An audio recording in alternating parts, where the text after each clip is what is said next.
Hey guys, welcome to Green Bean Fiction. So in today's video we are gonna see, what if Deku becomes next Iron Man and fell for May? Part 1. Before starting, make sure to hit that like button and subscribe if you are interested in MHA fanfictions. This story is Iron Man Izuku by AnimeEagleScout. Now without wasting any more time, let's dive in. America, by Howard Stark said, throwing 7-year-old Tony Stark's luggage onto the curb of boarding school. Dad? Tony said, lip quivering. Mama, don't be sad. When we're old enough we'll make this world a better place. Izuku said, but Tony didn't hear him like always. Line break 12 years later. Mr. Stark. Your parents have been shot. They died before the ambulance could even get there. I'm sorry, the police officer said. No big deal, parents die. There isn't any use crying over it, Tony said, shaking his head. A bank agent handed him a certificate with inheritance written at the top. Line break 1 year later. I am Iron Man, Tony and Izuku said in unison. The crowd went ballistic as Tony strutted off. Line break 10 years later. I am Iron Man. A bloody and bruised Tony said, holding the 6 Infinity Stones before snapping his fingers. Line break gypsy tent. Izuku opened his eyes and looked around frantically. Pepper? Izuku shouted, looking. Where's my wife? They are in another world, my boy. The potion has granted you the tools to make yourself a great hero, as you have already become in another reality. The fortune teller said, now be gone. And Izuku turned. The woman's form rippled. Line break. Random burger place. Izuku needed something to get his head straight. Fast food helped. Sex helped more, but he should probably wait until he's 18 in a few months. Less awkward for him. After wolfing down 4 burgers, the inventor had pulled out his notebook, the memory of the years with it flooding back. He opened it to a blank page and wrote the heroes from Tony's universe. Even Tony Stark and Spider-Man. Izuku looked at the last page with his other life and pulled out a blank red notebook. The Extremis. Nanotech. Pym particles. Arc reactor. Badassium. Izuku thought as he wrote down the formulas. Izuku walked out the restaurant with plans to rebuild the shining middle finger to every shithead he'd put up with in both universes, telling him he'd never be anything but a menace to society. Better stop at the hardware store. Izuku returned home and was met to the pudgy yet adorable woman that was Inko Midoriya. Izuku gave her a hug, but it definitely felt some type of way about having a mother again. A brainwashed POW isn't gonna kill this one. Izuku headed to his room and pulled out the pieces to build the shell of the Mark I arc reactor. Mom, can I use the credit card? I need to order something. It's around 6,000 yen, but I'll pay you back in a few days, Izuku asked. Of course, sweetie, Inko said. 1 week later, Inko nearly had a heart attack after she received a letter from the electric company telling her 1,642,724 yen and 86 sen, $15,000, has been transferred to her account for her solar panels. There has to be a mistake, Inko said, grabbing her cell phone. What's a mistake? Izuku asked. Why is 1,642,724 yen and 86 sen put into my account? We don't even have solar panels, Inko asked. Come check it out, Izuku said, leading her to the fuse box in the basement. An extra metal shell was added next to it, wired into it. Izuku opened a box and a glowing circle was what was in the center. It's an arc fusion reactor. It's got enough power to run 75 houses for a year. If I scale it up, a single plant could power the whole country. Inko just stood there speechless. How much did this cost? Not that much, Izuku said. 2 weeks later, Inko had noticed her son was acting differently the past 3 weeks. He had started exercising and tinkering with machines. She walked into the garage to tell him dinner was ready and saw him hammering a hot piece of metal. The pieces around him looking like armor. Almost done, he shouted over the sound of rock music. Inko sat across from her son eating. Inko was wondering what caused her son to change recently. She knew he was planning on getting into UA. Izuku. Yeah, Mom. Inko was quiet. Izuku just looked at her, waiting. What are you building? A suit, Izuku said, and this suit can measure to others of more able people. I'm sure, Izuku said. You know how strong quirks can be, Inko said. I know, Izuku said. Inko frowned, both eating in relative silence. Next week, Izuku had built a new suit. Without the money to build a full armor suit, he had to think smaller. Using a microwave inner layer to house the circuits and the Jarvis 2.0 beta. The armored plates could attach separately and the entire suit could add pieces gradually.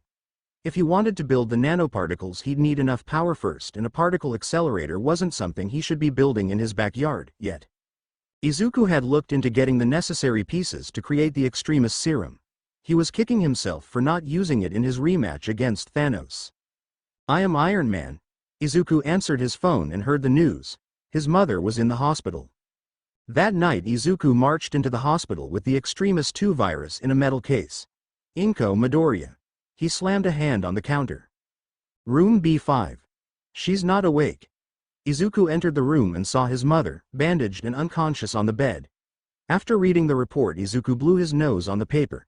"Possible indefinite coma, my ass." Izuku primed the injector and shot the vial of Extremis into his mother's leg. Her body began coughing up black sludge and covering her in a cocoon of scabs. "I already lost Maria Stark. You're not dying on me, damn it," Izuku thought before walking out the room just as the machines went off. "What's going on? Is that her quirk? I don't know." Izuku returned home and begun looking over the news for whose skull he was gonna cave in for this. Mitsuki, when she walked into the home of her friend, she didn't expect the armed turret pointed at her head. "State your intentions." "I'm here to check on my godson Izuku," Mitsuki shouted. "Mr. Midoriya isn't home at the moment. If you want, I may leave a message." "I'll call the brat myself," Mitsuki said, backing away from the gun. "Auntie Mitsuki." A voice answered the phone. The rush of wind in the background. "Kid, I came over to see how you were doing. I am your godmother," Mitsuki said. "Where are you? It's 8 in the morning." "I'm jogging," Izuku said. "Can you call off this gun turret?" "Oh yeah. Jarvis C clearance enabled to Mitsuki Bakugo." "Yes sir. Welcome Mrs. Bakugo." Mitsuki walked in and began checking the kitchen. "How long you gonna be out?" "I should be home soon." Later. Izuku hung up. Meanwhile, the armored Avenger was busy avenging. The bastard who ran over his mother was found beaten and limbless, hung by his balls in a city park. Living and breathing.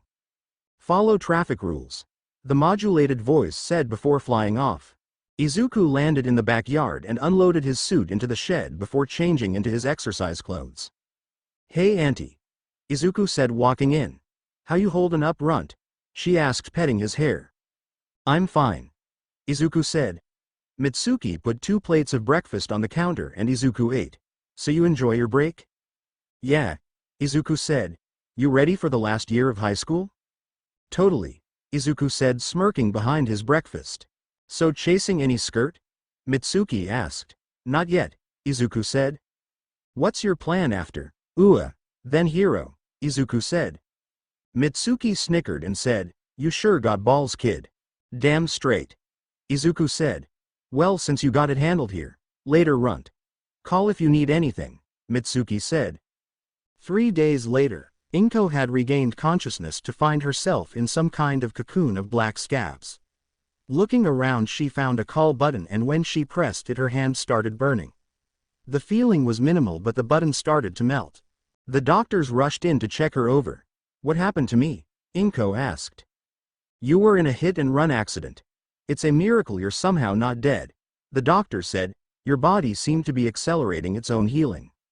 Inko looked at herself and tested her hands. The glow of heat showing as if her blood was on fire. "How is this happening?" "It could be a latent quirk," the doctor said. "We'd like to run some tests."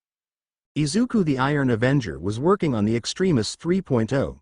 Since he can't manufacture the nanoparticles of the bleeding edge, he could use human cells to produce the undersheath from ports in his skin. Extremis 2.0 was a perfected version of Hammer Tech's Extremis. All the powers, none of the potential explosions. 3.0 would focus on the mental abilities, turning his brain into a computer. Laminating neurons to prevent Alzheimer's, overclocking his thoughts and giving him a greater ability to multitask. The most important part would allow him to interface with technology with his mind, turning him into a technopath. It was the cheapest option if he was going to get anywhere near how far his tech could in his other life. 10,000 United States dollars was cheaper than a multi-billion-dollar suit. The front door opened and in walked Inko. Mom, why didn't they call me? I'd have picked you up, Izuku said, walking into the living room. Inko had looked at the boy she raised. He'd been so different recently. Inko held up her hand and it started glowing. Izuku, do you know how this happened? Yeah, I saved you, Izuku said. What is this? Inko asked. Extremis 2.0. It improves the body's strength, speed, stamina and durability. The extra body heat causes a mild ability to breathe fire, Izuku said before hugging her, and Inko burped a stream of fire. Glad the house is fireproof for your father, Inko said. Are you planning on taking the Extremis? Yes, Izuku said. Inko looked down at her hands and then looked at Izuku. You're serious about becoming a hero? Well, if you're gonna do something, better be good, Izuku said. Inko hugged her son. Please, don't test anything on yourself. If you have to, we can get a dog or something. It's fine, Mom. I'll be safe, Izuku said. Izuku walked in and got looks from the students. Who's the new kid? Do you think he lifts? Everyone got to class and the teacher was doing roll call. Izuku Midoriya. Here, Izuku said. No, seriously, where is Deku? The teacher said. I'm serious. Izuku glared at the teacher. The students all turned to get a look at the green-haired supermodel that walked into class. The teacher looked at him as if not being able to comprehend the freckle-faced kid he's been teaching the last 3 years looked like this. Deku, Katsumi Bakugo shouted. The name is Izuku Midoriya, Izuku said, glaring at them.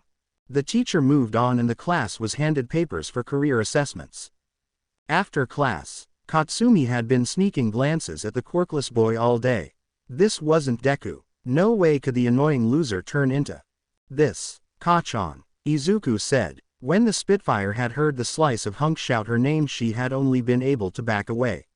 She couldn't scream, she couldn't growl, her face couldn't make any sign of displeasure. Even his voice changed. Line break. When Katsumi got home, she was greeted by 2 sweaty women in the house drinking from sports bottles.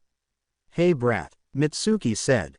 Shut up, hag. Who the hell's this? Katsumi, it's me, your godmother, the green-haired woman said. Katsumi's face fell as she recognized the green-haired woman. A college picture of her mother with her. Auntie Inko. Impressive, isn't it? Inko said, smiling as she flexed her arms above her head. Katsumi walked to her room and fell face first into her pillow. When did her godmother get hot? Nothing made sense. Hardware store. Izuku was buying the materials. He saw the copper wiring was on clearance and his hand had grabbed the last spool the same time another hand did. Hey buddy, I need this, the person said. Sorry, but I got it first, dude. Izuku turned to see a pink-haired girl holding the wiring. Her eyes were pink crosshairs and she had on leather overalls and a white shirt. The two refused to let go of the spool and they got a look at the other's carts. Sheet metal, bolts and electric connectors. That's a lot of heavy metal. What are you working on? That's a lot of ceramic carbine and drills. What babies are you working on? She asked. None of your business, Izuku said. Can I help you two with something? Do you have any more 10-gauge copper wiring? Izuku asked. I'm sorry, sir. We have 11-gauge, the employee said. Do you have a respooling machine? Izuku asked. Of course. After the employee settled the argument, the two were rung up and the pink-haired girl introduced herself. My name is Mei Hitsumi, inventor extraordinaire. Izuku Midoriya, founder of Stark Tech and the smartest mechanic in the world. Izuku said, smirking.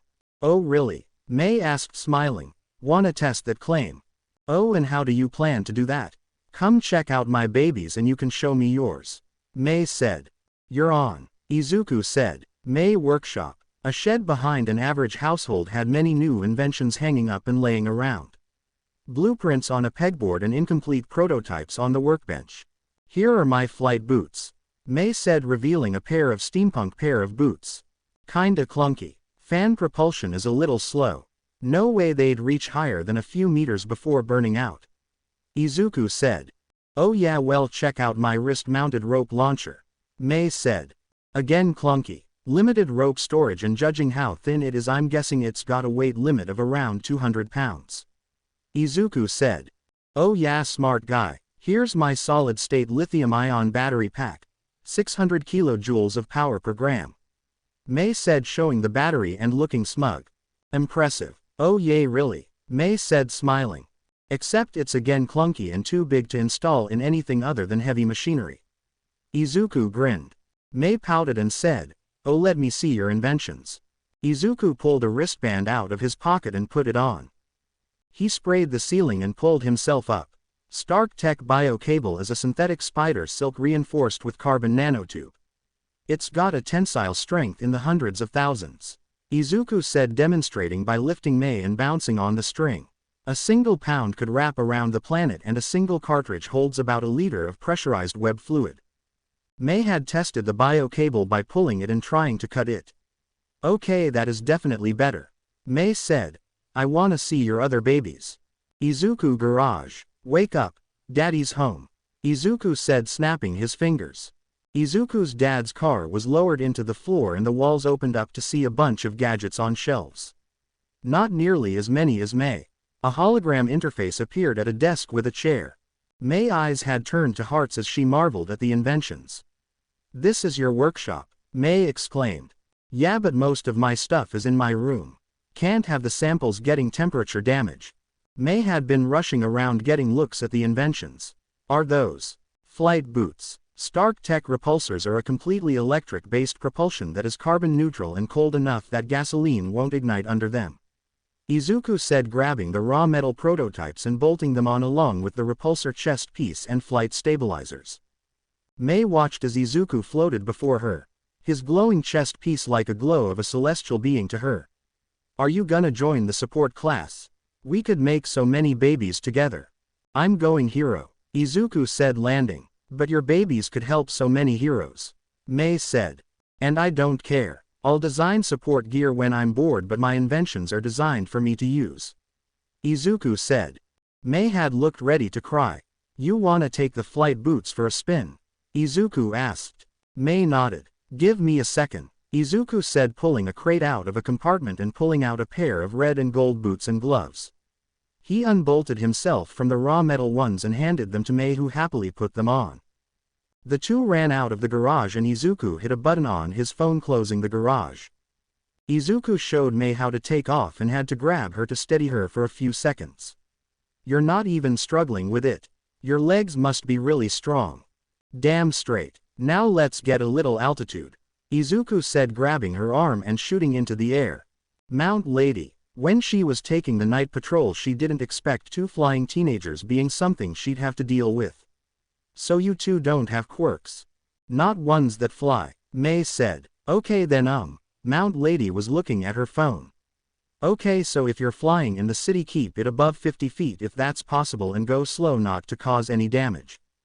You got it, tits on Titan, Izuku said, grinning. Both girls looked at him. You know Attack on Titan? It's an anime about giants that eat people. Mount Lady had typed it into her phone's search engine and said, okay, I will look into this. Have a good night, you two. Izuku and May took off and decided a wide sweep around the city would be fun. I wanna see how fast this can go, May said. May, those are prototypes, they don't have any of the mock flight safety features. May ignored him and flew upwards. The pink-haired girl was laughing and cheering as she climbed higher and higher. Until it got cold, really cold. Her boots started to ice over and the arc reactor was flickering as if low on power. May began to fall. A string of web attached to her chest and a parachute opened as she gently floated onto a beach. Izuku flew down with a look of complete parental rage. May had temporarily forgotten Izuku was her age. May. The green-haired teen had landed in front of her and said, that was a very, very stupid thing to do, May. I told you those were prototypes. May had tried to calm Izuku down. I just wanted to test it out. I've tested them, May, they freeze at 30 knots. Hey, you can't tell if a machine is capable of until you try. That isn't a good idea when you're in the stratosphere. You can build new machines, but human life can't be repaired, Izuku said. May frowned and Izuku said, we're walking you home. No more flight boots and you're grounded. Do you understand? Yes, sir, May exclaimed. May's house. May got home and Izuku took the flight boots and gloves back and flew off with promise to talk to her later. May went to her room and sat on her bed. Wait a minute, he isn't my dad. A text message appeared on her phone. I meant no more flying. May headed to her desk and started working on a blueprint. Inko Midoriya, the mother of Iron Man, had been through a drastic change over the last few weeks. This extremis had given her a renewed youth and taste for life she had thought was lost in college. She had actually started wearing her old college clothes. Mitsuki had always been the bigger of the two girls, being better at nearly everything than Inko except being social. That was where Inko saved her and formed a lifelong friendship. Now Inko felt powerful. Was this what her son thrived for? Was this why he wanted to be a hero? The feeling that all your inadequacies, all your fears, all your value to the world could be utilized. Inko had started going to the gym the day she returned home from the hospital. She was outpacing even some of the heroes that used the gym. When a hero had noticed her, she was asked if she was an upcoming hero. Inko declined the fact, saying she was 40. Well, you look like you could make it as a sidekick. Just one question. You got a husband or wife? The heroine talking to her asked, giving the hint she was also interested in Inko. Sorry, I'm happily married, Inko said. Izuku's father was a hard worker. Got kicked from high school for smoking in the bathroom but got a job as an oil rig safety manager. He put his all into providing for his family. Oh well, my advice. Endeavor is the ideal for you then. The guy does not have any interest in anything but professionalism, and don't tell anyone this, but he's on a sort of vacation high due to his daughter getting into UA on recommendations. The heroine said, handing her a card. If you mention I sent you, I get a bonus to my department. I'll look that up, miss. Rabbit Hero. Mirko. Inko Midoriya. Hey, could you sign this? It's for my son. Inko handed her a small notepad and pen. Oh sure. Who do I make this out to? Izuku Midoriya. The offices of Endeavor. Enji Todoroki was probably the closest to being high he'd ever felt in his life. Finally, 20 years in the making, his ultimate goal was coming to its end. His youngest child, Shoko, was just tested and guaranteed a spot in next year's UA Hero class. Mr. Todoroki, you have a meeting with a sidekick applicant. The secretary Ricky said, a man with an impressive quirk that fireproofed objects he touched. The perfect secretary for a hothead like Endeavor. Ricky being the only man with the ability to say that and not get hurt. Send M in, and order a pizza for lunch. Enji said, a smile welded to his face. A green-haired woman walked in. Hello, my name is Inko Midoriya. I was told by Mirko you were hiring sidekicks. Glad you came here for the job. What is your quirk? Inko grabbed the granite desk that Enji was currently had his feet up on and lifted it with her thumb and pointer finger. This was a custom-made desk and extremely heavy. And I can overclock my metabolic rate to produce enough heat to burn flesh. And I can attract small objects. Inko demonstrated by picking up the pens that fell off the desk and setting them in the cup. Enji smiled and said, can you start Monday? Yes, Inko said. Perfect. Talk to Ricky about your hours and he'll help you with your costume. Endeavor said. Oh, one more thing. Could you sign this? My son is a huge fan of heroes. Enji heard son and asked, how old is your son? Oh, he's 18 and plans on getting into UA. Inko said. Enji had made a mental note to meet this boy. He might have found the perfect suitor for his daughter. How about you bring Izuku in next Saturday and I'll give the boy an autograph live and in person. Oh, he'd love that. One last thing, Midoriya. How motivated would you say your son is to become a hero? Endeavor asked. Inko's face went to a serious look. That boy would move through hell to stand among heroes. Izuku room. I'm in hell. Izuku thought as he couldn't scream as he was in a scab cocoon for the second time that month. He had taken the Extremis 2.0 a week after Inko and was currently using the nanovirus to shave his skeleton and laminate it with the ceramic carbine. For the last 3 days he was sitting in this cocoon feeling as if his bones were glass and shattered. It itched like he was filled with fiberglass. The cocoon locked his body into place so it wouldn't move during the healing. This was hell. When the bonding was complete, his bones would heal over the carbine. The inner bone functioning as normal but the outer bone making itself stronger than normally possible. The other thing added to Izuku's body was a new arc reactor in his chest to power the electroactive polymer weave connected to his heart. His heart would be able to pump more blood without the strain of a higher heart rate. A synthetic cologne weave reinforced his arteries to handle the higher blood flow. He didn't have the luxury of the nanoparticles, but once he cracked the neuron laminate he wouldn't need wiring to connect his armor. Inko had opened the door and was greeted by the same sight that slightly horrified her a few weeks ago, with Izuku being in one for 3 days to burst out like a chest burster. Inko stood beside the mass of scabs and put a hand on it. "I love you, sweetie. I believe you'll be great." Izuku had heard her through the muffled mass of dried blood. "Your little boy will be a man that can hold the world on his shoulders, Mom," Izuku thought. School next day. Izuku had broken out his cocoon and tenderly moved to get ready for school. He already missed 5 days this semester. His body was healed enough to function, but it would take a few days to get his bones to superhuman levels. Izuku walked to school and made it just in time for the bell. Izuku took his seat and let out a small hiss, as he had felt like glass was under his bones. "Midoriya, you've been absent for 3 days this week. Care to explain why?"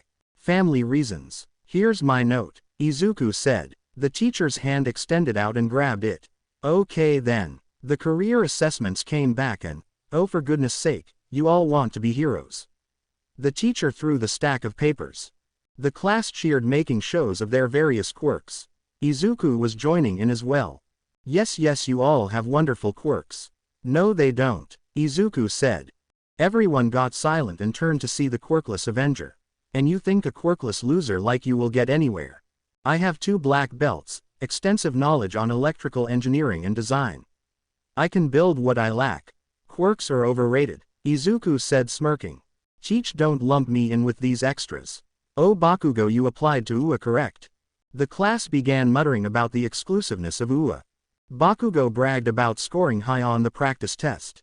"You applied to UA as well, correct, Midoriya?" "Yeah, I got a 210/210ths on the practice test," Izuku said. Kachan's head turned to Izuku slowly with an eerie silence but a look of rage behind her eyes. The class ended and Izuku kicked his desk back, avoiding Katsumi's hand from hitting the desk. Izuku got up and the bullies boxed him into the room.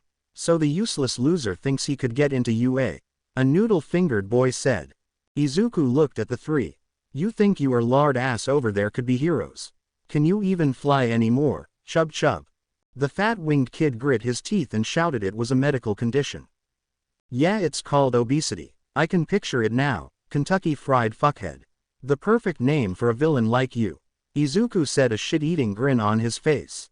He definitely felt a little pride at the moment. The winged fat ass swung. Izuku ducked and landed a knee into his junk, dropping him in an instant. Noodle fingers followed and Izuku got him with a palm to the chest, causing him to start coughing, falling, trying to catch a breath. "Probably shouldn't have started smoking, Noodle head," Izuku said, kicking him in the ribs. Izuku grabbed his bag and put his stuff away. Katsumi had swung for his face and Izuku grabbed it with his left arm and elbowed her with his right elbow. "You really should mix up your attacks," Izuku said, flat-faced. "You're smarter than that, Kachan." The girl had let out a scream as she had tried to attack again. Izuku countered and blocked every attack until she got one good hit with her knee to his groin. Izuku fell to his knees, but when another punch was coming towards him he caught the fist. "You think a complete Deku like you can be a hero?" Katsumi shouted, grabbing his notebook and burning it. "Get it through your thick head. You're useless, you'll always be useless and nothing can change that." "You don't think I have digital backups of that notebook?" Izuku asked, receiving another kick to his groin again. Katsumi stomped to the door and stopped. "I have an idea on how you could get a quirk. Swan dive off the roof and pray for a quirk in another life." "I have an idea how you could have some actual friends," Izuku said, the wind knocked out of him from having his balls kicked. "Maybe get whatever crawled up your ass out and be less of a bitch." Katsumi spit in his eye and said, "I'm not your friend, Deku." She slammed the door. Later, Izuku had recovered faster than the two and headed home. He was definitely feeling shitty after that encounter. He wanted to get home and suit up for some blue sky thinking. Damn, suit wasn't light enough to fit in his pack. Micro rockets with Maze SLB could work with the memory metal. A sludge dripped from above and Izuku dove forward in time to dodge the black mass from landing on him. "Oh, we got a fighter," the sludge villain said, a melted grin on its face. Izuku was looking around for anything that could help in this situation. "Ice grenades. Wait, no, they're in my other pants." Web shooter. Not likely.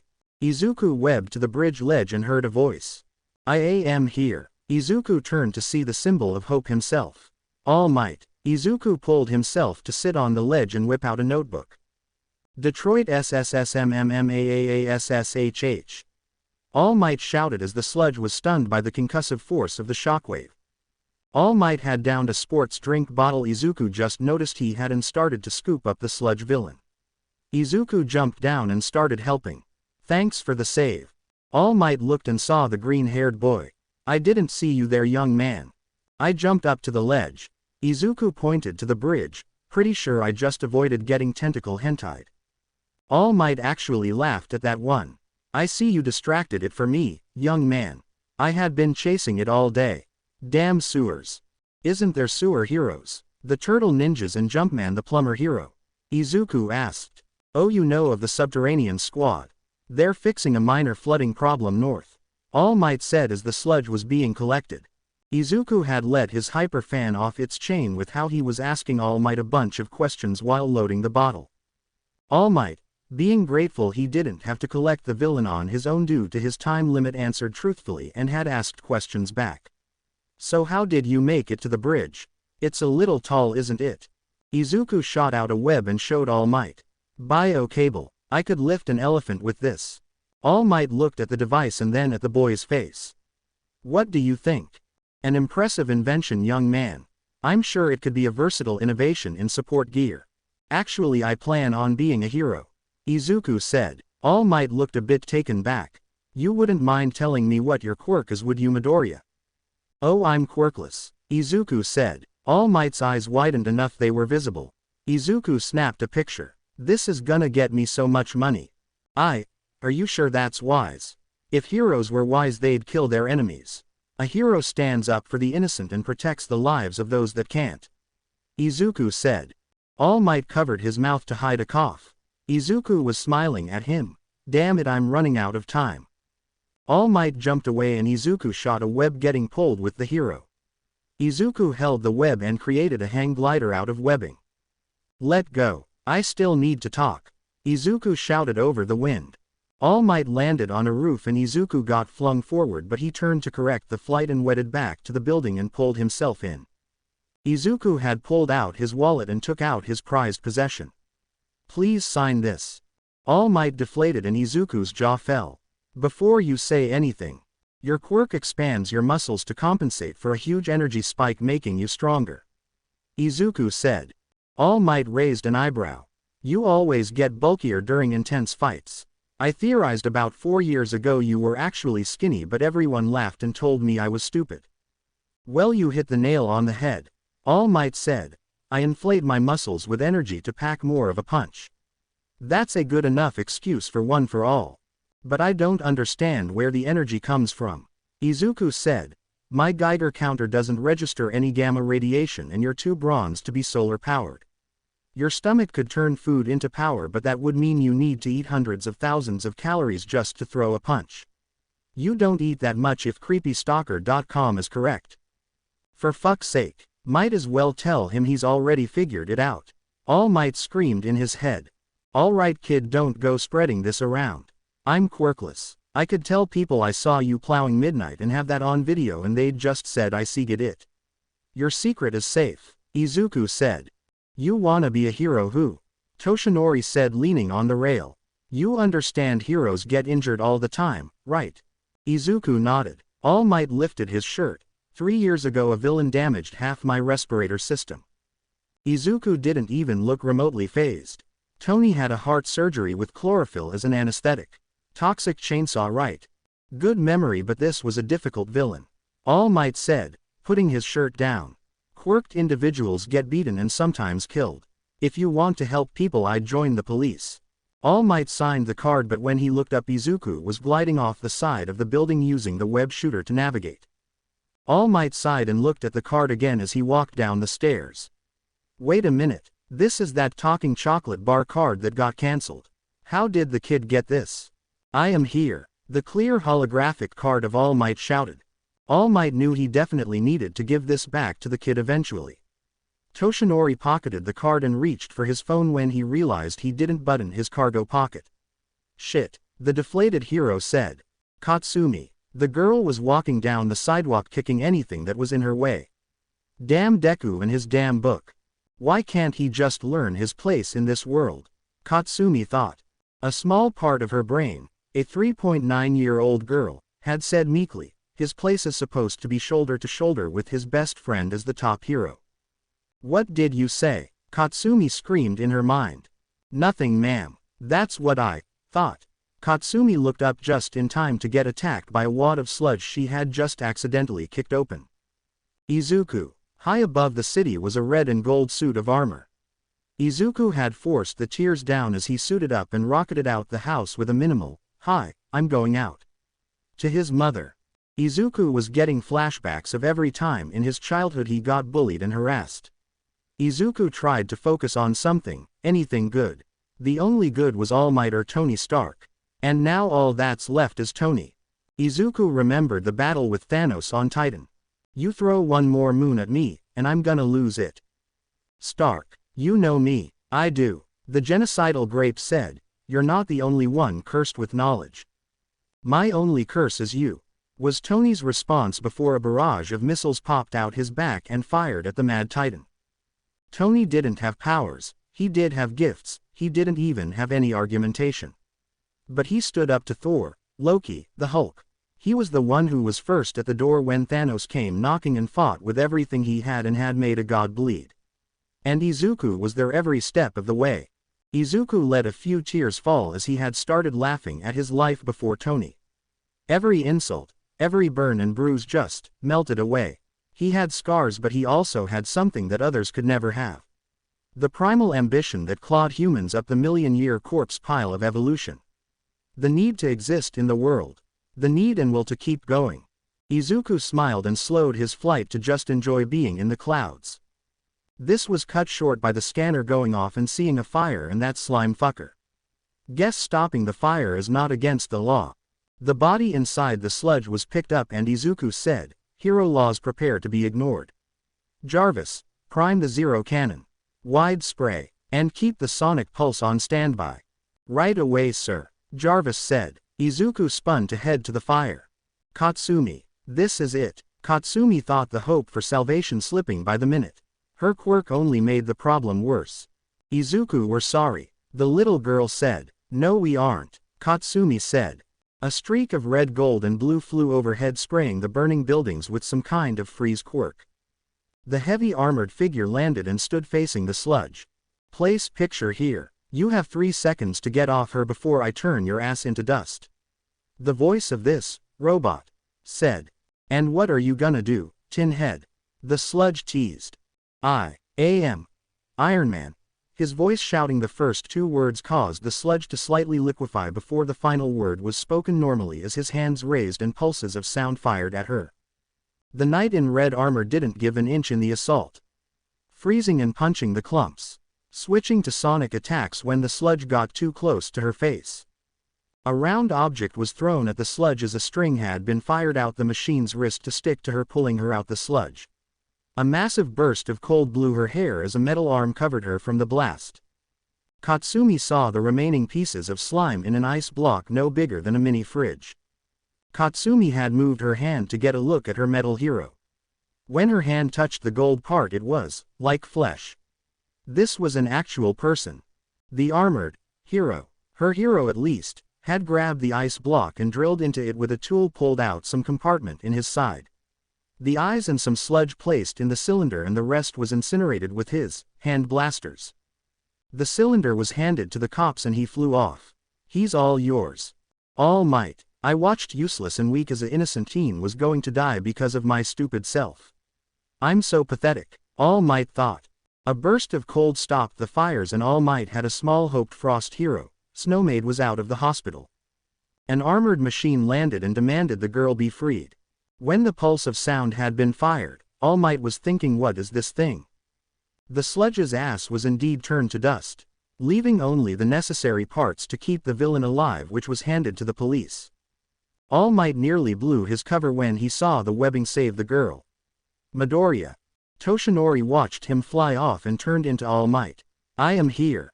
All Might. Yes, I was investigating this strange machine.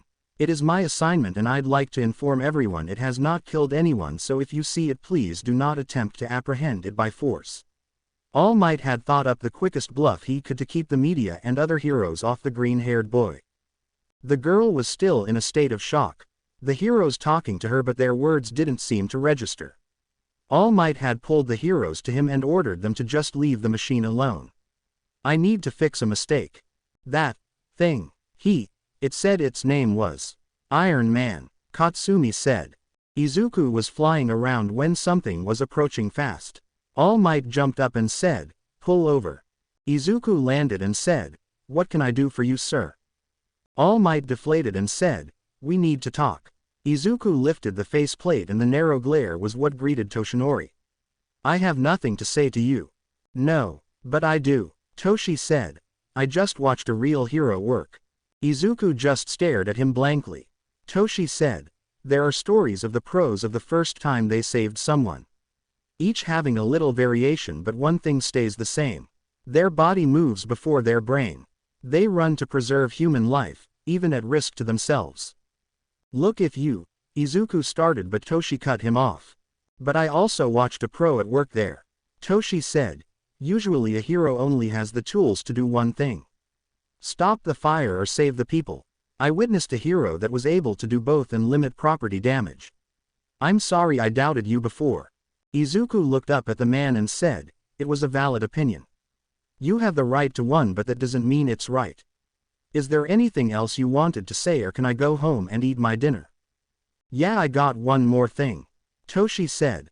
"My quirk was passed down like a sacred torch from user to user, collecting and storing energy from each one, becoming stronger with each generation.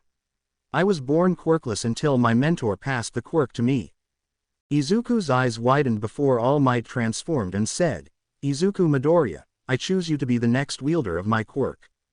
Izuku's jaw fell. "You were quirkless?" All Might nodded and Izuku seemed to be losing his mind. "What do you say?" Okay," Izuku said, dumbstruck. "Midoriya House." Inko had smiled at him over the table. "I ran into someone at the gym a few days ago." "Really, who?" Izuku asked. "A certain bunny-themed hero," Inko said, pulling out an autograph.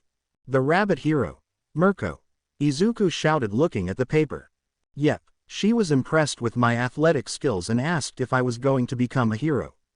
When she found out I wasn't, she suggested something interesting I hadn't considered before," Inko said, snapping Izuku out of his All Might was quirkless shock. Inko pulled out an envelope with a badge and a slip of paper. "You're looking at Volcanus's latest sidekick," Inko said, pretending it wasn't a big deal, knowing how much her son would like the news. Izuku had to blink away a few seconds before shouting, "Jarvis, get the prototype Microseth." "Right away, sir. Congratulations, Mrs. Midoriya," Jarvis said as the couch opened and a silver jumpsuit was lifted out. "I can modify the underseth to improve the padding," Izuku said excitedly. "My mom's a sidekick." Inko was handed the underseth and tried it on. "Just tap the chest and it will adjust. I can add some reinforcements. You want a taser, or a flamethrower, or..." "I think it's fine as is," Inko said, looking at herself in the mirror. "Maybe a little detail. It's a lot of silver." "Okay, but I'm adding wrist blades and a comm link," Izuku said, pulling up a hologram and adjusting the suit. Inko smiled at her little boy at work. It was good he had other hobbies than hero stalking. "So this is the same you have in your armor?" "Well, the main suit is a late alpha model. I just need the parts for the finished model," Izuku said. "I'm making good strides with an aluminum and carbon mix, but I've got some ideas for a better one," Izuku said. Inko looked in the mirror and that feeling came back. The one in the gym and when she was with Mitsuki. Her life was definitely gonna be interesting. When she saw the flying armor, May had called Izuku and the green-haired inventor had told her to wait until tomorrow. May hadn't slept that night, too excited to learn about the suit. When May arrived with her notebook and a few blueprints, she saw the red and gold armor disassembled and laid out on the desk. May had looked at Izuku and he just nodded, saying, "Stark Industries would like to purchase your services in the construction of a company project. This is a private project." May's eyes had started to glitter and she rushed over to see the blueprints of the Gilded Knight. Izuku showed her the plan and the goal of adding nano-repulsors to the plates and making a thinner and stronger undersheath. I'm thinking, a composite. May read the notes and added her input. The two bounced back ideas, and when Izuku had mentioned Damascus steel, May had slammed her hands on the table. You know how to make Damascus steel. Izuku reached into his tool box and pulled out a hammer. The metal looked as if it was a liquid metal frozen in place. May grabbed his shoulders and said, "Teach me, senpai." Her eyes turned into hearts again. Izuku grabbed her hands and gently lifted them off him. "Never call me that again." May hadn't said anything. "All right, I'll teach you how to make it. But don't go spreading it around. I plan on using the recipe to start construction." Later, May had, after completely soiling the front of her panties, had been shown the structure and created a mix of metals and materials for a new undersheath. "Where exactly are we gonna get that much platinum though?" "Well, we could mine it," Izuku said. "Don't we need a mine?" May said. Izuku pointed to his red armor and said, "It's got a deep crust scanner. We could search Japan, or head to Africa, or any other country really." May nodded excitedly. Izuku checked the time and had to get May home. "We can keep going." "May, you need sleep," Izuku said. May tried to argue, "If you sleep tonight I'll make you new tools." May accepted the deal and Izuku suited up and took her home. After dropping May off, Izuku headed to the outskirts of town and began a deep scan of the land. Sunday. Izuku had woken up to find May ringing on his door first thing in the morning. "Ready to get that platinum?" "Already got it. Let's get it smelted and see if the design works," Izuku said, yawning and heading into the garage. Izuku pulled out a Manrike of himself with ports around its body. The undersheath would be constructed of miniature triangles that folded and could store in an extremely compact form.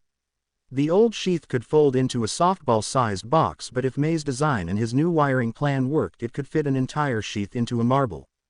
May and Izuku worked tirelessly. Each triangle needed to be placed exactly the right way or the memory metal wouldn't unravel correctly. "Hey, I always wondered, what's your quirk?" May asked as she was working on the left arm as Izuku was up to his right mid-thigh. "Does it really matter?" Izuku asked, lifting his mask he was using to magnify his vision. "What's your quirk?" "Oh, it's called zoom. I basically have an electron microscope in each eye," May said, tongue sticking out as she steadily applied the triangles. The two worked in relative silence. Izuku had finished up to the waist and May was putting on the final part of the abs. "Jarvis, scan and run a wire diagnostic. Testing electrical connection now, sir." The Manrike had glowed as wires inside it had tested. "Suit is sealed and properly constructed, sir." "Hey, why does the Manrike have all these ports?"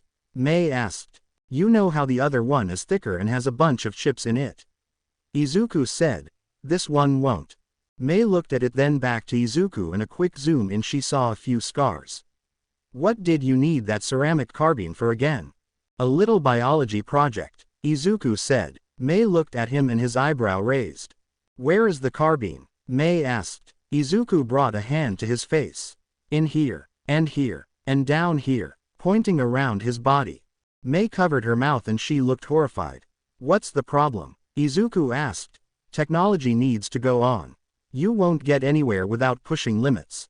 But, to put something inside you without knowing if it works. I'm all for testing something, but not if it's installed into a human body," May said. Izuku tapped a button and the suit retracted into the ports of the clear Manrike. Tiny beads of the suit separated into the limbs and chest of the Manrike. "No pellet bigger than an M&M. We can make more triangles and probably triple layer the entire thing, and each bead will be the size of a marble," Izuku said. May had actually stopped trying to decide if it was a good idea to let Izuku put these things into his body. "May, I know it's a little much, but I can't let something stop me from putting as much as I can into finishing the suit." "Will UA even let you use this?" May asked. "Not for the entrance exam, but for an everyday hero costume," Izuku said. May gulped and nodded. "Let's finish this thing." Monday afternoon. Izuku had met All Might at the beach and was pulling a fridge with one arm with All Might sitting on it. "You're a lot stronger than you look," All Might said. "Extremis. It's a bioforming virus that treats the body like a machine and overclocked its natural processes. Izuku said, demonstrating by heating up his hand and punching the fridge. It's no quirk, but it does its job. All Might had a look that Izuku could read, and yes, it could fix your lungs. Izuku said. All Might said, you're telling me you have all that and it isn't a quirk? When is something considered a quirk? A quirk is powered by subatomic vibrations. Every quirk has the ability to fuck reality up the ass if you get a good enough with it. The Yaoyorozu family can manufacture rare elements or even elements that don't exist. Meanwhile, Momo Yaoyorozu and her parents sneezed. An anti-gravity quirk could turn a black hole into a sun. Meanwhile, Uraraka Ochako sneezed and got sent flying into the wall of her bedroom. You think the human body can produce enough nitroglycerin to fill an Olympic swimming pool without dehydrating? Meanwhile, Katsumi sneezed. And don't even get me started on you or Endeavor.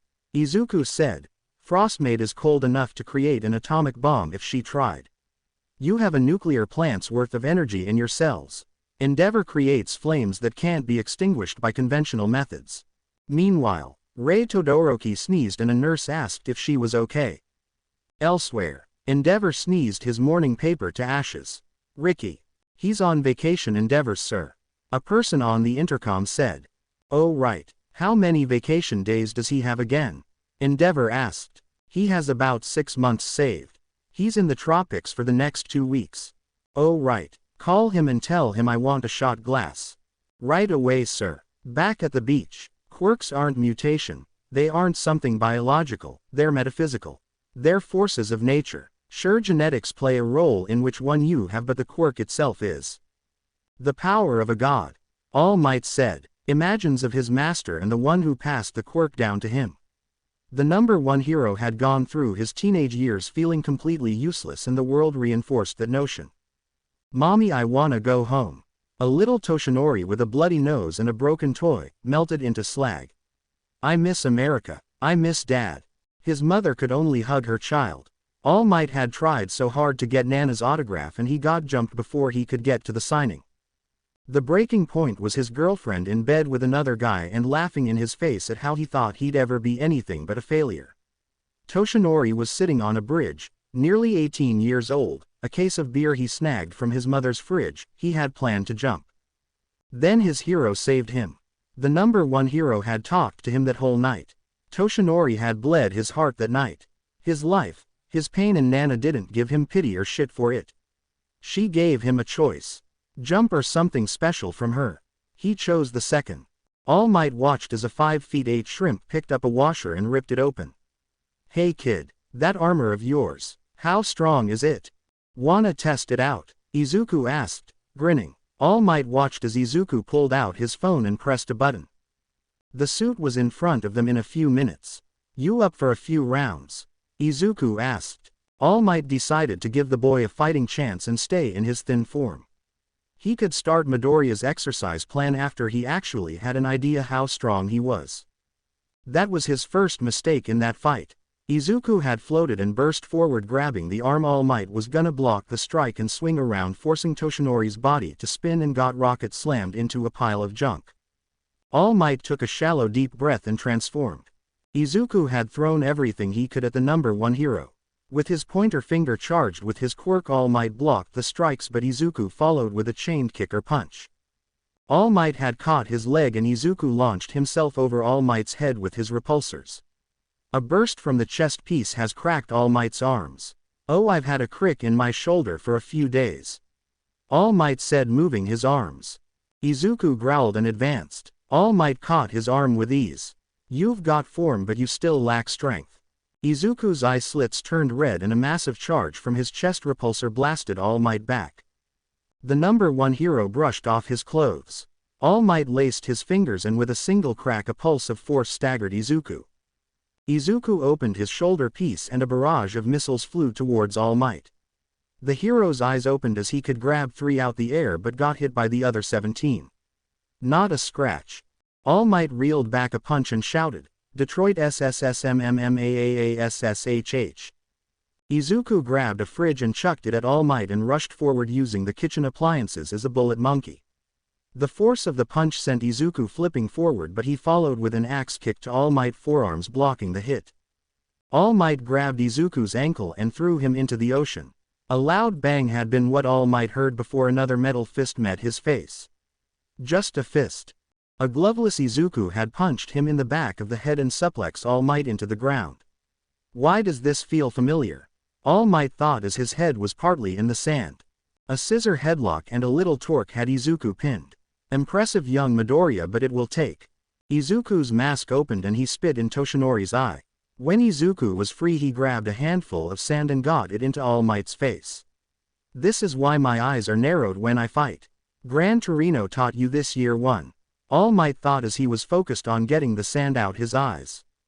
Izuku ran through everything he could remember from his time with Tony. Rody, it might work. Izuku charged his repulsors and then focused the charge back to the main reactor. A small stream of beams connected in middle of his chest before a miniature ball of plasma was formed in front of Izuku's chest and fired with the main reactor right at All Might's face, resulting in a crater of glass surrounding a deflated All Might with a burned shirt.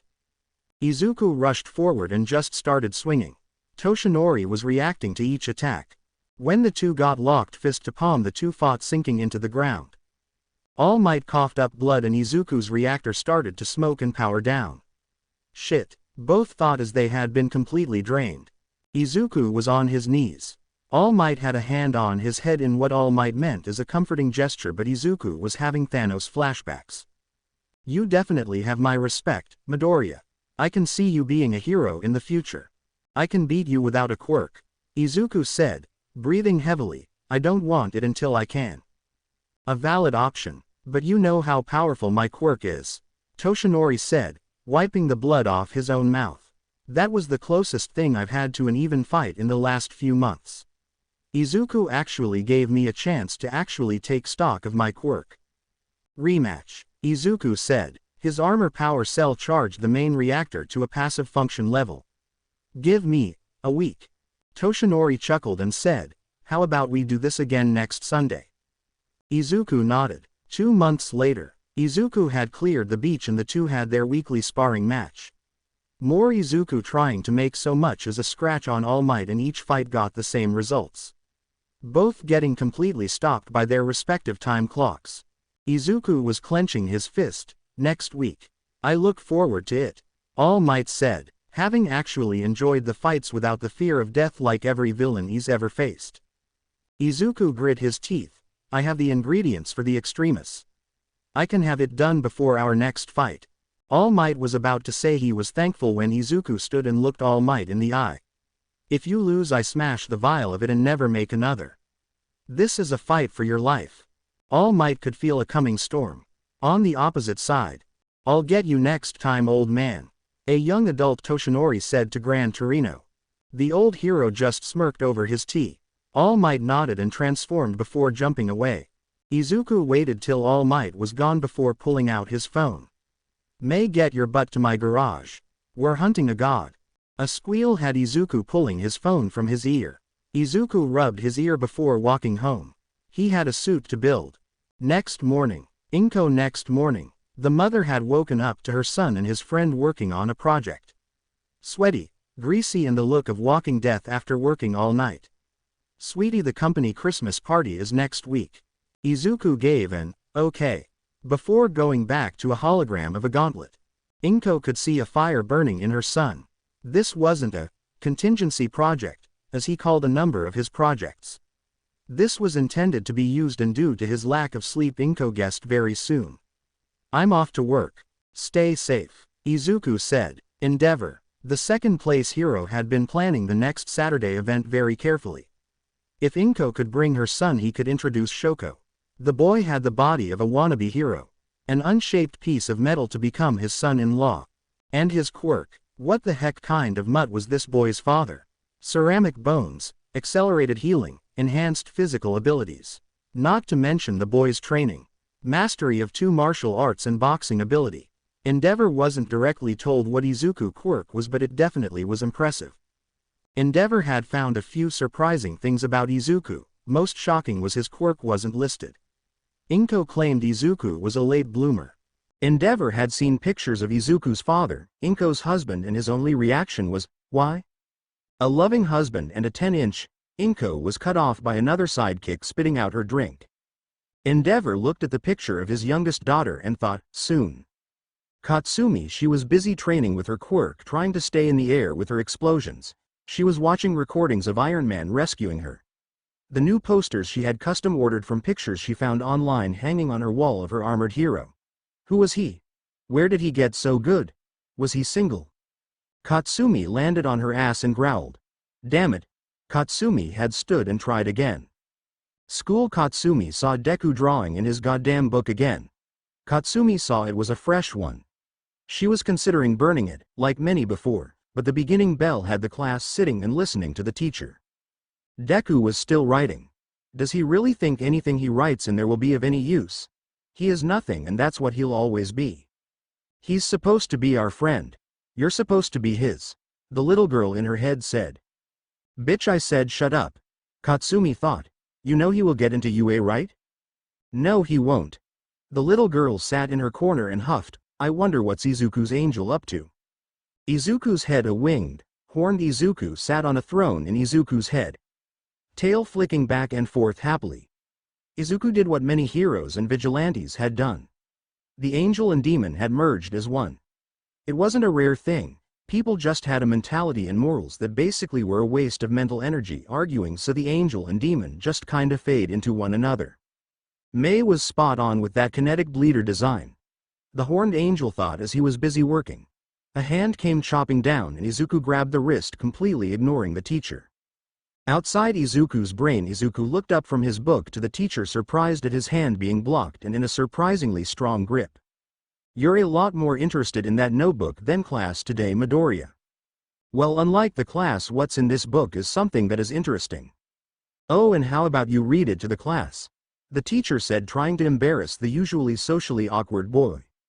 The Izuku in Izuku snorted as he was about to go full Tony Stark on this fool. Strutting to the teacher's desk and sitting on it. Glady. Chapter 1 of the Anarchist Quirk Book, Volume 37. Endeavor quirk could be countered with a synthetic sweat injected via a dart gun. The chemicals could bind to his pores and prevent the fires from getting enough air or fuel to burn. Footnote 1. It is highly likely it could cause his body to overheat and roast itself from the inside out. Izuku dramatically licked his finger and turned the page. Katsumi Bakugo. From the muscle growth in her forearms and shoulders since first manifestation of her quirk, my theory of her being able to create explosions with her feet is yet to be tested, because while she sticks to a standard fitness routine and mainly focuses on her upper body, my theory cannot be confirmed. Due to the layout of the muscles in relation to her quirk, she could theoretically active explosive kicks before UA if she focuses on ass and leg training.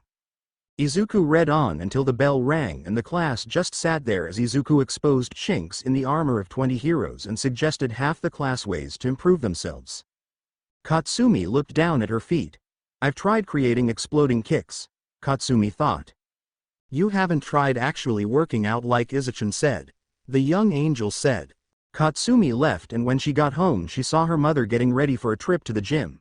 I need to join your gulp pole dancing class. Mitsuki eyebrow raised and Katsumi barked out her excuse before her mother could even suggest anything. Izuku garage 3 days later. Mei was looking at the reinforced suit and said, Who are you afraid you'll fight with this thing? All Might, Izuku said as he was going over the add-ons. Mei's eyes widened. You're gonna attack All Might? No, I'm gonna battle him, Izuku said. Mei's jaw fell. You're insane. Why on earth would you want to? Because I have something to prove, Izuku said. What could possibly be proven by fighting All Might? Mei shouted. That just because you have a quirk doesn't mean you're a god, Izuku said. It's a message I plan to teach this world, but first I need to prove it to myself. That's common sense, Mei said. Not to everyone. Hell, you make me think I'm talking to a higher being sometimes, Izuku said, frowning as he looked at her. Mei grabbed a box knife and handed it to Izuku and cut her finger on it. Mei held up the cut and said, Just 'cause I have a quirk doesn't make me any less human than you. It's because you have a quirk that makes you more human, Izuku said. Mei, 89% of the world have quirks. That's the majority. The fact that I don't have a quirk. What does that make me? Something every human has is just absent. Mei hugged Izuku. You don't need a quirk to be great. You're a genius inventor. Look at what we accomplished. Mei gestured to the suit. You don't need a quirk to become great. You don't need to fight All Might to prove anything. Thanks for the sentiment, but, Izuku said, grabbing Mei a bandage and some disinfectant. I need to get this off my shoulder. I need to prove myself wrong. Kissing the bandage, a reflex from raising Morgan. When is the fight? Mei said. This Saturday. Izuku said, I need to get rest for the next 2 days. Mei looked at Izuku, then the suit and the All Might poster on the wall. Are you gonna install the new undersheath? No, I don't plan on taking the Extremis 3 until I feel like it's ready. Izuku said.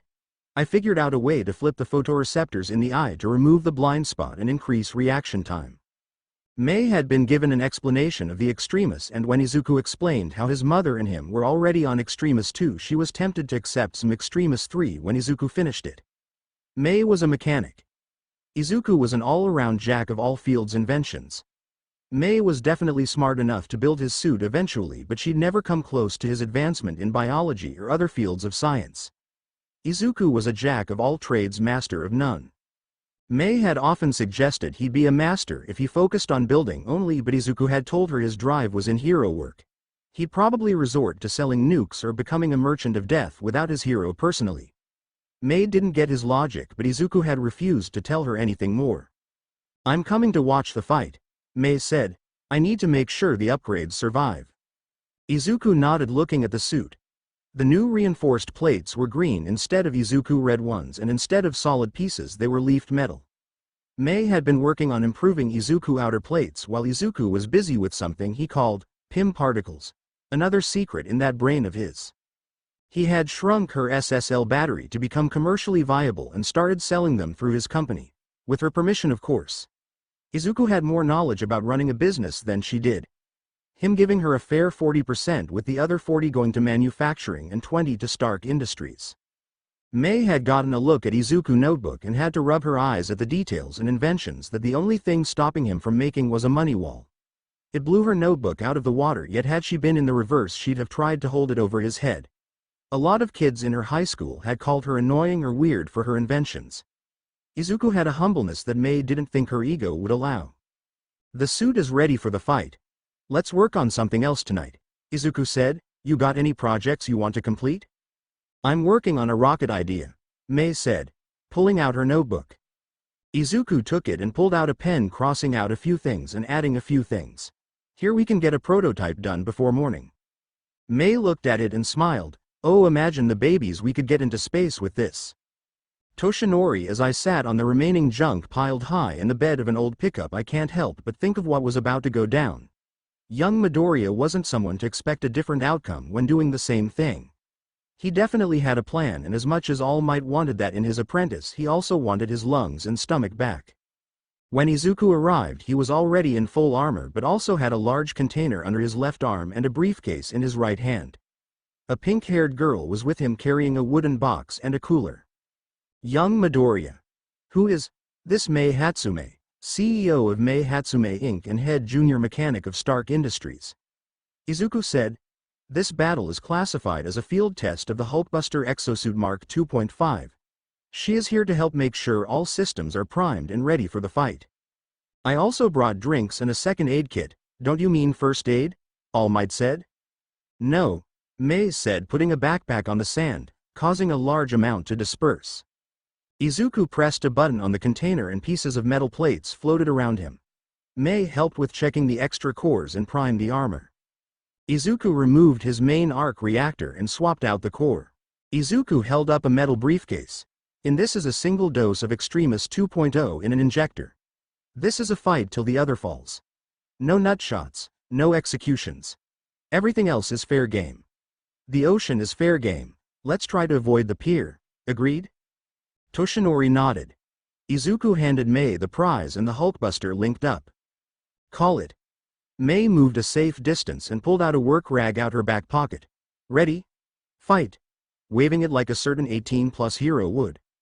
Mei yelped as she was thrown back at a pulse of sound, shattering the truck windows and kicking up sand. The two had advanced and fists connected. All Might's eyebrow raised. Impressive. Last time this happened it shattered your glove. Izuku launched two clamps out his shoulder that landed on All Might's upper arms. The electricity forced them to bend. He couldn't throw a punch. A fist swung at Toshinori's face. The number one hero blocked, and a repeated hammering punch from Izuku's other arm was attempting to turn his ribs into hamburger meat. All Might axe kicked Izuku's arm and the boy's knee flew up and hit All Might's face. Izuku grabbed Yugi and spun with some repulsor boosts. All Might was in the air and Izuku opened his shoulder firing microshots into All Might. All Might, having been through this before, had kicked 19 of them away and caught the last one in his teeth and spit it back at Izuku, who sidestepped it. A unibeam slammed into the rapidly falling All Might. All Might grabbed the electro clamps and ripped them off, falling fist first into the beam. Detroit SSSMMMAASSHH. Mei was heard screaming, but Izuku countered it with a roundhouse, pinning All Might's arm to the ground, and Izuku hit him with a right uppercut and then a left cross. Ow! Toshi said sarcastically before a loud banging of explosions in Izuku's elbow from the rocket-assisted hammer arm rapidly slammed into his temple. By the eighth hit All Might leaned his head back and one of his teeth got sent flying out his jaw. All Might broke the hold and threw Izuku into the ocean, running after him. He felt his gum with his tongue and thought, does the Hero Association cover dental? Wait. Shit. Another mini-missile was headed for All Might's face, which he leaned back to dodge, but then a larger one slammed into the back of his head, sending him forward into a repulsor punch from Izuku flying towards him. All Might felt blood running down his face. Shit, am I running out of time already? Wait, that's my nose, not my mouth. All Might thought, realizing he had a broken nose. Izuku swung and Toshinori caught the boy's arms, ripping the gauntlets off. Izuku got his arm around the hero's neck and rocketed himself between All Might's legs, flipping the hero on his back. Line break. They're gonna die. Mei thought. She hadn't expected much when she came here. All Might ripping her babies to shreds mostly and then pinning Izuku down to not hurt him. There was no way a few gauntlets and boots made of scrap was gonna go against the greatest hero of the country. Izuku was putting up an actual fight, and All Might was actually fighting back. This wasn't a one-sided hero putting a child in a corner, this was a battle between gods. That was her only word to describe this. Kings of Infinity. A titan of hope versus the new god of willpower. Two complementing forces duking it out for reasons she didn't even fully grasp. No wonder Izuku had trouble seeing people with quirks as higher entities. It was gruesome, it was bloody, it was glorious. Line break. The two traded blow for the next 2 hours. Izuku armor was down to the undersheath and faceplate. His face was showing the damages. A split lip and a black eye and brushes everywhere. All Might had a broken blood vessel in his right eye and his right shoulder was fractured. His insides were probably liquid at this point, if his own guess was anything to go by, if his fight with AFO was a good measure. All Might coughed up blood and Izuku saw his reactor was low. Jarvis overclocked the main reactor. Sir, that is. I don't want to hear it, Jarvis. Izuku screamed before rushing forward. All Might blocked and the final hit had turned him back to his thin form. All Might eyes widened and Izuku just kept pushing him back. All Might mustered up all the energy he could into one of his arms. United States of Smash. The semi-transformed All Might shouted. Some might. Sort of might. Izuku reactor started to smoke as he shut off the suit's safeties. The suit was sending electricity directly into his muscles to override his body's limit in his muscles. Without his polyweave his heart would have exploded. Without his tungsten carbine his bones would be dust. Without the extremis his nerves would be shot and his muscles would make a paraplegic look like All Might in his prime. All for a single punch. Liberty's coup de grace. Izuku shouted. The two fists connected and Mei had booked it the second she heard the word united. She watched from a safe distance as the two collided. The ground zero of the punch had turned the ground to a solid piece of glass from ocean to street. You could see everything buried under the sand. Izuku armor peeled off his skin, leaving him in only his black boxer briefs and All Might in his surprisingly mostly intact Gold Age costume. It was destroyed from the waist up.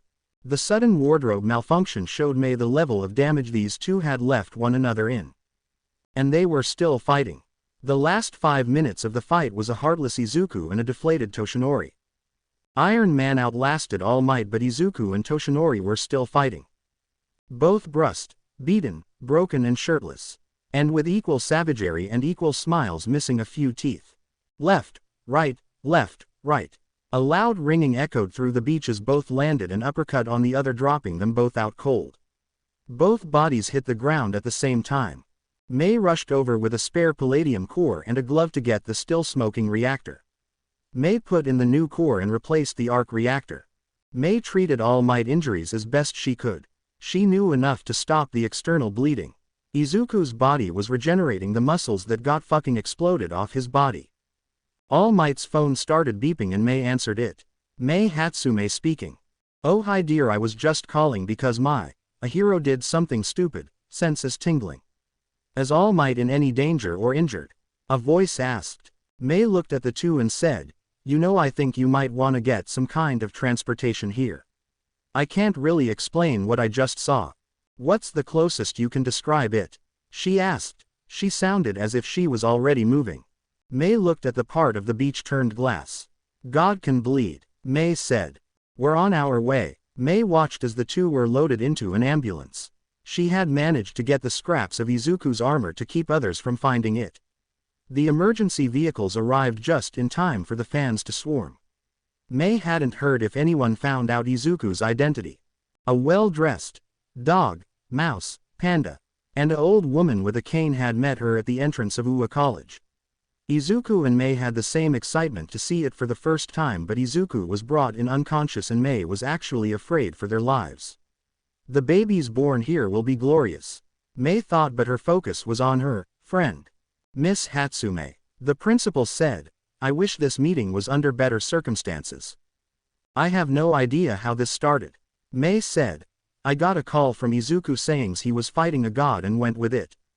Was this an attack? Recovery Girl asked, looking at both comatose men. From how it started it was consensual, Mei said. All Might was waiting for Izuku. Interesting, Nezu said. How did his underwear survive? Recovery Girl questioned. Let me check. Carbon nanotubes. Line break. Beep, beep, beep. All Might had shot up, gasping in pain as he remembered what happened. Midoriya. A grumbling from the bed next to Toshinori had given an answer. Young Midoriya. Izuku had an IV in his arm and didn't have any visible injuries. His chest, however, had a hole in it with a wire connected to a wall outlet. His arc reactor sitting on the table beside him. No, you can't make me play the Pocky game, Izuku muttered in his sleep. Midoriya. All Might shouted, shifting for a second before coughing up more blood. That was a mistake, a very painful mistake. Izuku opened his eyes and looked around. Shit, which hospital are we in? You're not in a hospital, a voice said. A slam of a cane on the ground slowly panned up to a white-knuckled hand, a scowl on a wrinkled face. The youthful hero, Recovery Girl, was in front of them. And she was not happy. You two have a lot of explaining to do, Recovery Girl said. You're basically quirkless again. Pointing her cane at All Might, then turning to Izuku. And your medical file says you should be quirkless, yet you're fine. Somehow you both show up in my medical wing beaten half to death by one another. Look, Recovery Girl, I had. Crack. The walking stick was slammed into the bed frame, cutting off the number one hero.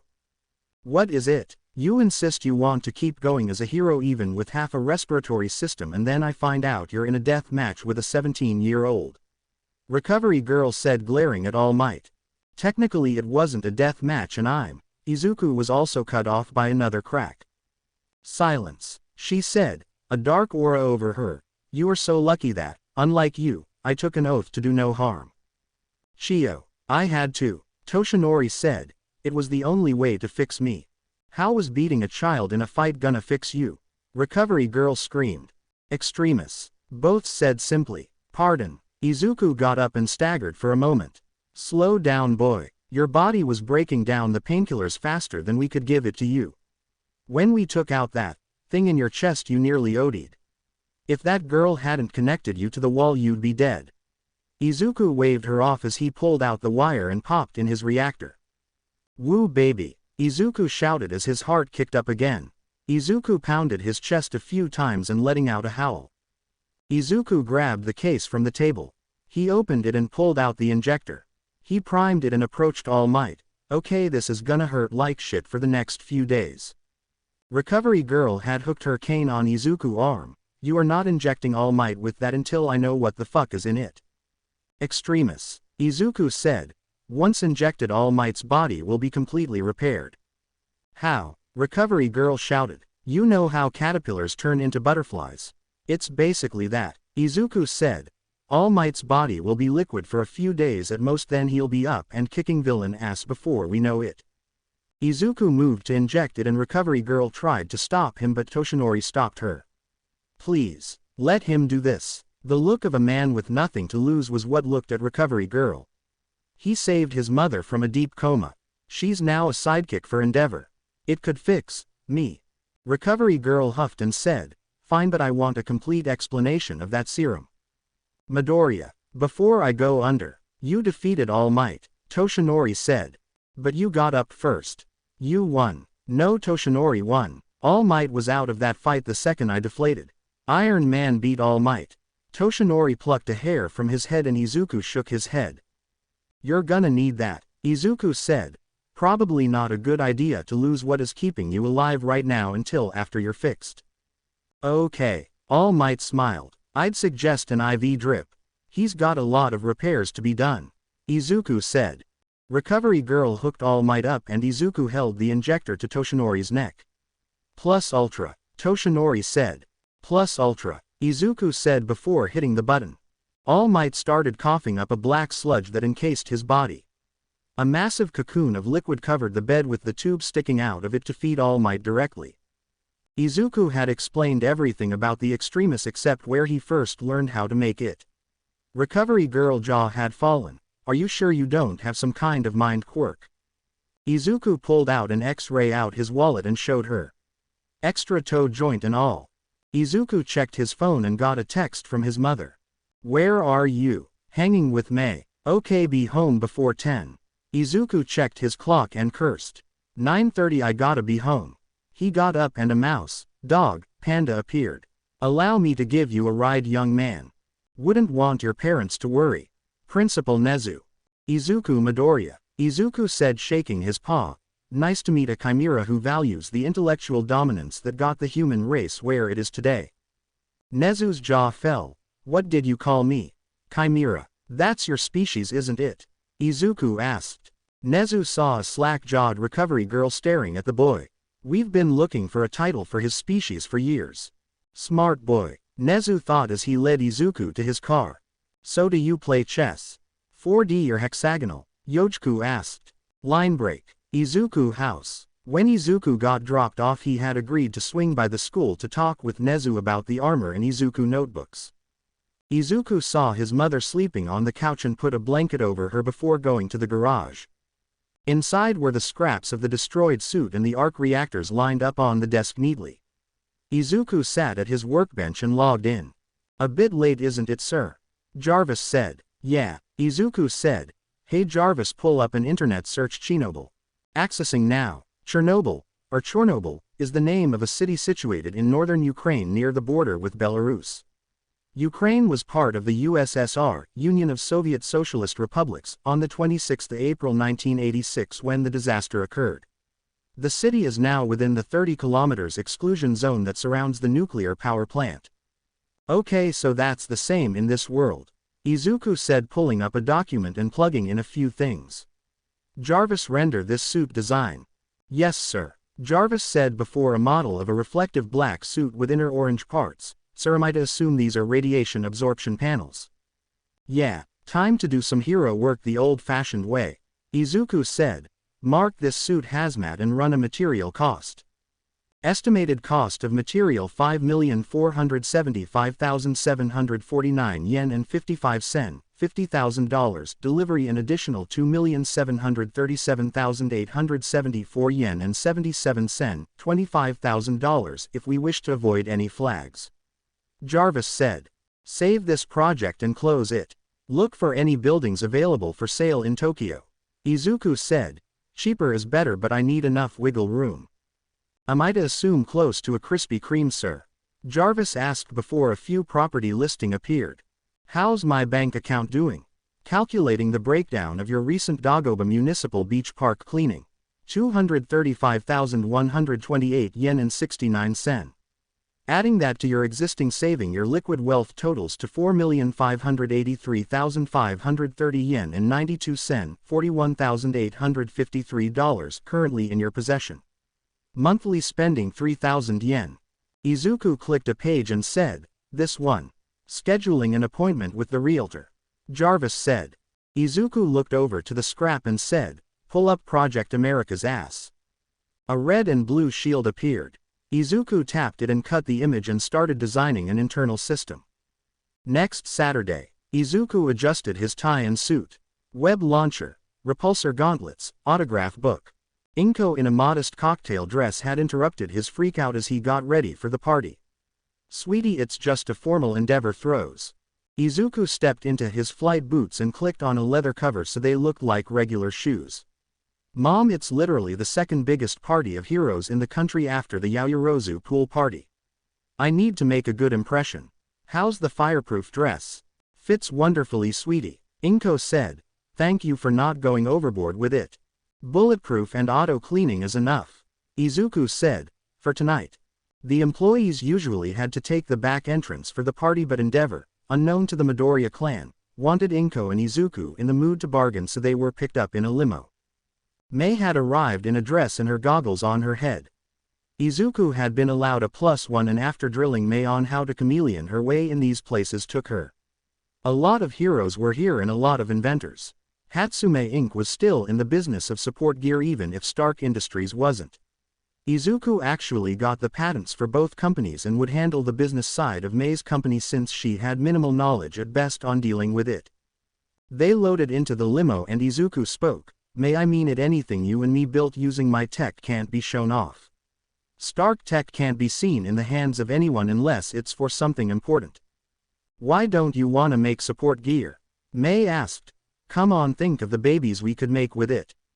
A wrist-mounted tank missile, a shoulder-mounted scatter missile, wrist lasers, an orbital bombardment tactical satellite, a Jericho nuclear-tipped warhead." Izuku said, "May the repulsors and arc reactor could level a country if I'm not careful. The last thing this world needs is an incentive to build things like that." "You built the suit," Mei said, "because I know what happens if I just let anyone use it." Izuku said, "Look, Mei, some people are corrupted by that much power. Vengeance on their enemies. My vengeance is being a hero. Vengeance is me living a life I know will help people. Vengeance in my company pushing this world to be well plus ultra." Inko and Mei had started crying at this. "Stop crying, we need to look the best we can." Izuku said, "You got your inventions?" "Yep," Mei said. "What are you planning on showing off?" Izuku tapped a button on his shirt and turned invisible before turning back. Mei's eyes turned to stars. The limo came to a stop and Izuku had Mei get out first, then him, and he'd help his mom out. Mei waved to the paparazzi pointing to her goggles and Izuku stopped mid-carpet and turned invisible, then back winking to the crowd as Inko just waved. Line break. Endeavor looked around and found Izuku. "Midoriya, glad you could make it," Endeavor said. Izuku said, "Well, I had time so might as well." "Great you could make it. Hey, could you sign this for me?" Izuku said, pulling out a piece of graphene. Endeavor eyes widened. "I thought the factory burned down before they could release these." "I dug through the ashes," Izuku said. "Burn the card," Endeavor shouted. Endeavor signed it with a Sharpie Izuku had on him and asked Izuku if he wanted to meet his daughter. "She just passed her entrance test and will be going next year on recommendations." "Interesting," Izuku said. "Glad to meet her." Endeavor smiled. "Great." Line break. "I hate this," Shoko thought as she looked in the reflection at her current attire. A long red and white dress tailor-made at her father's orders. It was like she was wearing a cloud, but she hated it. She prefers normal clothes and at least her father permits those in non-formal events. Her hair was up in a bun, yuck. Shoko liked her hair down and covering her left eye.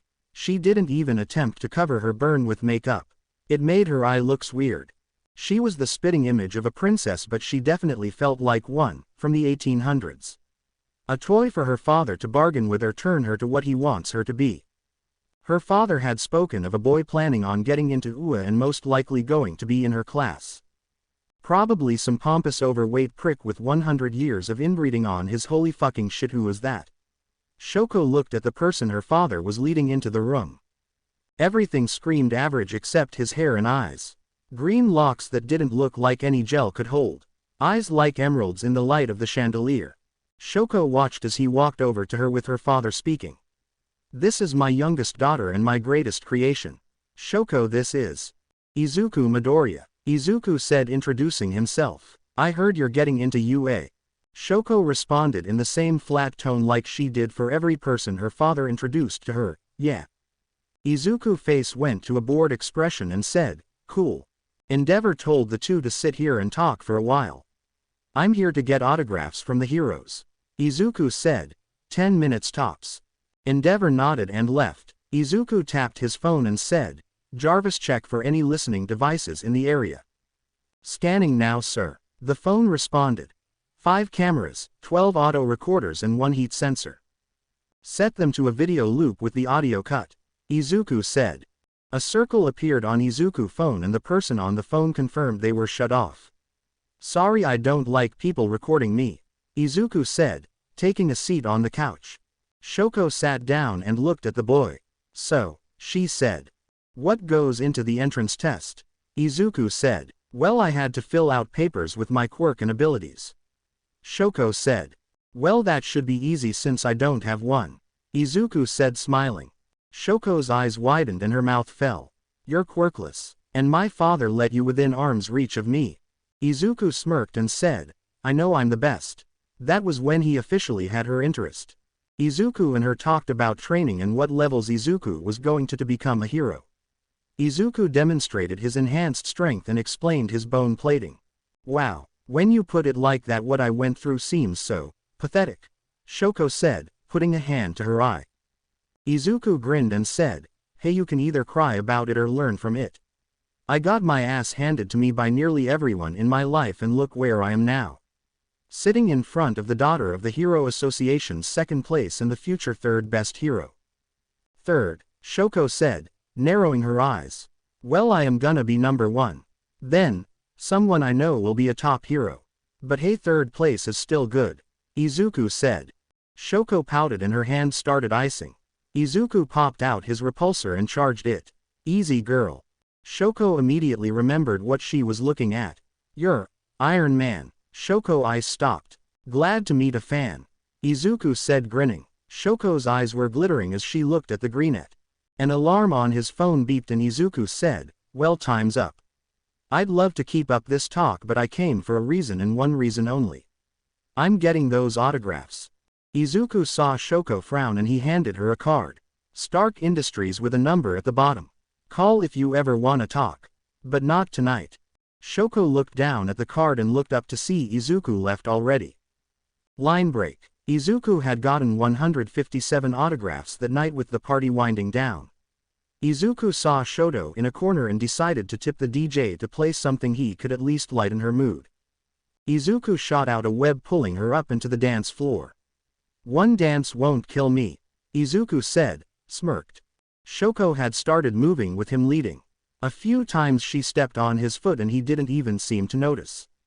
A few cameras and phones were recording the two, but Shoko was in a completely different world, only containing the boy in front of her. However, Izuku noticed. A few web shots timed right to stick the phones and cameras to surfaces the two weren't being recorded. The song ended and Izuku left Shoko back to the corner she was in with a goodbye.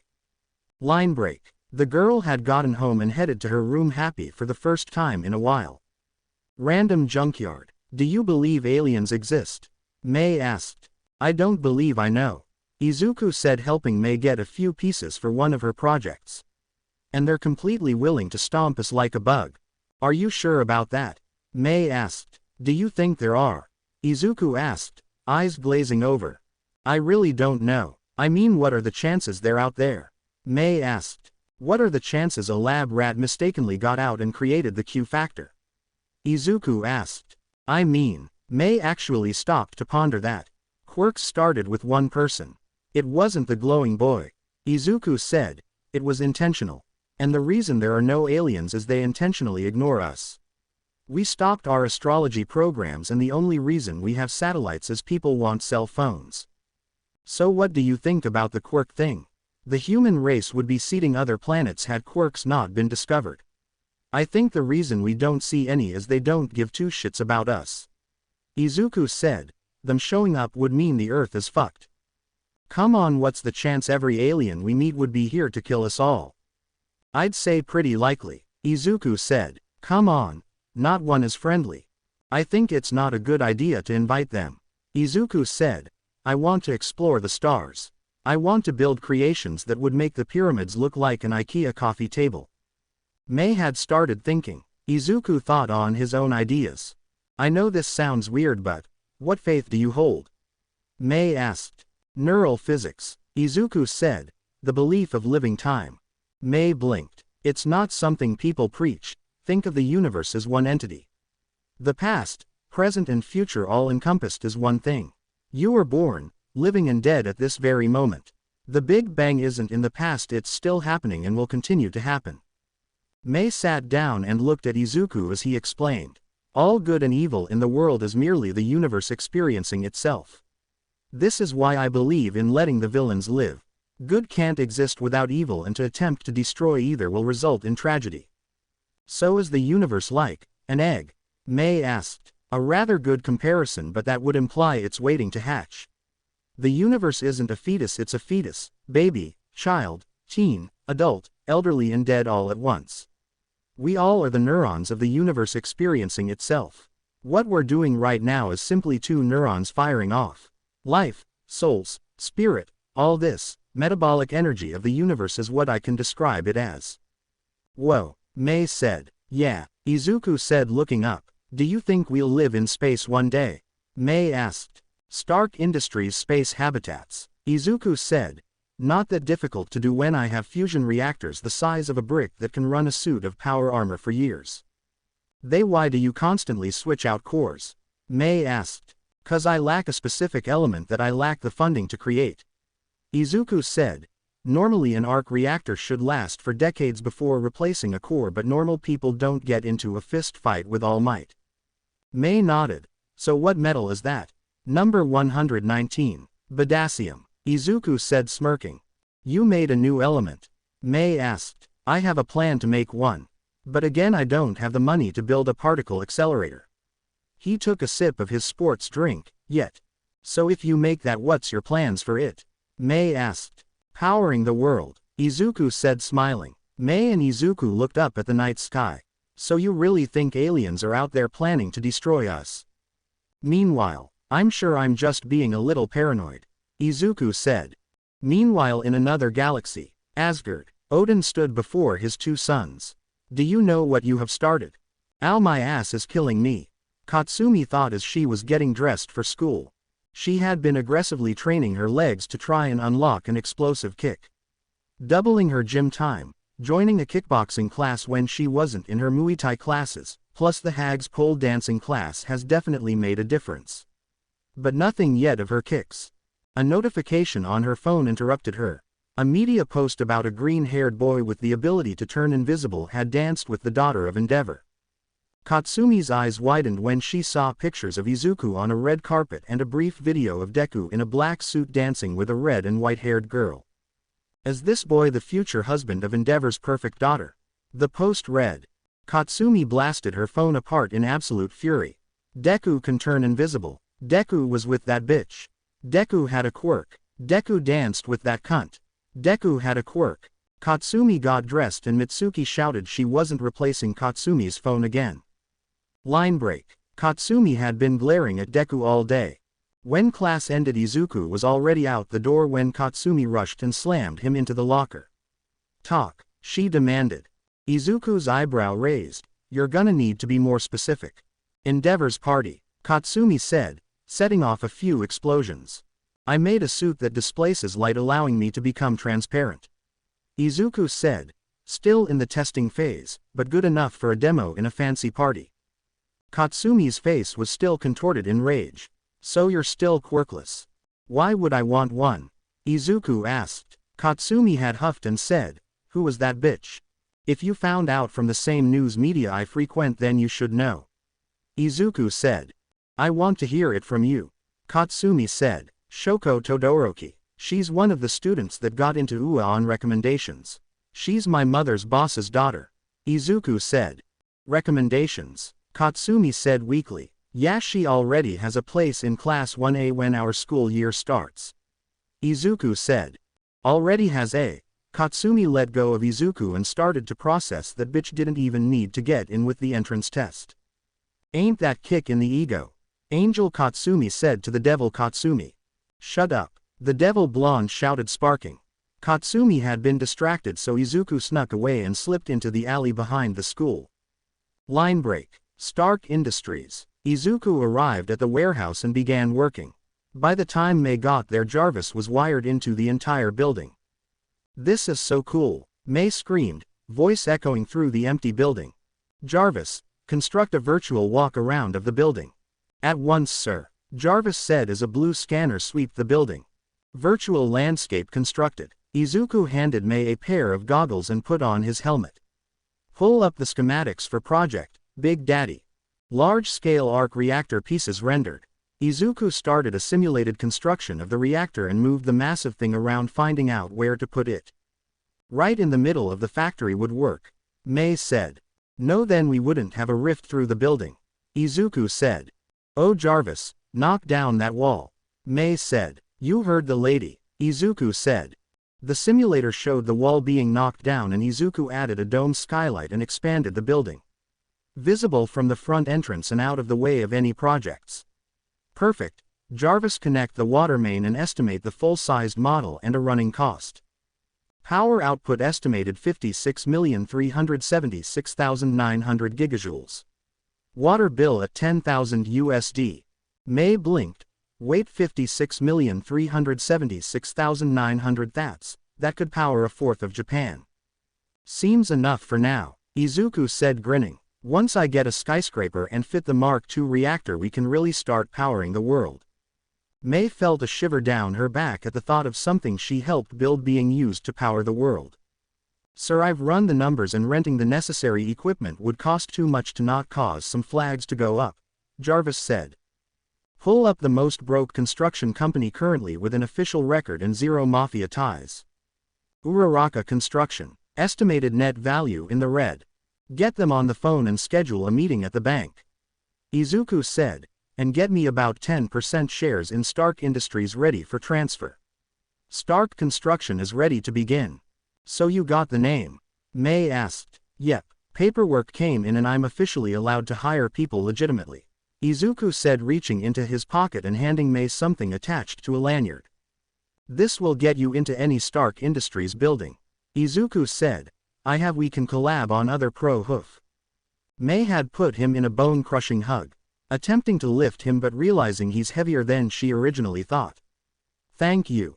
I also made you these," Izuku wheezed out, handing her a box. This time Mei had lifted Izuku but ended up falling forward.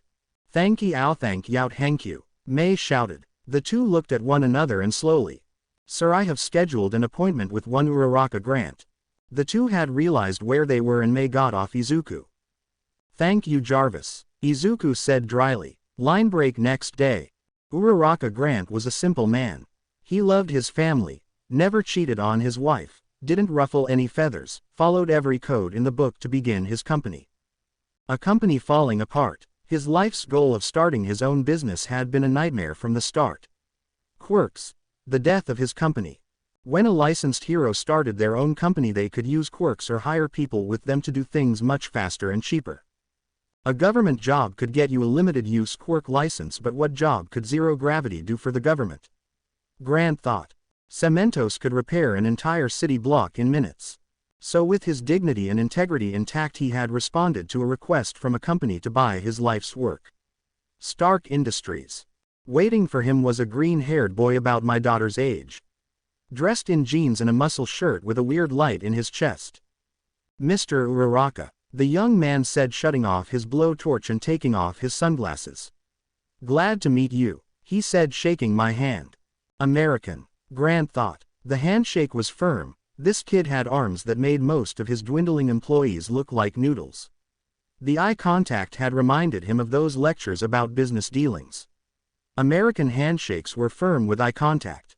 I looked it up cause I knew Japanese but I learned they do have handshake etiquette. Izuku spent 50+ years as an American billionaire arms dealer. His instinct was a handshakes, but he backed up and bowed 30 degrees. I am glad you came today, Mr. Uraraka. Thank you. You must be Mr. Midoriya. Grant bowed back. I wanted to get this over with as soon as possible. Well, let's get to my office, Izuku said. The office had a simple folding table with a laptop on it. The building is newly bought, so we're still moving in. I see. So I'm guessing you're expanding from another country? Grant asked. Mr. Worldwide, Izuku said, grinning. So your contact said you were willing to buy my company at asking price? Grant said, sitting on the chair across from Izuku. Correct. Stark Construction needs to begin its Japan branch, and it is easier to absorb an existing one. I'm happy to help local businesses thrive, Izuku said. Grant exhaled through his nose as a stack of papers was handed to him. The contract that would put the final nail in his dream dying. Are you looking for work, Mr. Uraraka? Izuku asked. Unfortunately, Grant said. Well, I happen to need a new chief executive of Stark Construction. You have no criminal record and you kept your company alive without mass firing yet. I believe 60K a year is a good start. You're letting me keep my job? Grant asked. Well, you're gonna have to step down to a project manager while a few things are arranged, but Izuku started. Grant had fallen to his knees and his head was on the ground. Thank you. Hey, stand up, Izuku said. I don't want waterworks. Izuku held a hand out and helped him up. The smile on his new boss's face had brought one out on Grant's face. Welcome to Stark Industries, Izuku said. Thank you, Grant said. I'll send you your packet in the next few days. I actually have a project lined up. I'll call the crew, Grant said, nodding. 2 days later, Grant had opened the yellow envelope at his kitchen table. A stack of business cards, a badge and the necessary paperwork for filing his payment processing. A second envelope had the plans for the construction. Stark Industries, Uraraka Grant, Construction Chief Executive. When he opened another piece of paper, Grant broke down crying. His dream wasn't completely dead. Mr. Uraraka, this document is confirmation you possess a 10% stake in Stark Construction. You will be informed of changes in the company and your holdings' current worth. It's still mine, Grant said. We're gonna be okay, dear, his wife said, putting a hand on his shoulder. Line break. 2 months later, Ua Hero Academy Medic Wing. Izuku was in the medical wing trying to figure out why All Might hadn't emerged from his cocoon. His body was much more injured than we thought. Recovery girl said, give it time, dearie. Izuku nodded and said, you want a shot of it? Extremis 2.5 is still in testing phase, but 2.0 is good to go. Shave a few years off the clock. What is Extremis 2.5? Recovery girl asked. It's a strain of Extremis that basically turns everyone sexy. Izuku explained. They won't be superhuman, but imagine a world where there'd be no blind, deaf or disabled. Where cancer doesn't exist. That's Extremis 2.5. You make that and I'd be out of a job. Recovery girl said. Hurry up with it. I gotta get to Nezu's office. Nezu's office. Ready for our rematch? Nezu asked. You're on, Izuku said, pulling up a seat. 4 months till entrance exam. After class, Katsumi grabbed him and pulled him into the girls' room. Your idea isn't doing anything. Izuku had gotten over the panic of being in the girls' room when Katsumi turned around. I've trained for months and my ass looks like Mount Ladies, but I can't even create a spark with my feet. If this was a lie just to make my ass like the hags, I'm gonna disintegrate you. Izuku had a drop of blood going down his nose. Well, if you want me to test a theory, you can meet me at my house later. Katsumi had growled. You have one chance, Deku. Izuku grabbed a paper towel and plugged his nose before crawling out the window. Izuku home. Katsumi waited out front and Izuku opened the door. About time, Katsumi said. Izuku led her in where a chair was pulled out and a pot of water on the stove. You want some tea before we start? Izuku asked. Katsumi begrudgingly accepted the cup and Izuku had her take her shoes and socks off. Lay on the couch. It'd be easier to see the muscle contractions if you're not standing, Izuku said. Katsumi did and Izuku began rubbing her leg, pinching it occasionally and seemed to be looking for something. Katsumi had actually started relaxing a bit. Angel Katsumi had snapped her shoulder to slip through the bars of her cage and yanked Devil Katsumi away from the console. Izuku pinched her butt and rubbed a spot on lower leg. Her foot sounded like a stovetop going off. Okay, I got the kinetic chain. It starts in your toes, then calf, hamstring and then your butt.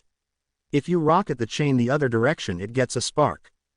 Angel Katsumi slammed her fist on the console. Katsumi's butt clenched, then her hamstrings, her calves and her toes flexed, getting a spark on the underside of each foot. Thank you, Katsumi said, looking at her foot as she was testing the sparking. We need to open your pores so you can begin sweating, Izuku said, lifting her up and carrying her to the chair. The angel hit a button and Katsumi smiled. The devil was trying to get to the console. Angel Katsumi kicked her with an explosive kick. Guess we got the new quirk, bitch, Angel Katsumi screamed. Izuku set the pot on the carpet and lowered Katsumi's feet into it. Tell me if it gets uncomfortable. Katsumi told him she wanted to get out and he obliged by lifting her up. Katsumi tried another kick and an explosion sent her off the couch. Izuku had moved and caught her. Oh, he's gotten faster, Angel Katsumi said, smiling. Bitch, get away from that. The devil Katsumi was causing explosions in her hands. The angel pressed a few buttons and gave a shit-eating grin at her counterpart. Katsumi hugged Izuku and the boy went still before returning the hug. Angel Katsumi began to age, laughing like a deranged person. She was now 12 and the devil Katsumi was now desperately trying to get her away from the console. Bitch, you better not, Devil Katsumi shouted. Oh bitch, I'm gonna, Angel Katsumi said, flipping a cover off a button labeled do not push and pressed it. Katsumi purred and snuggled into Izuku. Thank you, Izuchan. Angel Katsumi had aged to 16 and cheered. The devil yanked her hair and tried pulling her to the cage. You think she could possibly use the new power without me, bitch? I'm not going back in that cage. The angel laughed as she smashed the cage to shards. Izuku had tensed up. The horned angel Izuku was desperately trying to process what the fuck just got said. God damn it, the console's frozen. Kicking it, this thing needs an upgrade. Devil Katsumi had slammed her fist on the console. You can put me down, Deku, she said, her eyes going narrow. Izuku set her down and Katsumi straightened out her clothes. I guess you were useful for something. You still won't be a hero. She grabbed her shoes and walked out.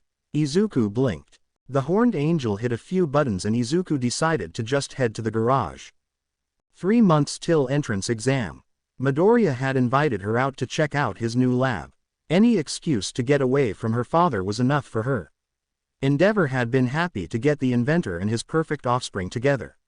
So after school she met up with Izuku. They took a train then a bus to a facility. Introducing the leading producer of clean nuclear energy. Izuku said thematically, Stark Industries. Shoko saw the giant machine when they entered and Izuku explained it was a larger version of the thing in his chest. It's got enough power to run a fifth of Japan.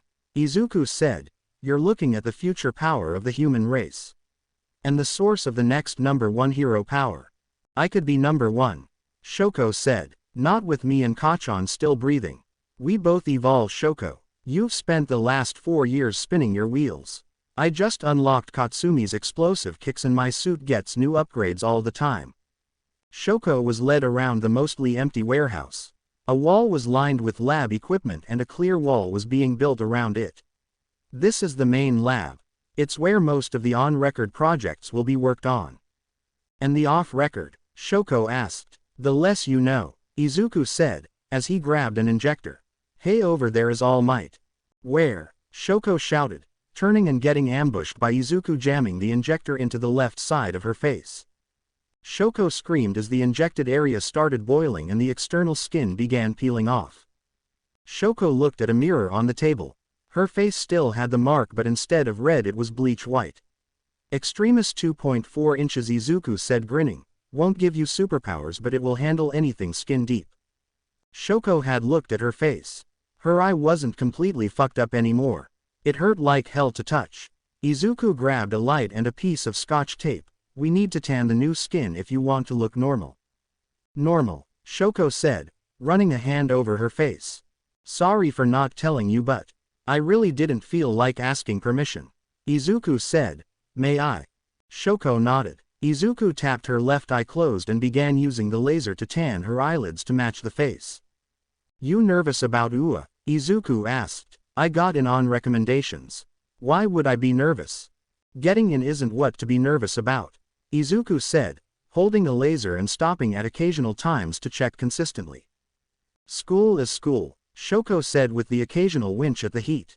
Why, are you nervous? I fought All Might to a standstill.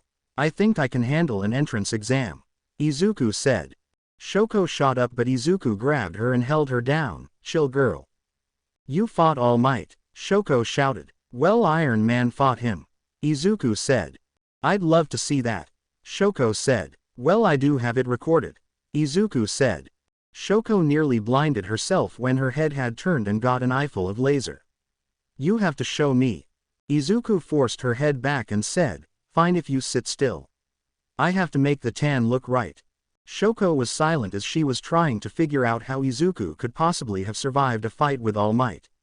Shoko was made to spar with her father and never in her life landed anything that even got to what could be called a standstill. Izuku was quirkless. Shoko wasn't as biased as her father, but even she knew what a momentous accomplishment it would be to survive a fight with All Might. And you still aren't getting in on recommendation.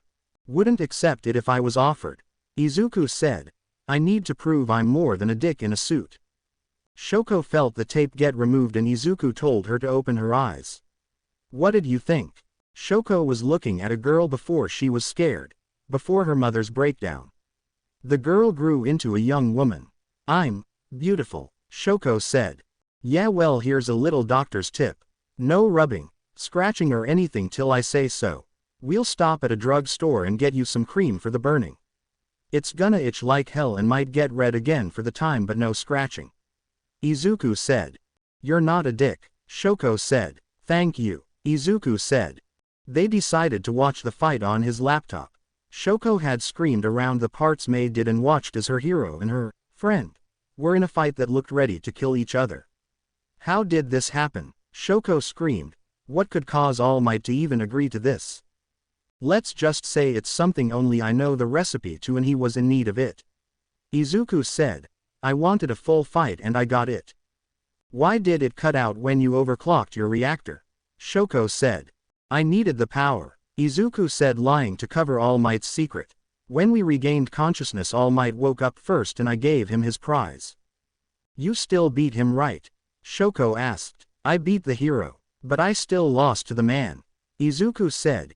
Even when his quirk was burned out, when his body was beaten and bloody, he kept fighting. You burned out All Might's quirk, Shoko shouted. He burned out my reactor, Izuku said. I was heartless and he was quirkless. The fight devolved into two guys throwing punches till the other fell. The last thing I heard was a crunch of his jaw breaking and my skull ringing as I blacked out. May said we both fell at the same time. Shoko looked to Izuku, then the suit, then her eye. You make me feel so. Shoko didn't finish that sentence. I think that mentality is your biggest problem. A lot of people's problem. You see someone trying harder and see it as you're good enough, and instead of rising to the challenge and try harder, you decide to mope or in some cases try to compensate by hating the one who had tried harder, Izuku said. You don't understand what my lifestyle has been like, Shoko said. Izuku listened as Shoko told him everything. Her entire childhood laid out in front of him. I think you're being selfish, Izuku said. The look on her face was priceless. Izuku would have laughed if it wasn't such a serious topic. You're smiting your mother's sacrifice by trying to hide a part of you.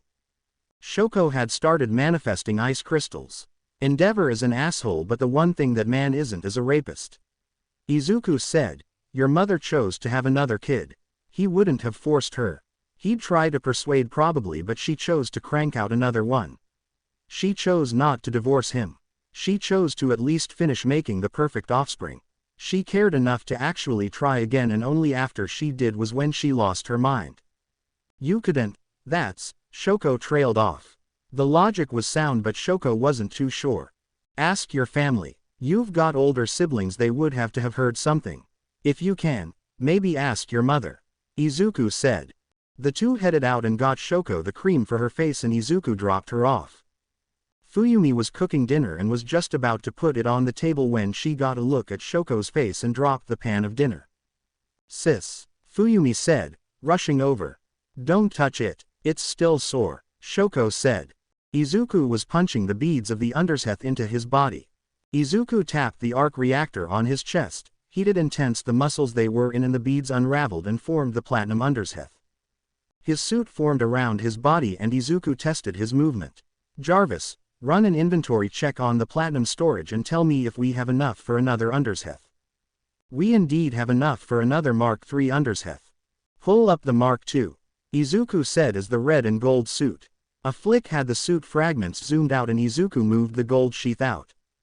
Reconstruct the underseth into fragments and wire in an external processing unit. Izuku said. At once, sir. The armor plates had the sheath beads integrated into them. Sir, the new design would have no tactical advantages to the current design. It's not for. Jarvis interrupted him by flashing a news warning. A plane had been hijacked. Save the project. Izuku said. Jarvis, how's the parts? Still not complete, sir. How's Iron Liberty? Stars and Stripes are capable of flight. However, the weapon systems are. He headed to the outer plates and attached them as fast as he could. I need a quicker way to suit up. Izuku thought as he got suited up. Line break. A streak of blue had flew above the ocean headed towards the plane. Jarvis, contact ground control and patch me into that plane. Your lives, sir. Attention, this is Iron Liberty. What is the situation on board? Mayday, mayday, this is co-pilot Matthew Briggs of Flight 77 to Japan. The pilot has been shot, I've locked the cockpit and 3 passengers have been killed. Briggs, listen closely. I need to keep that door shut, buckle your seat belt and keep this thing at cruising altitude. I'm here to help, Izuku said. Okay, shit, they don't prepare you enough for this shit. Glenn was a Navy pilot, for fuck's sake. Briggs said. Just breath, man, we're gonna get through this. Izuku said. Get the passengers buckled in. We're gonna get through this. Inside plane. Attention passengers, I know the current hijacking is in progress, but I would recommend buckling your seat belt, putting your tray tables up and your seats in the full upright position. Thank you for your cooperation in this unforeseen event and thank you for flying with us. The passengers still die, the one who killed the pilot said, aiming for another passenger. Hey dipshit, wanna surrender right now before you get out of this with minimal bodily harm? A new voice over the announcement said. Please, you heroes know the rules. None of us have quirks, so you can't do shit. The back door had been ripped off and in a punch had sent the furthest back guy into the other door, clutching his chest. The remaining 8 had opened fire on the figure as he blasted 7 and pinned the last one into the cockpit door. What a coincidence. I don't have a quirk. The voice came from the loudspeaker. You think you won? The hijacker asked. He had slammed a button on his watch and the left engine blew up. A web was shot, sticking him to the wall. Outside. Briggs, listen, I need you to cut the engines and discharge the fuel. Izuku said, jumping out. What? Briggs asked. Listen, the thing's gonna blow and send the propeller, cutting the plane in half. Kill it now, Izuku shouted.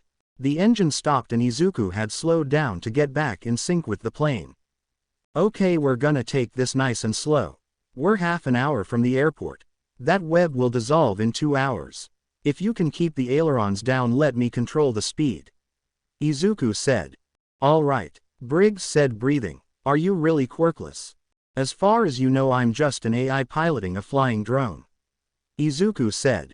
Ground control. 77 just killed the engines. Attention ground control, this is Iron Liberty. I'm currently keeping 77 in the air. The engine is blown and the fuel is empty. Call the Japanese Defense Force. We have 8 neutralized hijackers and need a clear landing. Who the fuck is Iron Liberty? One asked. Iron Liberty, the Defense Force is being contacted. You are clear for landing. Copy that. Later, as the hijackers were loaded into cars, a full view of who just saved them was finally available. Thank you, Iron Liberty. Unfortunately, we will have to bring you in for questioning. The officer who was getting information on what happened said. Of course, sir. My only goal is keeping everyone safe. Izuku said. I think that won't be necessary. A voice said. Hello, officer. Nezu said. Nezu, what are you doing here? The officer asked. Well, I was simply here to check on my plane. Nezu said. Your plane? Yes, I have actually recently purchased this for a little project I have plans to do. Iron Liberty was acting under my orders to ensure the safety of my property and the lives of the passengers. Nezu said. Is that true? The officer asked the airport personnel. Let me call my higher-ups. The airport personnel said. Yeah. 77, really? Okay then. Yep, it's the legal property of Hero Nezu. Very well, so this is your drone? The officer asked. Yes. Nezu said, sipping his tea. Let's go, Iron Liberty. Izuku saluted and flew off. Later, Nezu's office. Izuku was pacing in his armor. That went well, Nezu said. No, it didn't. Izuku said. I know you. You don't drop 14 mil just to cover someone's ass. I like to think of it as an investment. Nezu said, smiling. What do you want? Izuku asked, plopping into his chair. Well, I believe you can guess repairs to my new plane. I'd love to see the stark difference in what you could add to it. Nezu said. That can't be it. Izuku said. No, but I like to keep a few favors available. Nezu said. Okay, give me 2 weeks to get the parts. I can finish getting it flight worthy, but the spinning rims are gonna need a while. Izuku said. Now about Stark Power. Nezu said. You want an arc reactor installed in the school, don't you? Izuku said. Yes. Nezu said. Anything else? Izuku asked, rubbing his face. Yes, I'd. The door swung open and Izuku slammed his faceplate closed. Nezu. Is it true? Does UA have a private jet? Present Mike asked. Yes, it will be modified for the school's private use. Nezu said. Solid. Hey, you're that Iron Man guy. Iron Liberty. Iron Man is the other guy. Izuku said. Me and Iron Man are working on a few improvements to the school. Nezu said. We were just going over the plans. Wicked. Present Mike said. Nice meeting ya, man. Same. Izuku said. When the voice hero left, Izuku turned to Nezu. The laugh was all he needed to know that was planned. Oh, you want the stark difference? Set em up. Nezu put the board on the table. Bring it, Chimera, Izuku said. Glady. Nezu smirked. My first omake. The room was dark. Izuku walked in, and in the room were 4 others. Humans, I have summoned you 5 for a single reason. Nezu appeared with a light, revealing himself. Sitting with his hands folded and an evil smile on his face. I would like to play a game. Hell yeah, all 5 shouted. 1 week before exam, Izuku was on a video call with his dad. The screen flicked on and a man smoking a cigarette appeared. A splashing of ocean and a moonlit sky in the background. Izuku, you're growing like a weed. Good seeing you, Dad, Izuku said. I got your message. You're actually graduating and you're trying for UA. Hisashi Midoriya said. Yeah, Dad, I'm gonna take the entrance test in a week. Izuku said. Hisashi lighted his cigarette with his tongue and flipped it back around. Boy, if I catch you with one of these, your ass is gonna be blistered hotter than that building Endeavor melted back in July of 4X. Izuku and Hisashi said together. I know, Dad. That's my boy, Hisashi said. Hey, Dad, Izuku said. Check this out. My quirk, my son. Hisashi said, stamping out his cigarette. My boy has my quirk. Hisashi had fallen to the ground shaking. I don't think I've been so proud in my life. Izuku got Inko's tear sack, but his dad's emotional nature. Years of drowning in alcohol in Tony's head had calmed that to a degree. It's not much, but I can make it work. Izuku's heat breath was his body's method of releasing the heat of having the metabolic rate of a 6-foot squirrel, but it was useful. I wish I could hug you right now, but jackass quiet, so I'm the only safety manager for the next 6 months. Hisashi said. Don't worry, Dad. We'll have a day out when you get home. Izuku said. It was routine. Dad gets a week or so home. First night, Izuku is sent to Aunt Mitsuki for the night so Dad can officially start his time off with Mom. Much to their neighbors' hatred, since he owned the building and they couldn't complain about the noise. Izuku had inwardly shuddered when he first figured out what was going on. It was good seeing you, son. Now put your mama on the phone and leave the house. Hisashi said. I actually got a project with a friend to do. I'll call after my results come in. Izuku said. Inko was past the phone. Ooh, my baby looking like a snack. Wait till you get home and you'll see how much of me is. Inko had realized Izuku was still in the house. I'm gonna stay with Mei for a fucking week to get that image out my brain. Enjoy having a loving relationship that scars your son.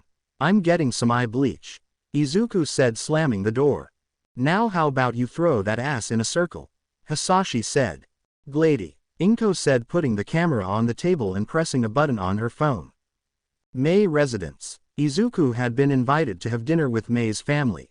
Honestly, it was probably the most awkward thing at the moment, cause 1. Izuku had shown up in his recently repaired Iron Man suit with a floating box of stuff, and 2. Him and Mei were currently on a food mix that limited their waste products to liquid waste so the suits could properly filter it for food.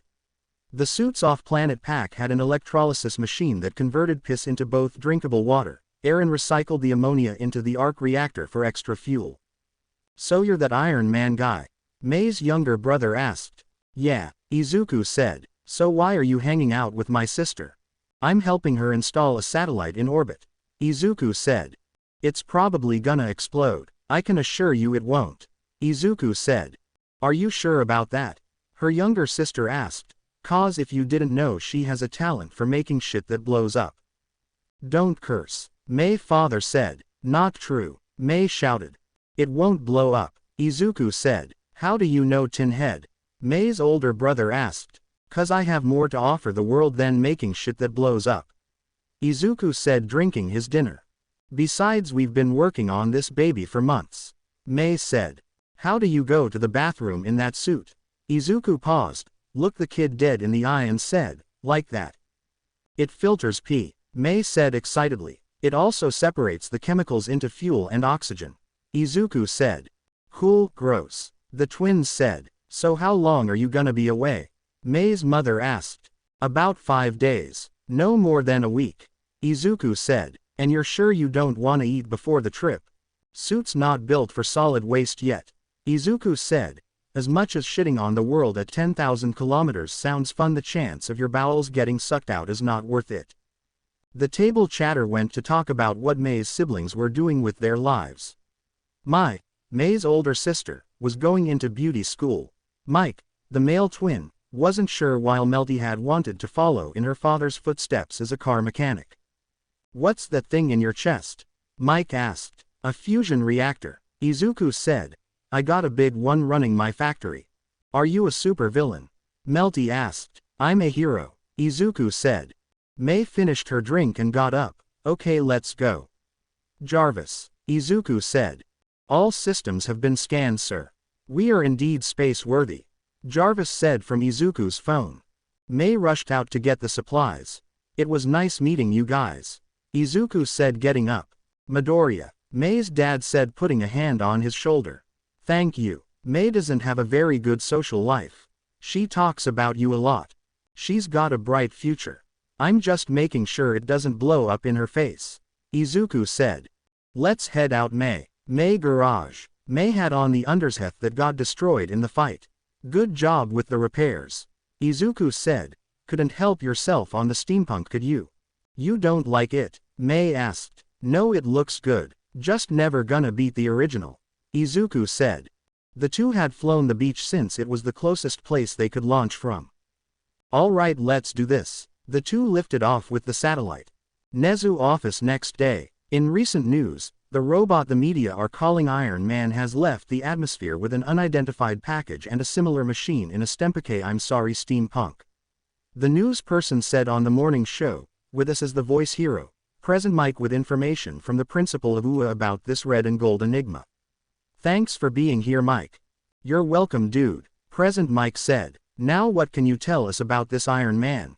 The newsman said. Well, I only know what Nezu told me, but I did see the rescue last April. If All Might and Nezu says Iron Dude's a good guy, the first believe him, present Mike said. What about the recently revealed Iron Liberty? The newsman asked. I actually got to meet him. Apparently he works for Iron Dude, present Mike said. Last I heard he's helping Nezu with his plane. All Might has claimed this is a drone, but the name Iron Man implies a gender preference. Hey, I got no problem with whatever someone wants to be. If he says he's a bro, he's a bro. Present Mike said. There has been talk of Nezu building a drone hero force. How do you think of this affecting your job? I'm a teacher, a hero and a DJ. If a robot can help me with that, I ain't got a single problem. Present Mike said. If heroes are threatened by a robot hero, here's a little wisdom my mentor told me back when I was a student. Step up or shut up. If you're afraid someone can do your job better, then work harder and smarter. Inspiring words. On to the recent disappearance of All Might. The news anchor said. No fucking clue. Present Mike said. Well, thanks for being here. Anything you wanna add? Yeah, my mixtape drops in a week. Check out my website and tune into my show for all the news on my organization. Present Mike said. Nezu turned off the TV and pulled out his phone. This is Jarvis. Mr. Midoriya cannot answer the phone at the moment. If this is important, I can leave him a message. Jarvis, I was wondering where Midoriya is currently. Nezu asked. Assisting Madame Hatsume with installing her entrance project. Thank you. Nezu said, hanging up. Nezu got a message that someone left the school. He checked the cameras in a hospital wing. The #1 hero had spent the last 8 months in this state. Why, you asked? 'Cause inwardly he was speaking with someone. Toshinori mind. It's time, Toshi. Nana said. Toshinori said. You know the day was coming. Nana said. You got the most mileage out of One for All, but you know your body wasn't gonna live forever. I know, but will I ever see you again? Toshinori asked, hugging his mentor.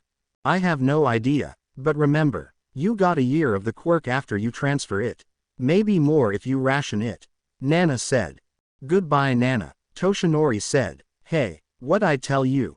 No matter how scary things get, give 'em a smile, as if to say, I'm A-okay. The people in this world who can smile are always the strongest. Nana said as Toshinori had been ripped from the dream world. Hospital wing. Instead of exploding like Inkos, the green lightning of the One for All surrounded it and pulled inward. The mass of black sludge had started forming a body. A perfect vessel for One for All. As his body started reforming, All Might looked at himself. When his body finally finished growing, One for All started. Plus Ultra. All Might voice shattered glass. He finished growing and deactivated his quirk. All Might had rushed out the broken window before Recovery Girl came back in. 2,000 kilometers above, Izuku and Mei had just unpacked the satellite and were going over the connections. Stable orbit. How we doing on your end, Jarvis? Mei asked. Connection speed optimal. Jarvis said. Congratulations on your first satellite, Madame Hatsume. Day of. Izuku and Mei returned to Earth with about 4 hours to scrub themselves and get to Ua. Izuku had been given an up-close and personal view of Mei's body as they had been locked in by Maya. There was a lock on the bathroom door from the outside. What, am I her keeper? Izuku shouted to Maya. You are now. Better hurry. Hot water is limited. Maya said, chuckling. Izuku turned to see Mei had pulled off the undersheath already. Come on. Mei shouted. Izuku gulped. Jesus, she's more stacked than pepper. 4 hours was not enough time to enjoy this properly. Izuku gulped as he retracted his undersheath and got into the shower.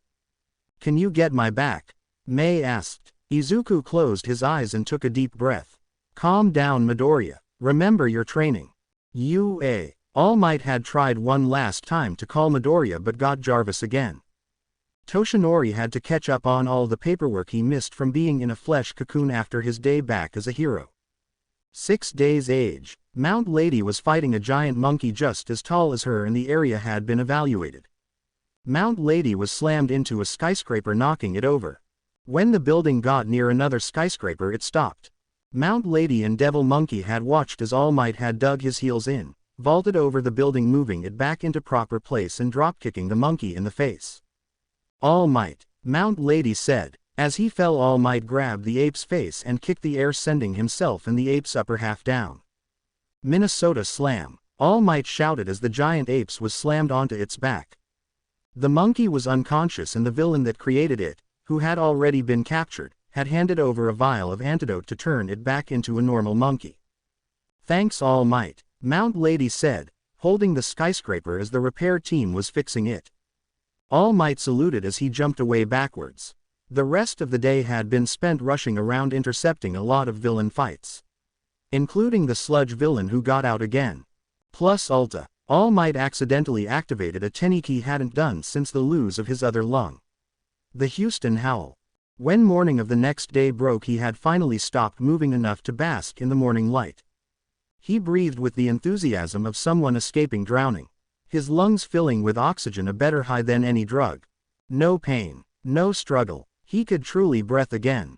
His moment had been interrupted by a rumbling.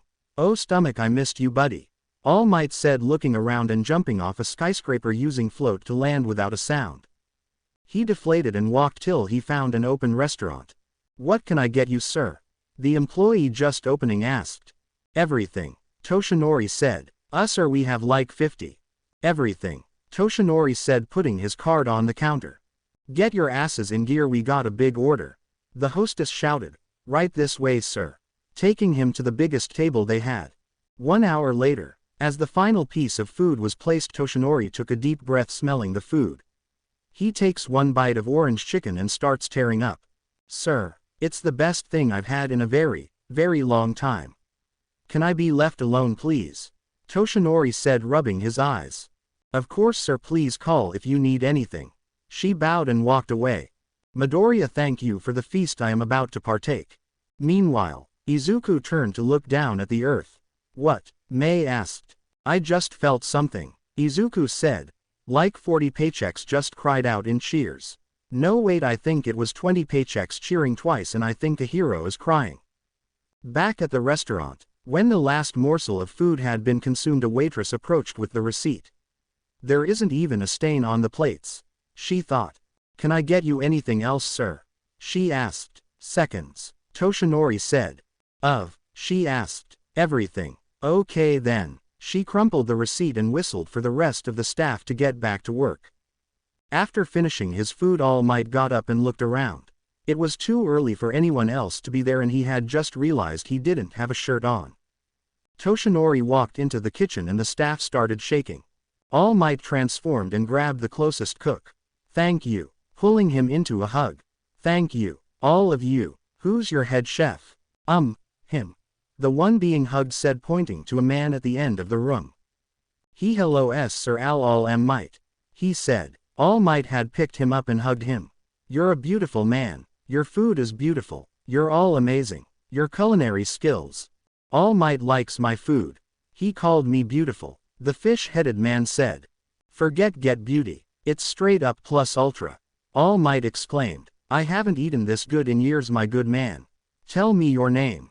Ty Borpington. "Ty Borpington, thank you for this angel's flesh you call food." The fish-headed man started weeping as the rest clapped.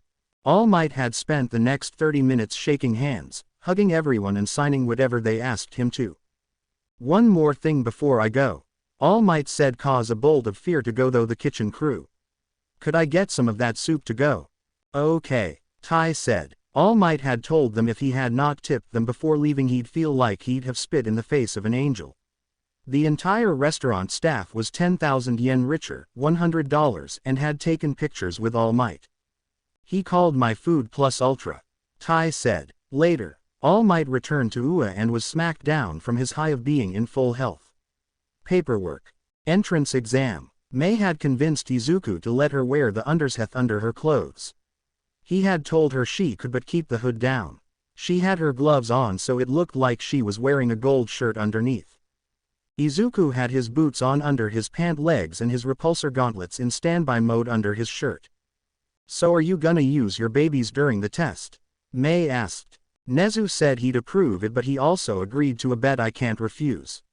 Izuku said, "If I can successfully get in quirkless, he'd cut the 14 million I owe him for saving my ass in half." 14 million yen, Mei asked. "Dollars," Izuku said. "Namibian," Mei asked. "American," Izuku said. "One United States dollar is about 15 Namibian dollars.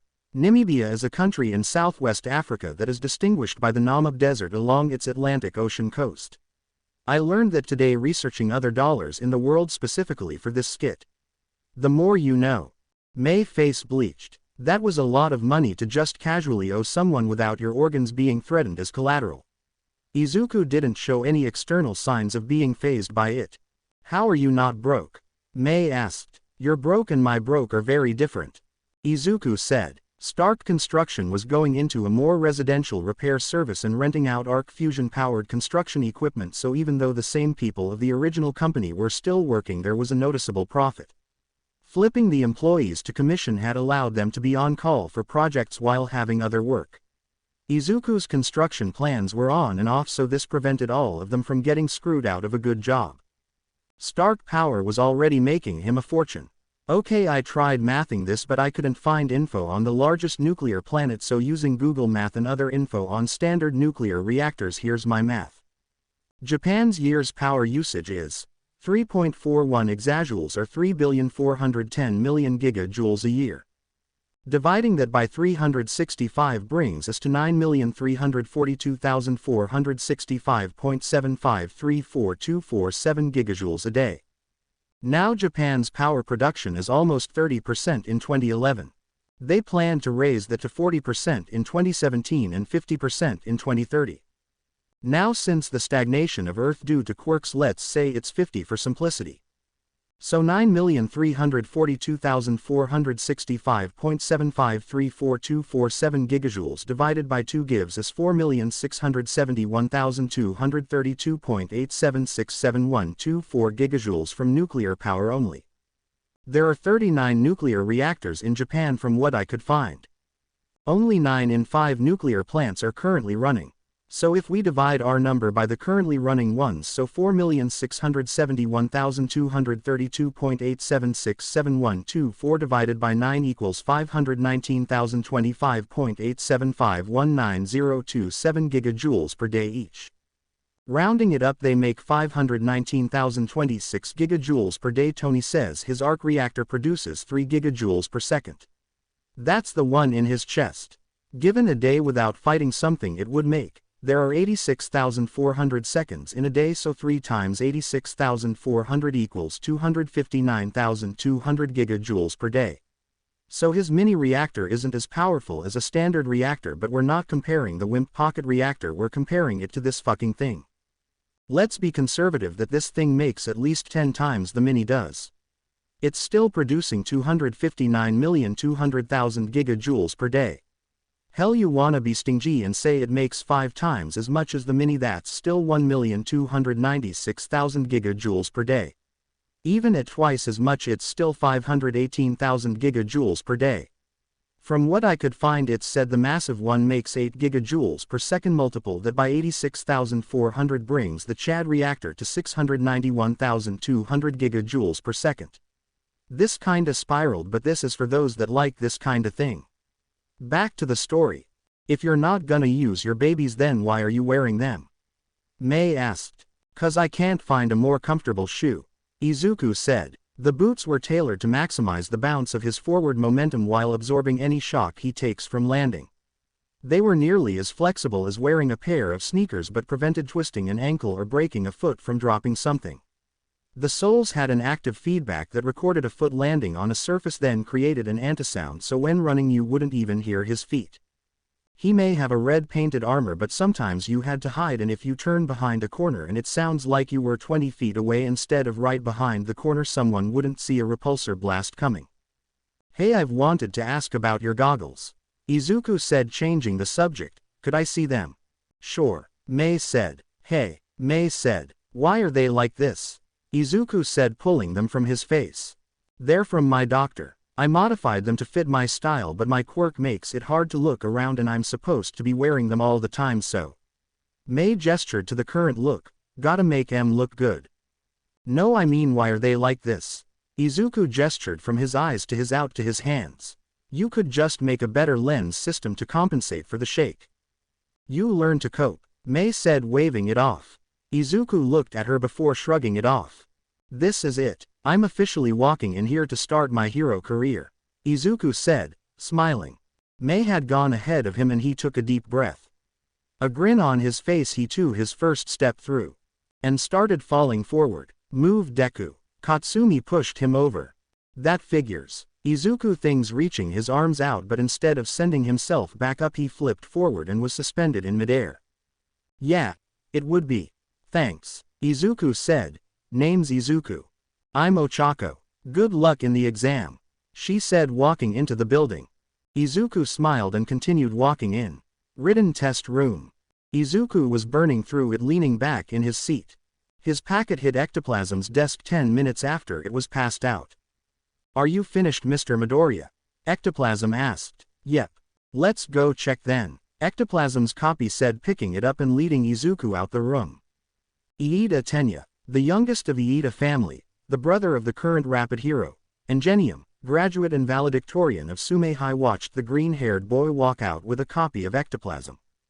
His complete lack of poise had put a bad taste in his mouth. Leaning back in your seat, approaching the teacher and speaking with such lack of respect. After guessing though the entire test, a barbarian, this Neanderthal had no respect for this sacred place of learning. When I had finished my test, double-checking my marks and ensuring everything was proper, I exited the testing room. He was speaking to a purple-haired student, and as I passed him I had heard a snippet of their conversation. The term, fuck it, is really useful in these scenarios. Either you make it or you're in Gen Ed. I couldn't even continue to hear his voice. This boy wouldn't even set foot in Sume before being kicked out. When I entered the auditorium, the green-haired hooligan had been sat next to a spiky-haired blonde girl. Okay, time to lay down the 411 for what's going on. Present, Mike said. Izuku. He was muttering about his strategy for the exam. And you? A voice snapped me out my muttering. I turned to see a blue-haired boy pointing at me. Me? Yes, you. The green-haired hooligan. Is this a joke to you? Iida asked. This is an establishment of high prestige and your muttering is distracting. If you're here to play, you shouldn't be here. Yeah, Deku, a quirkless loser like you should walk out before you embarrass yourself. Katsumi said, getting shocked looks from the other students. Quirkless. You heard that right. His name's Deku. Izuku glared and said, okay, first of all, I'm a ragamuffin at best. This got a few chuckles. Second, yes, I am quirkless, but just cause I am, I don't expect to be given a handout. I will get in with the same dedication and hard work as everyone in this room. If you're gonna try and belittle me, I'd suggest bringing enough ammunition next time. If your ass is willing to cash a check that Mouth just wrote, meet me at Dagoba Beach after the exam. Hey, now let's stop escalating. Present, Mike said. If someone was trying to sabotage another student, they'd be disqualified, and there are cameras in every location of the testing ground, so we'd know. They both sat down and Izuku glared at Katsumi. You know, I didn't want the judges knowing I'm quirkless. The way he looked at her, the way that caring face he always had turned to bile had put an uneasy feeling in her very soul. Deku didn't get angry. Not like this. Locker room. The muttering about why was he even here and what did he expect to do when faced with the robots had put him in an upset mood. He had wanted a new start here, but whatever. He'd gone through it all before, but like he said, opinions are like assholes. We all have one and they all stink, so get over it. As Izuku was putting his gloves in his locker along with his clothes, a well-dressed rodent man approached him. Who's that? I think that's Nezu. Why is he in here? Is he here to get the loser out? Midoriya, I see you're putting your gloves away for this task. Nezu said. You know our bet. I can't use any tech. Izuku said. I won't turn on my boots, but I don't own other shoes that I'd feel comfortable running in. If you want me to do this barefoot, I will. Oh, that's not why I'm here, Izuku. Though I am disappointed you're leaving your gloves here. Takes away the temptation to lose our wager. But there is something else of concern. Izuku sighed and reached under his shirt. A click was heard, but no one knew what it was. Not that, my boy. Our bet is nothing you've built already. Nezu said. I'd never put you in a situation where you can't think your way out of. You and I both know what I think about intelligence-based survival. So anything I build inside the zone is fair? Izuku asked. Nezu nodded. I'd expect nothing less. Nezu put a paw on Izuku's chest and twisted the arc reactor back into place. The human race are the pinnacle of intelligence-based survival techniques. I'd like you to prove that. Nezu walked away and Izuku said, to who? Nezu's evil smile had every tense. Everyone. Izuku had chuckled. Thanks, Chimera. The rest of the muttering had turned into talks about him knowing Nezu and what that was about. Testing ground alpha entrance. Izuku had stretched and was looking around. More muttering. Izuku looked around. Izuku walked over and could tell she was just as nervous as the rest of us. A hand grabbed his shoulder and turned him around. If you true are quirkless, then the only reason you are here is you're a plant by the school to test us. The blue-haired guy said.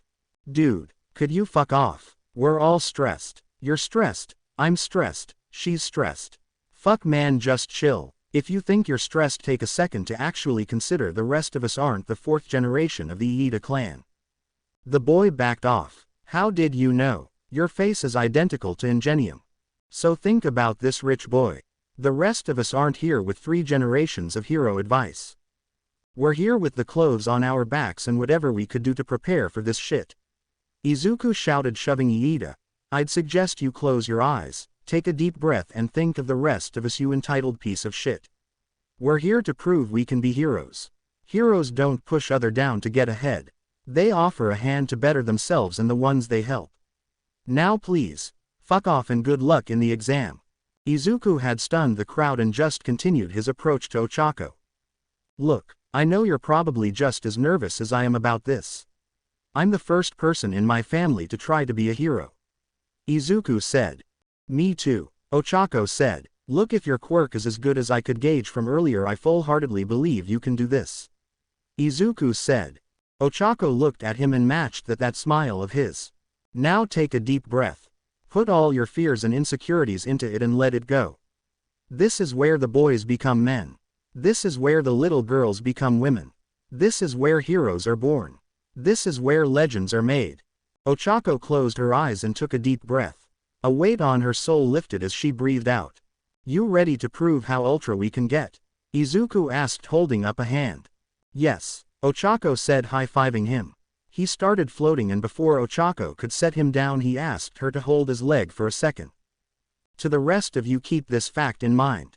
We are a species that clawed its way to the top of the 4 billion year deep corpse pile of evolution, thought our ability to think, work together and persevere though whatever nature threw at us. Izuku said, we are the apex of intelligence-based survival. The cities we live in is a testament to our ability to work together. It's time to prove, not to just the ones judging yous today, but to the people down the road when we're heroes fighting whatever there is later on. Thrive to be better. Thrive to be. Plus ultra. Ochako had finished, as if the true meaning of the school's motto just came to her. The gate started slowly opening, but Izuku had walked to it and kicked it fully open.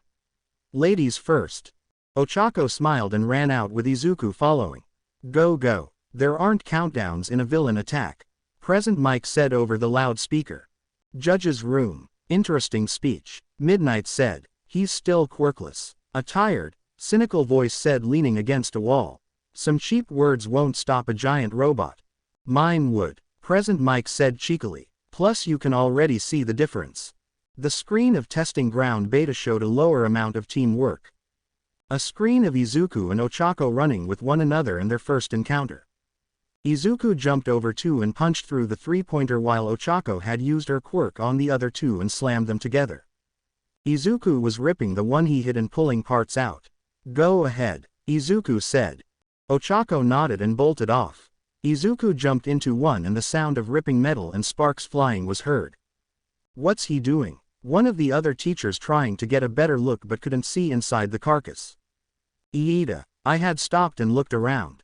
36, I think. The brown-haired girl the quirkless boy had spoken to had a trail of destroyed robots. A 3-pointer was behind me, and when I was about to kick it, a mold of green fire had blasted it apart. The deranged laughs from the green-haired boy had mirrored the ones from a blonde-haired girl currently stomping a 3 under her feet. Katsumi. The ground under her feet cratering with each step. She forgot the amount of robots she had destroyed. Her trail of destruction a glorious masterpiece. I am fucking amazing. Katsumi and her angel and devil shouted all at once. Another robot shattered like glass as she had jumped on it. The ground quaked as she turned and saw. Both her and Deku had the same reaction. Izuku and Katsumi had seen the monstrosity at the same time, and Izuku popped the near-empty cartridge he was using from the robots he destroyed and put in his last one. They ran on a power lithium-ion batteries Izuku turned into liquid ammo for the gun, basically charging them to near exploding with the arc reactor. The heads of both machines were blasted apart. The difference was the gun didn't have the force to knock it backwards. So the headless robot was falling forward, towards a mass of students. "Run!" Izuku shouted as they rushed down the street, directly away from robot. "Not that way. Prometheus school of running away from things. Idiots," Izuku thought before turning and seeing Ochako pinned under some rubble. Izuku tried to charge the gun but it wasn't firing. He just started running towards it and jumped, his body not even thinking. "Ochako." Izuku ran past me and the gun was dropped near me as he jumped up. A blue light came out his feet and he held it up. Ochako had lifted the rubble off herself and crawled away. She had grabbed the weapon and something inside her just pulled her towards it. She had picked it up and tried to just point and fire but the gun wasn't firing. "Come on." "Oh, there's a switch," Ochako said, flicking it, and her arm dislocated from the kick back. She had gotten both hands on it and the now solid beam had sliced through it from the leg to the headless shoulder. Izuku kicked one half to the side so it didn't hit anyone and floated the other down gently. "Nice shootin', Tex," Izuku said, grinning before a look came over him. "Is something wrong?" Ochako asked. "I just lost $7 million." Izuku said. "Who?" was the only thing she could think to say. The brown-haired girl had followed the green-haired boy after they left the school. "Please, I am so sorry for costing you that much money," Ochako said. "It wasn't you. It was the dipshits that went to the Prometheus school of running away from things." Izuku said. "You were a civilian in danger. You say that like 7 million is worth less than a human life." Ochako said. "I wanna be a hero but you give me 7 million to whack a guy, I'd seriously consider it. 7 million I could go my entire life without working. All sentient life is worth living." Izuku said. "Very rarely would I be pushed to end a life. It isn't out of moral superiority or anything, my beliefs are just a lean with it." "What belief is that?" Ochako asked. "Neural physics," Mei said, spooking Ochako. "Hi, I'm Mei Hatsume of Mei Hatsume Incorporated," Mei said. "I'm Ochako." Ochako said. "What is neural physics?" "Living time," Izuku explained. "Picture the universe not as a single line. A baby is born, grows into an adult, grows old and dies. The universe is all these at once. Time exists as one singular moment and the collective of all people are merely the neurons of the universe." "Sounds like that weird story about God telling an old man he was being reincarnated," Ochako said. "Well, that is similar but that's not how time would be seen had our minds saw it," Izuku said. "Time isn't that linear that we'd have to reincarnate to perceive the world. The fact if the universe is aware of us is up for debate, but what it is for sure is all living species are neurons of one being. The interactions of species are the firing of those neurons." "So what about good and evil?" Ochako asked. "Free will exists. To completely abolish one side would be completely stupid," Izuku said. "The two forces are part of the same coins. Everyone creates the thing they dread. Men of peace create engines of war. Invaders create avengers. To attempt to force something that inhibits the free will of others always ends with exact opposite outcome." "So why are you being a hero?" Ochako asked. "Heroes are supposed to protect the ones that can't. All might is actually a hindrance to the way a system should be," Izuku said. "Heroes are supposed to show up, stop something from escalating and leave. All Might is like the guy standing in a street shouting "Fight me." His intentions are good but enthusiasm is a double-edged sword. So the fight is pointless? Ochako asked. No, we are the next generation. We have the power to make things right. And from what I can guess we have something very bad coming. Izuku said. The pendulum always swings back. The only way to stop the pendulum is stopping both sides. So if the pendulum is coming back, that means a villain just as powerful as All Might will appear, correct? Ochako asked. Izuku was quiet until he could finally speak. The power of quirks means there's probably gonna be one out there that bites humanity in the ass. Our choices are gonna gauge how painful it is. They stopped for food and Izuku continued bringing them to a beach. Why are we here? Mei asked. Cause I'm a man of my word. Izuku said. It doesn't matter if he shows up or not. I'm gonna stand here for at least an hour. Ochako looked around and they found a bench. You know you're gonna look stupid if he doesn't show. I'm a man of my word. I don't care if it's getting into a fight with All Might or challenging Nezu to a chess match. Lying is a waste of energy. Izuku said. Do these pants make my butt look big? Ochako asked, turning around. Is my chest too big? Mei asked, pushing her rack up. No, your pants don't. I'd suggest picking out some that do. You got a lot of potential going to waste. Izuku said. Mei, your tits are rockin'. If we had time this morning we wouldn't have left the bed and Ochako would be dead right now. Ochako said. She hadn't planned for that. Wow, from how tense you were this morning I'd have thought that would turn you into a stuttering mess. Mei said. They turned to see the blue-haired boy standing there. He actually showed up. Both girls thought. I am here to speak with you. Iida said before bowing 90 degrees, please accept my apologies. Okay. Square up. Izuku said. If that is what. Iida had blinked and a fist had hit him in the face. He went tumbling backwards and he looked up to see Izuku removing his shirt, and the black circle Izuku used so the light didn't show had surprised Iida. What is that in your chest? A power pack for the shit I build. Izuku said, walking over to him. Iida jumped up and got into a boxing stance. The first punch had landed on Izuku's jaw, but Iida could only feel his hand hurting. Iida tried to kick, but Izuku caught his leg and he was thrown over Izuku's head and slammed spine first onto the ground. You're not quirkless, are you? Believe me, I've checked plenty of times. Izuku said. I'm probably getting cancer in my foot before I'm old enough to drink. Iida had tried to kick, but an uppercut knocked him down. A quirk wouldn't have gotten me nearly as much as I've done to myself. Izuku said, kicking Iida. I've begged God and the devil for one every birthday till Lucifer himself has told me he'd never give me anything. Iida and tried to use his quirk to sweep Izuku's legs. Iida had felt a foot on his chest. The thing kicking the shit out of you is the monument to clawing my way to even have the right to stand where you do. I'm gonna be a hero. A quirk is irrelevant in the equation. Iida was helped up and spit out a tooth. Izuku discreetly took it and put it in his pocket. Iida had rubbed his chest. His skeleton was similar to a car, so it had crumple zones that made impacts less fatal. His ribs weren't nearly as tough as Katsumi's or Izuku's and would snap if enough force was applied. Iida's quirk is engine. He'd have to have some kind of secondary effects to his body. He has on record says he has gears. Iida looked at the greenette and bowed again. Thank you for accepting my apology. I have underestimated your abilities. How are that strong? Ochako asked, holding his arm. Exercise and a few body augmentations. Izuku said. Augmentations? Iida asked. Izuku tapped his head with his knuckle and a tapping of metal was clear to the others.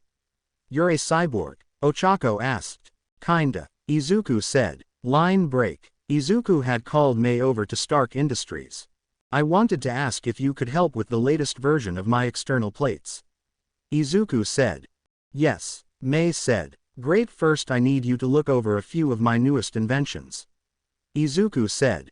They walked over to a table and Izuku handed her a master viewer. Mei was definitely confused. Give it a look. Mei shrugged. Mei said. Keep going. Next slide. Izuku said. Mei had to zoom in to see the picture and then flipped to the next slide. 4 needles in each eye slot shot out and pierced Mei's eyes. A shooting pain shot through Mei's eyes for a few seconds before a numbing agent kicked in. She went blind for a minute, then blinked away the blackness. Her eyes are glowing like this. Mei looked and saw everything. She turned her eyes and the shake that normally happened when she looked around with her quirk had gone from a Michelle Bay movie to a near non-existent sway. Occipital capillary reversal. Izuku said. You don't have a blind spot in your eyes now. You also have an artificial tapetum lucidum made of a metamaterial. With the artificial lens your eyes should be even stronger now. Mei blinked and smiled. I could get so much more work down with eyes like these. I also made you these since the new peepers need new windshields. Izuku said, opening a glasses case. I originally made these for myself and was gonna make you a pair, but then I remembered your style and made these instead. Izuku grabbed another box. They're perfect, Mei said, putting them on. The apertures narrowed as if they were an extension of her eyes. Izuku pulled out his phone and May got a notification. Run that app and hit the sync button. Izuku said. Ooh, May said as her brain was racing with possibilities and the HUD was changed with each thought. Neural control interface. Yep, Izuku said. It's also unlocked so you can upgrade as needed. May hugged him again. I also need to hire May Hatsume Incorporated for another collab with Stark Construction. Izuku said. Grant Uraraka got the call from his boss about a project at UA. Usually any of those were under Cementos iron grip. Or was it stone grip? Grant, good you're finally here. Izuku said. He was not happy from the sound of his voice. Dipshits, this is Grant Uraraka, head of Stark Construction. Grant the dipshits. Izuku said.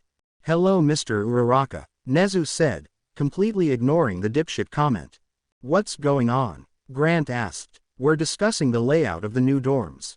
Cementos said, rubbing his temple. Why are we even having this argument? I'm the school's contractor. Because I could build a better one. Izuku said. What you say, Green Bean? Cementos asked, growling. Bring it on, Cinder Block. Izuku said. Hey, let's calm down here. Grant said. Can I see the blueprints? Izuku handed him a pair of glasses.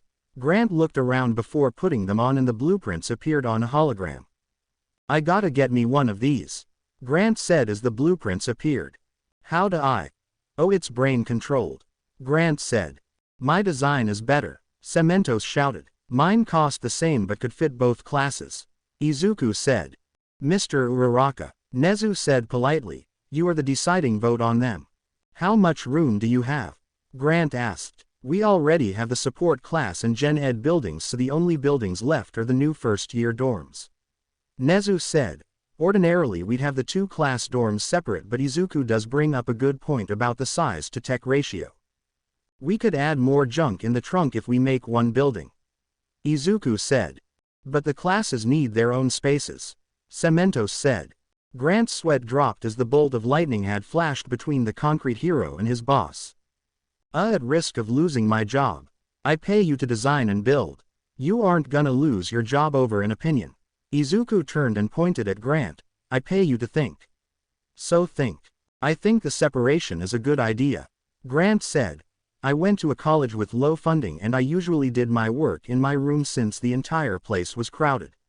Cementos is right about that. Ha, Cementos shouted. But the improved systems also would be useful for the students. Grant said. Ha, Izuku shouted. Can I somehow? Oh neat. Grant said as the 3D hologram made a second file and he started adjusting it. How's this? It's even smaller than the first draft and there are two with the other one having a B on it. See this? This is what I pay you for. Izuku pointed to the hologram.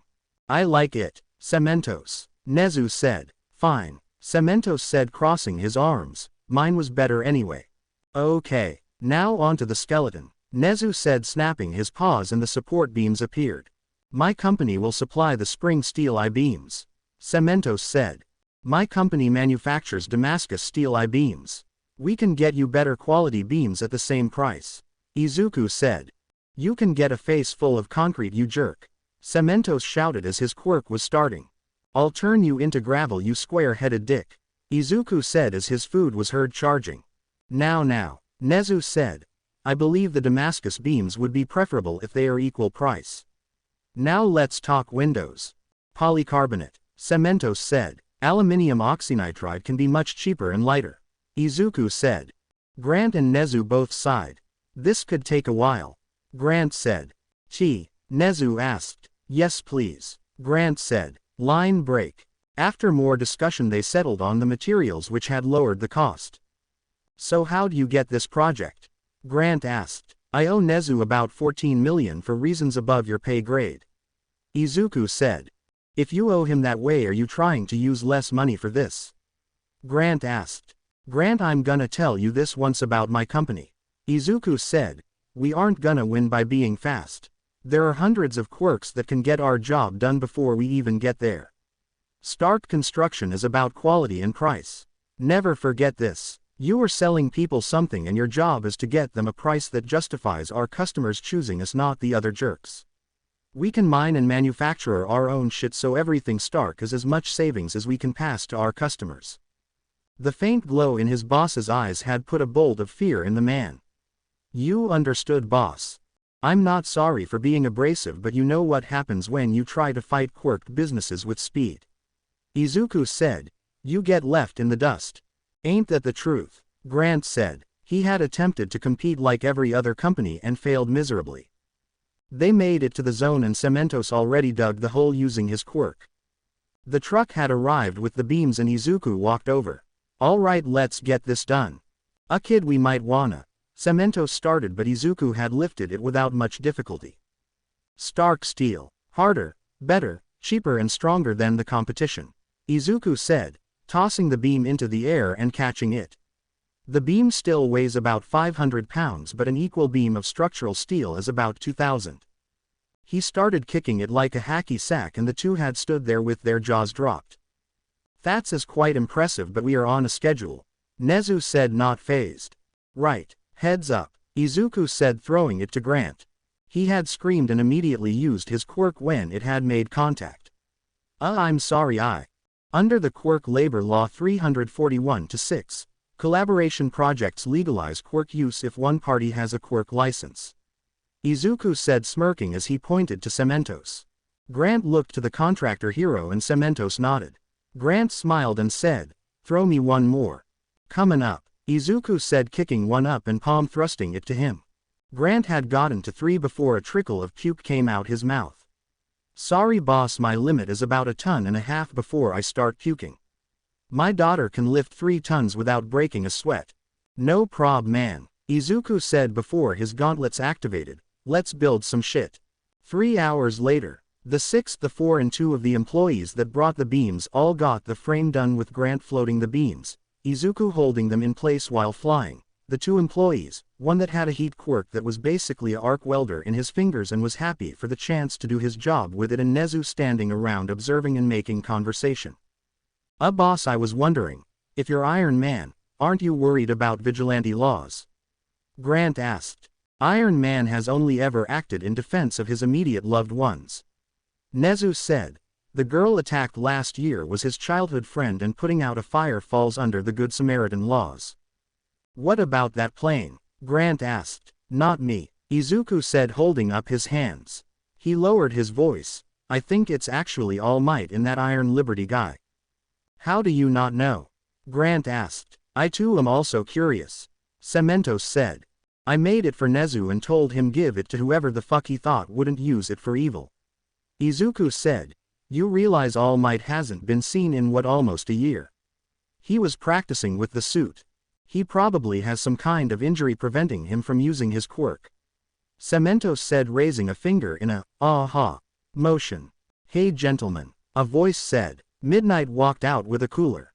Nimari, what are you doing here? Cementos said. Paperwork's a pain and I wanted to offer a drink to the eye candy. Midnight said. Anyone want a drink? Yes ma'am, Grant said. First a little eye candy for mama. Midnight said, smirking. Grant really wanted the water, so took his shirt off. Midnight threw a bottle to him and he put his shirt back on. Come one brick house, show the lady something, Izuku said. Cementos sighed. Midnight did this before, but he always was embarrassed about it. Midnight winked and tossed a water bottle. What about you, broccoli head? Cementos said, turning to Izuku. Izuku smirked. After a quick dance he ripped his shirt off and winked at Midnight. Mama like, Midnight said, pulling out a sports drink. Nimari, please keep it in your pants until my new buildings are done. Nezu said. The line between humans and beast definitely blurred when the other sexes interacted. He thought, shaking his head. Sometimes I'm glad the only one of my kind. We just need to lift this and align it with the base. Izuku said. How we lookin', Jarvis? Building structure shows no sign of misalignment, Jarvis said from the speaker of Izuku's phone. Izuku got to the lowest middle cross beam and repulsored up. Little to the left, Cementos said. Izuku did, and the frame was put in place. Next week, Building B. Izuku had been called to help with the final pieces of the install of the more Stark pieces in the finished buildings. Izuku had to install the smart home system basically on his own since Grant wasn't taught about it yet. Jarvis, you there? Izuku asked. Sorry sir, but I have to finish encrypting the home system. Jarvis said. You do what you gotta do. Yawn, I'm gonna. Izuku collapsed on the couch with his laptop on the coffee table. Rest well sir, Jarvis said. Front of UA, Momo Yaoyorozu and Shoko Todoroki arrived with a moving trailer, owned by Momo's father's company. They had met before and the ponytailed girl was the first person Shoko had that could be qualified as a friend. 2 more cars arrived, a SUV loaded with stuff and a muscle car with a minimal amount of stuff.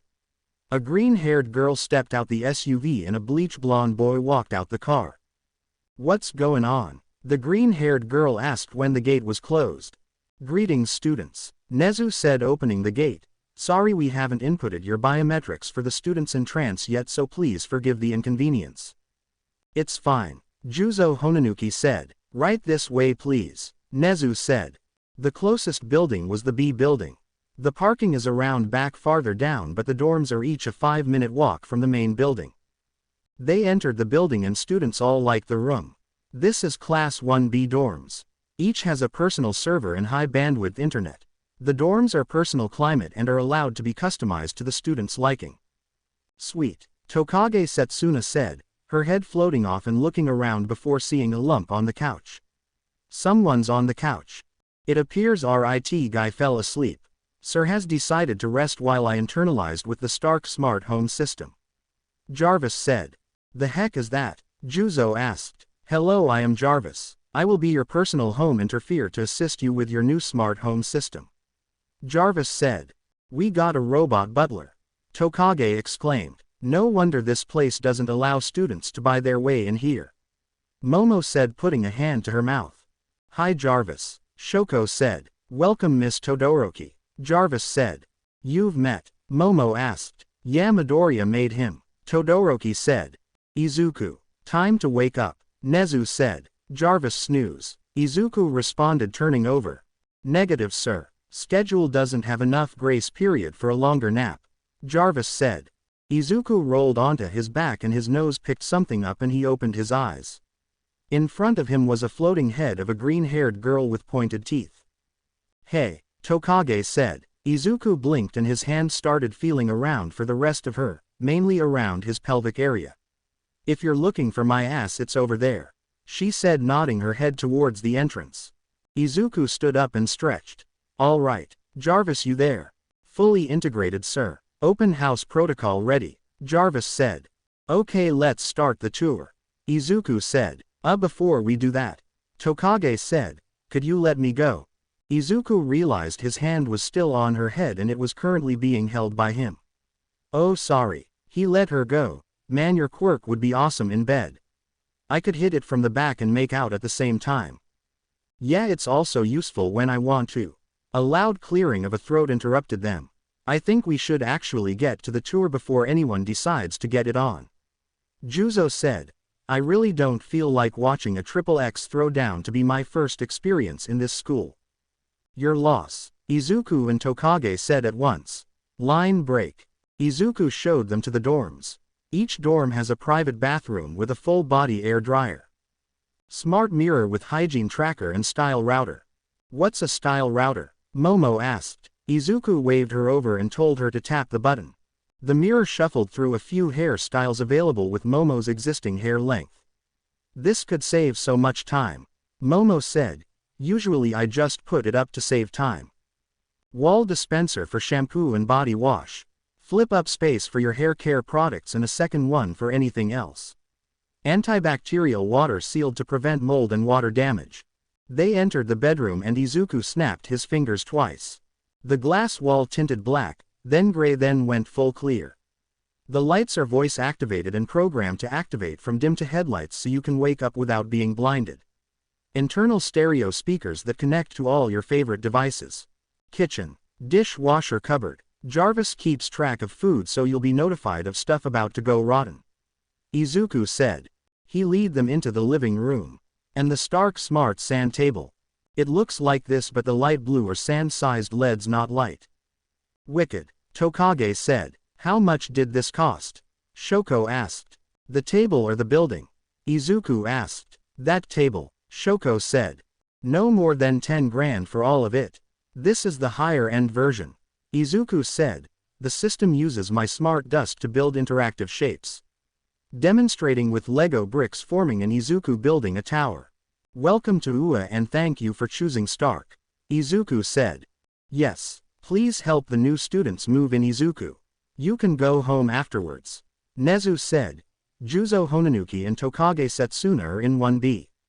Momo Yaoyorozu and Shoko Todoroki are in 1A. Good night. Before walking off. Wait, why are you going home? Juzo asked. I'm still waiting on my letter. Izuku said. So you aren't part of the staff? Momo asked. I'm just a guy trying to join UA who just happens to build neat things that others wanna buy. Izuku said. I've also worked for every dollar I currently own and am not being paid by the hour, so let's get to unpacking. After everyone finished unpacking and Izuku helping Shoko with the hardwood floors, Izuku was tipped by each of them. Line break. The recommendation students had dinner in the B dorms and Izuku had finished his job with minimal conversation and left with a nod. So Shoko, you told me about him but I never got a clear picture of him the way you explained him. Momo said. His picture is in the news. He was at my father's Christmas party. Shoko said. He really is trying for the hero course. Juzo asked. Yeah, Shoko said. Gotta respect a guy with the balls to try for the hero course quirkless. Tokage said. I hope he gets our class. I wouldn't mind him getting into class 1A. Momo said. I don't think Midoriya cares as long as he gets to join on his own merit. Shoko said. I considered trying on my own but I didn't think I should. Yeah, my father said my quirk could actually make it unfair for the other entries. Momo said. Same. Juzo said. Line break. Izuku had stopped at Mei's to work on the new plates. Mei got in the support course. She had built a grapple gun with the materials and ended the class with a demonstration of her satellite. My babies are gonna be glorious. Izuku was glad she got in. He got home and his mother was sleeping on the couch with a letter. Izuku took it, covered her with the couch blanket and headed to his room. Izuku opened the envelope and the hologram of All Might congratulating him and revealing his score. 50 villain points, 100 on the rescue points and 100% on the written test. 2 videos showed his speech to the crowd and another showed the purple-haired student he was talking to. The video was from a security camera and the speech about actually trying had gained him the 100. Heroes are supposed to work together. UA can't just ignore that kinda motivation. All Might said. Izuku closed his eyes and smiled. A phone rang and Izuku answered. Deku, Katsumi shouted. How can I help you? Izuku said. How? Katsumi shouted. Izuku plugged his phone into the hologram and sent it. He stayed on the phone and she had hung up when he heard the last line. Katsumi, rescue points, Katsumi shouted after she hung up. It's a hero school, of course they're gonna have that. Angel, Katsumi shouted. Katsumi had thought back through the years. From the day she got her quirk, Deku had said he'd be a hero. He had been given a genetic lemon and still thought he could. But that speech, he wasn't running on hope, he had a plan. Congrats on the highest villain points, Izuku said. Katsumi had scored 158 on the villain points. She had run out of bots to smash. How? What? How did you get 50 villain points? Katsumi asked. I built a gun out of the pieces of the robots and was walking through the streets blasting M. Izuku said. Katsumi had thought back to the times where the other students at their high school had thought Deku would snap one day and attack the school. You really got in, Katsumi said. Yep, Izuku said. Katsumi had hung up and put her head on her desk. Next day, Izuku had packed up his clothes into a duffel bag and his laptop into his backpack. His collectible would require an actual moving truck, but he could get the necessities there on his own. Inko was at work, so there wasn't a tearful goodbye as he stepped outside in his armor. Izuku lifted off and headed to UA. UA, it's ready, Izuku said, walking into Nezu's office. Standing there were 2 teachers. Present Mike and another, Power Loader. Holy shit, Iron Man, Power Loader said, jumping out his seat. Izuku helmet retracted. Hey. The shocked look from the support teacher was ignored as Present Mike gave a laid back, yo. Midoriya, what can I do for you? Nezu said, crossing his hands. You aren't surprised that fucking thing just walked in and it's one of our students? Power Loader asked. Izuku walked over to Nezu's desk with a long box. Izuku put a hand over it before Nezu could open it. Nezu, this is the heart of Stark Industries. I will say with 100% certainty if this has ever got into someone's hands and they got it from this school, I don't care how or why. The hand was denting the case. The eyes staring back at the principal were that of fear. I'm a man of my word, Midoriya. Nezu said. All your requested prerequisites have been set up and only my biometrics will get within seeing distance of it. Izuku breathed and opened the case. Power Loader was looking over anxiously, trying to see what it was, while Present Mike was just curious. 4 metal circles sat on velvet lining. A wooden box was also in the case. Power Loader looked and asked, what are they? Miniaturized arc reactors. I've got a big one running my factory and there's one in my chest in May's satellite. Izuku said. Wait, this is a nuclear reactor. Power Loader shouted. And May put one in space. Well, me and May put it up there. It was her design, but why waste material building a rocket? Izuku said. Where did you get this? Power Loader shouted. I built them. Izuku said. Did you not hear me say I have a big one in my factory? Wait, you're that kid from Endeavor's party. Power Loader said. I missed that cause I was sick, but I saw the news about a kid who was getting autographs all over like a lunatic. Izuku Midoriya, first-year hero student, CEO and founder of Stark Industries. Izuku said, holding out a hand to shake. Power Loader was too shocked to shake the hand. You built that suit, and you're not in my class. Stark Industries will not create support gear of any kind. Izuku and Nezu said in unison. I've asked him. Nezu said. I've even suggested a double major, but his goals are hero first and foremost. Nice to meet ya, dude. Voice hero. Present Mike, and I'm the advanced writing and literature professor. Present Mike shook his hand. Power Loader reached for a reactor, but Nezu slapped the hand. Under the contract with Stark Industries, I'm not allowed to let others touch these. Nezu said. Izuku opened the second box and inside was 4 cartridges of palladium. Each cartridge of palladium lasts 10 years if running at peak. Izuku said. Power Loader had imagined what this could power. How much does one of these cost? Too fucking much. Nezu said. I think you understand the importance of keeping this quiet, gentleman. You got it, boss. Mike said, snapping his fingers and pointing. Power Loader was taking a deep breath, trying to get his mind about what was going on. Nezu had led Izuku to a hidden location in the school and he had plugged in the reactors. 5 million left in your debit. Izuku said. I think I'll cash that later on. Nezu said, smiling as they headed out. So any tips for future investments? Well, I have been working on a few out-of-country projects that will be launch ready soon. A little computer project, and a few small projects. But for the moment I think my current equipment is at a functional level. Izuku said. Well, get some rest. For your first day, Nezu said, smiling. Izuku had made it to the dorms by the time the others were already going to bed, so he just went to sleep. Next morning, Aizawa Shota woke up as he did most days. Eyes dry as sandpaper and tired as hell. He fed his cats, showered and looked at his files on the students. Endeavor's youngest, the Yaoyorozu daughter, they were all expected and the rest had seemed normal. Translation. Not as shit as his last class. His final file had the green-haired kid. Izuku Midoriya. Quirk. None. Aizawa had been the most curious about this one. His test scores were perfect. His little stunt during the entrance test had turned heads, but when the zero-pointer had gotten too close to a student for comfort, he had revealed something.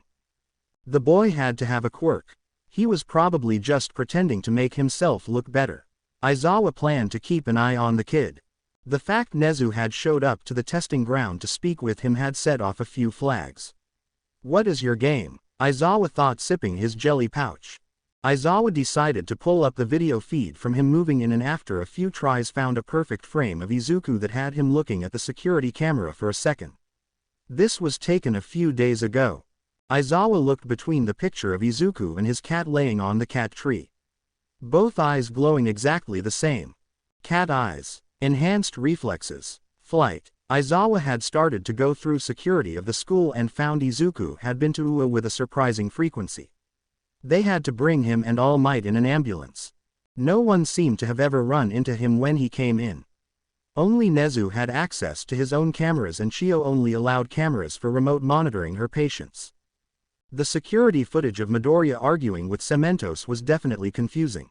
Stark Industries. Aizawa was going over his notes. Midoriya's company built the new buildings.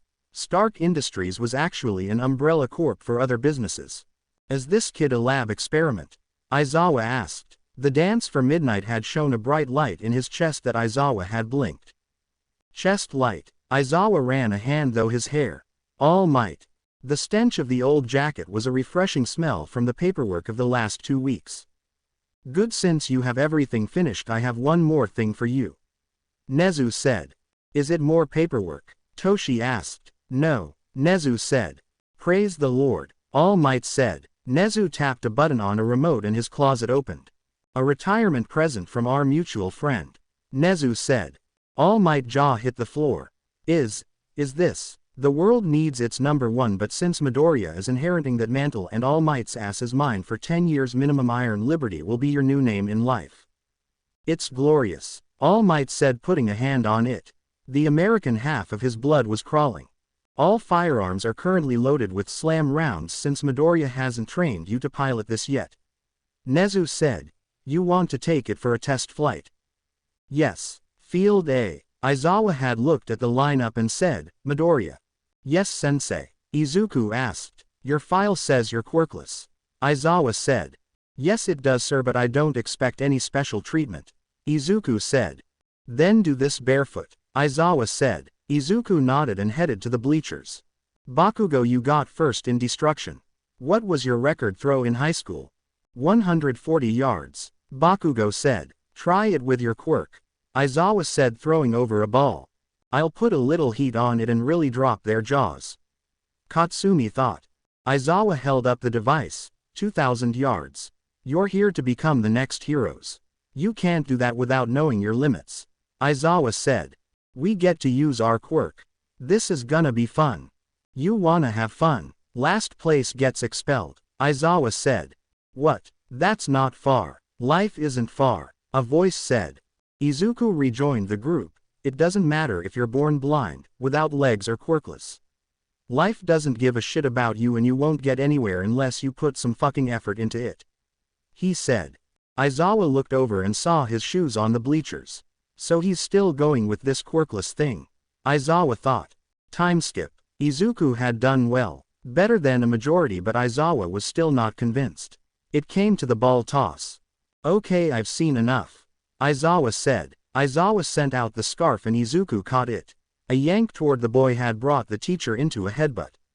Wanna tell me why you're stopping me? Izuku asked. Aizawa had just stood there glaring. You're not quirkless, are you? I don't have a quirk. Izuku said. Then explain this. Aizawa said, pulling down his shirt. Izuku grabbed the covered reactor and pulled it out. It's an implant. A lot of the class gasped. I don't have what 90% of the world has. But here's the thing about that. I'm not crying about it.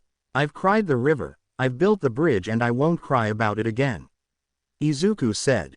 Do you really think you can stand with people who can lift buildings, shoot fire and move things with their minds? Aizawa asked. What makes you think you can stand with the heroes? Because I know I can. Izuku said. And what makes you think that, Deku? Katsumi said.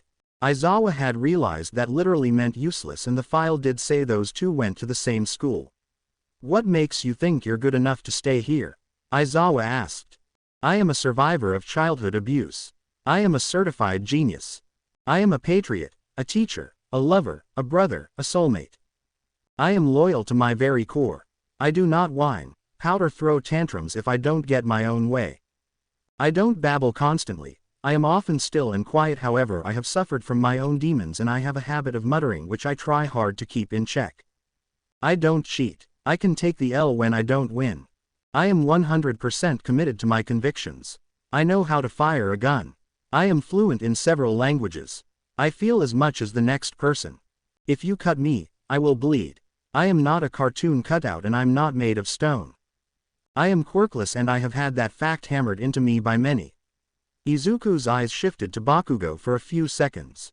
Many people, more times than I can count. I have done things that you won't believe.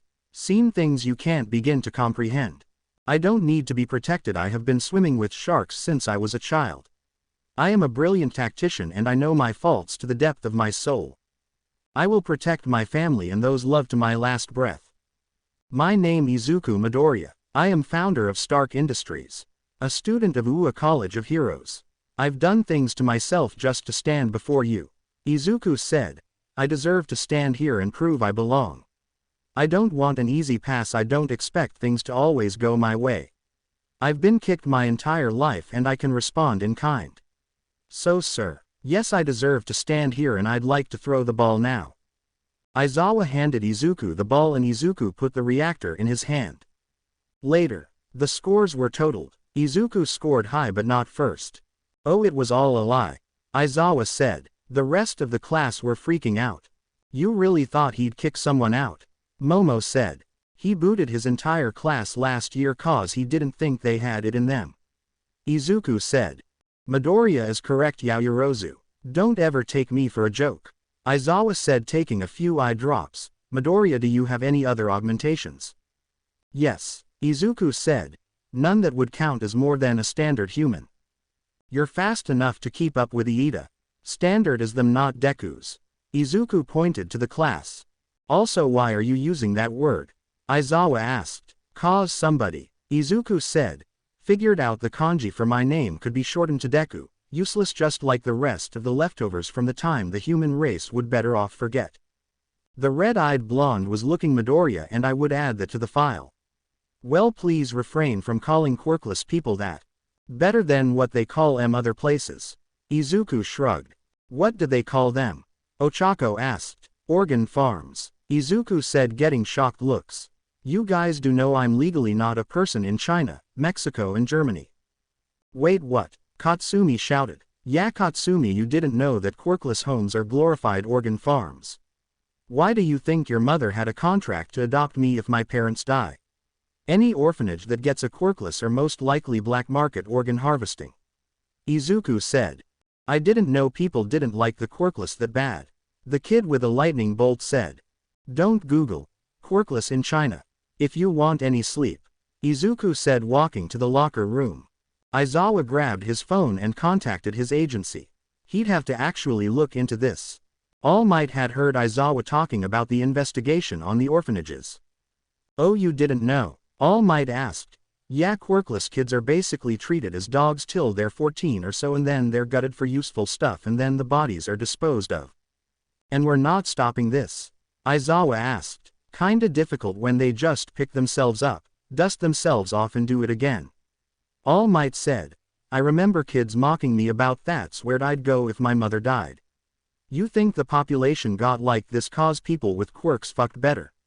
We may be mammals, but the thing that gets rid of a population is hatred and xenophobia. Aizawa was rubbing his head. How did I not know this? Cause it's only ever brought up on election years.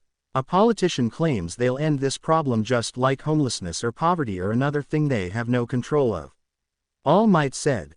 Then when all the fees are pulled that they get into office, people collectively forget about it till it comes up. Aizawa sipped his juice pouch. He had to do something. Class -1A dorms. Izuku was going over his latest goals for his company. His suit was at a level he honestly didn't need to upgrade. His speech did bring up his desire to start his space colonization. What cha doin'? A voice in his ear said. Just working on my space colony project. I think the asteroid harvesting mission is almost ready for launch, Izuku said.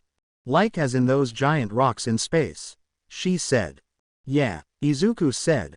I'm Izuku, by the way. Toru Hagakure, she said. You missed the introductions yesterday night. I was working on some business with Nezu, Izuku said. Are you really the founder of Stark Industries? Toru asked. Yes, Izuku said. So why do you want to go into space? Toru asked. Cause no one else is, Izuku said. No one is even looking beyond our biosphere, and it's so frustrating. We have so much available and we're ignoring it. So what, are we gonna live on Mars one day? A pink-skinned girl asked, sitting next to Izuku on the couch with bowls of snacks. I could be a legit alien queen. Well, more like we're gonna completely gut Mars for its resources and build millions of habitats. Izuku said, but the rotating habitats could be the size of continents, so, yeah, you could be a queen. Wait, couldn't you just make Mars like Earth? Ochako asked, walking over. Also, how do I register as a potential space queen? Very wasteful thinking. Izuku said, you don't find a mountain to live in, a cave you mine it to build hundreds of thousands of homes.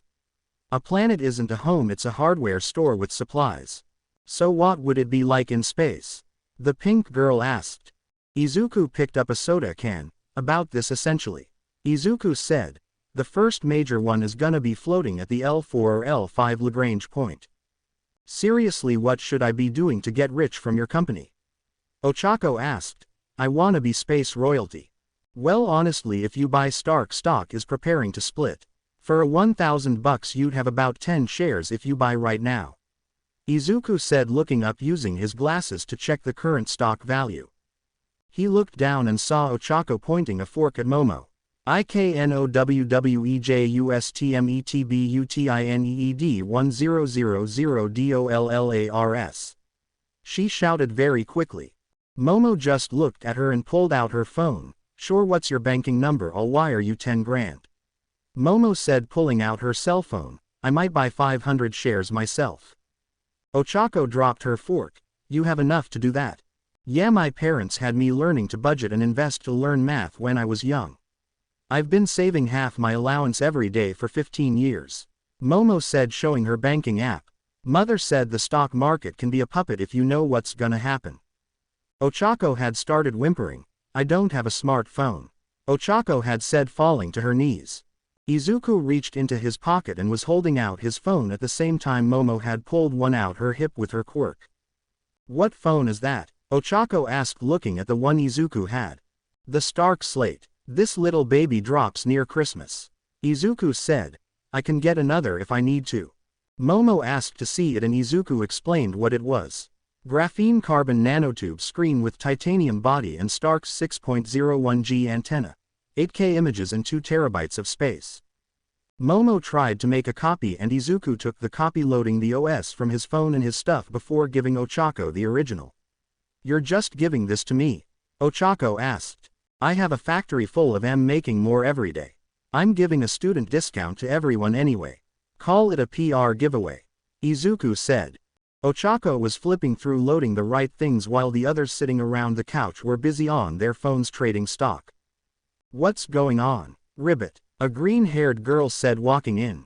Katsumi was walking and headed to the kitchen, as was Shoko.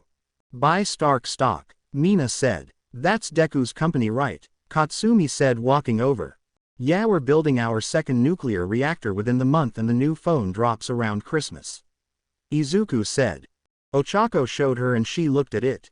87% charged. Katsumi looked at it and blasted it again. Not a scratch. 91% charged. Pressure charging. Izuku said with a shit-eating grin. All Might could slap this without leaving a dent.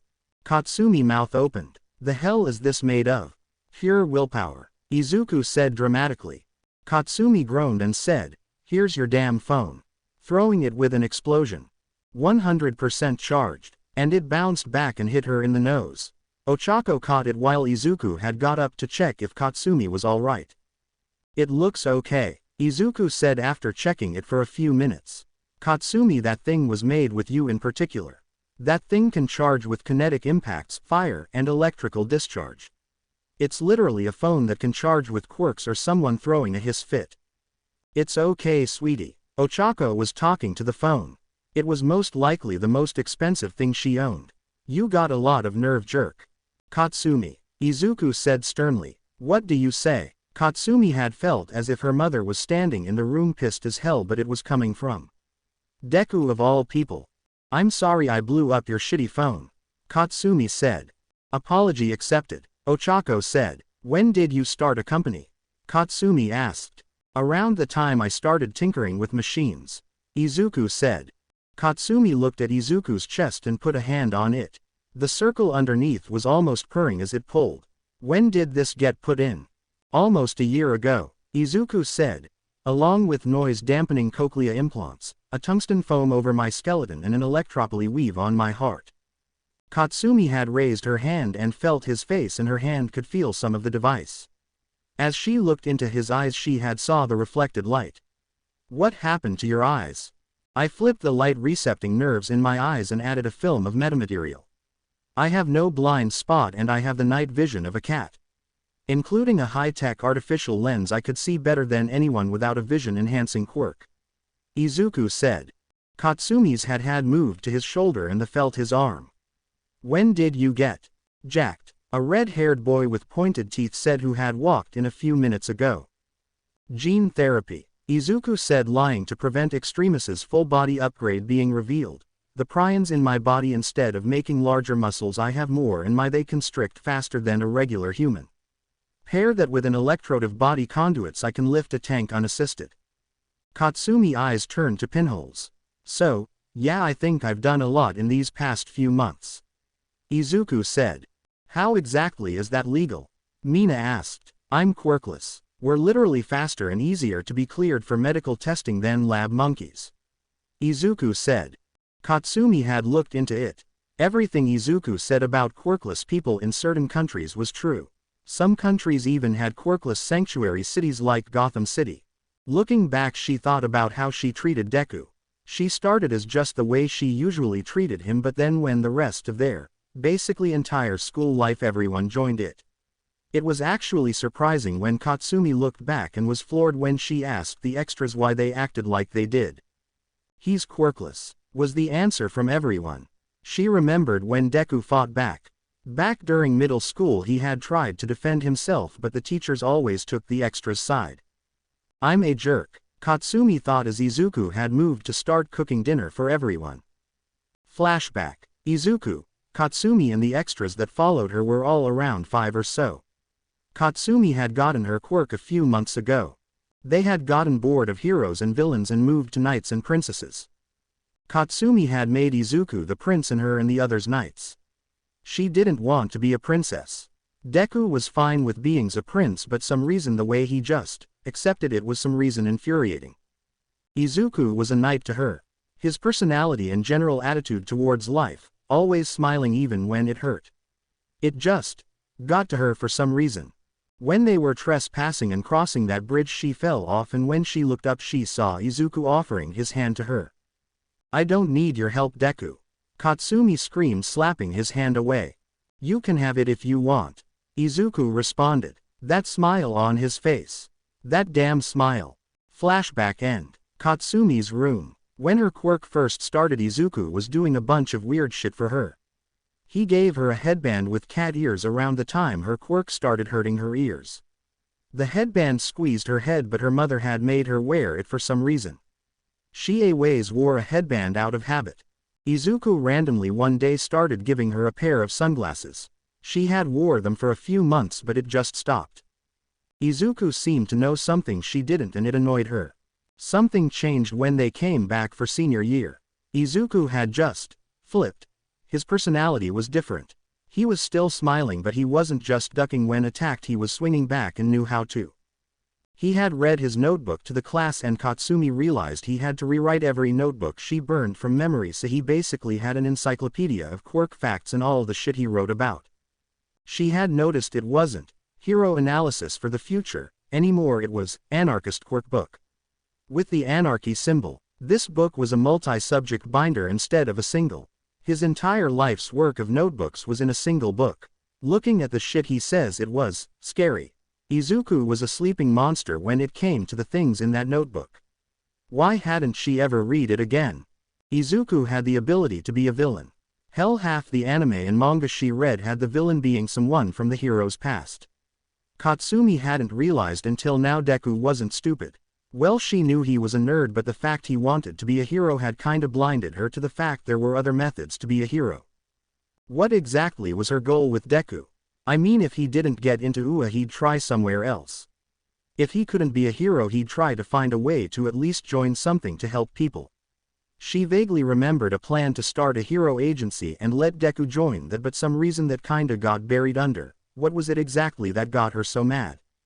Katsumi sighed and decided she was gonna sleep until she actually talked to Deku. She got out of bed and walked to Deku's room. After knocking, she was greeted by Deku kicking something and opening the door. "Were you asleep?" Katsumi asked. "No, just working on something," Izuku said. "We need to talk," Katsumi said. Izuku closed his door and leaned against it, his mouth a straight line and his arms crossed. "What happened?" Katsumi asked. "I grew up," Izuku said. "I meant us," Katsumi said. "We were friends and—" "We are friends, Katsumi," Izuku said. "I treat you like shit," Katsumi said before looking around. "Doors are soundproof, make as much noise as you want. They have a sensor so if someone knocks they can hear but no one can hear anything," Izuku said. "Also everyone treats me like shit, Katsumi. But that's the thing. Why have you never done anything about it?" Katsumi asked. "You're bigger than me and you're not afraid of a little pain, so why haven't you ever tried to deck me or fought back?" "I fought back in senior year," Izuku said. "I meant earlier," Katsumi said. "'Cause I didn't really care," Izuku said. "Why do I care if 7 million voices think I don't have what it takes to make it as a hero? It doesn't matter what extras think." That was a quote Katsumi had said in middle school. "Do you remember when we were little and I fell in the river?" Katsumi asked. "Yeah," Izuku said. "Why did you try to help me?" Katsumi asked. "Katsumi, I don't like being hateful. I don't like getting angry. The world has enough malevolence and Captain Save a-hos. I treat people as I want to be treated," Izuku said. "Chivalry, romance or attraction has no hand in it.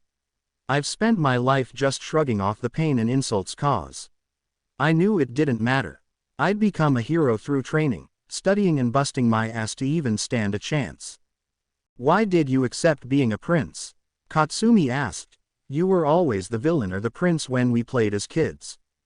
"'Cause you wanted to be a knight," Izuku said, shrugging. "I think the prince is a good description of what I was back then." "How is that?" she asked, narrowing her eyes.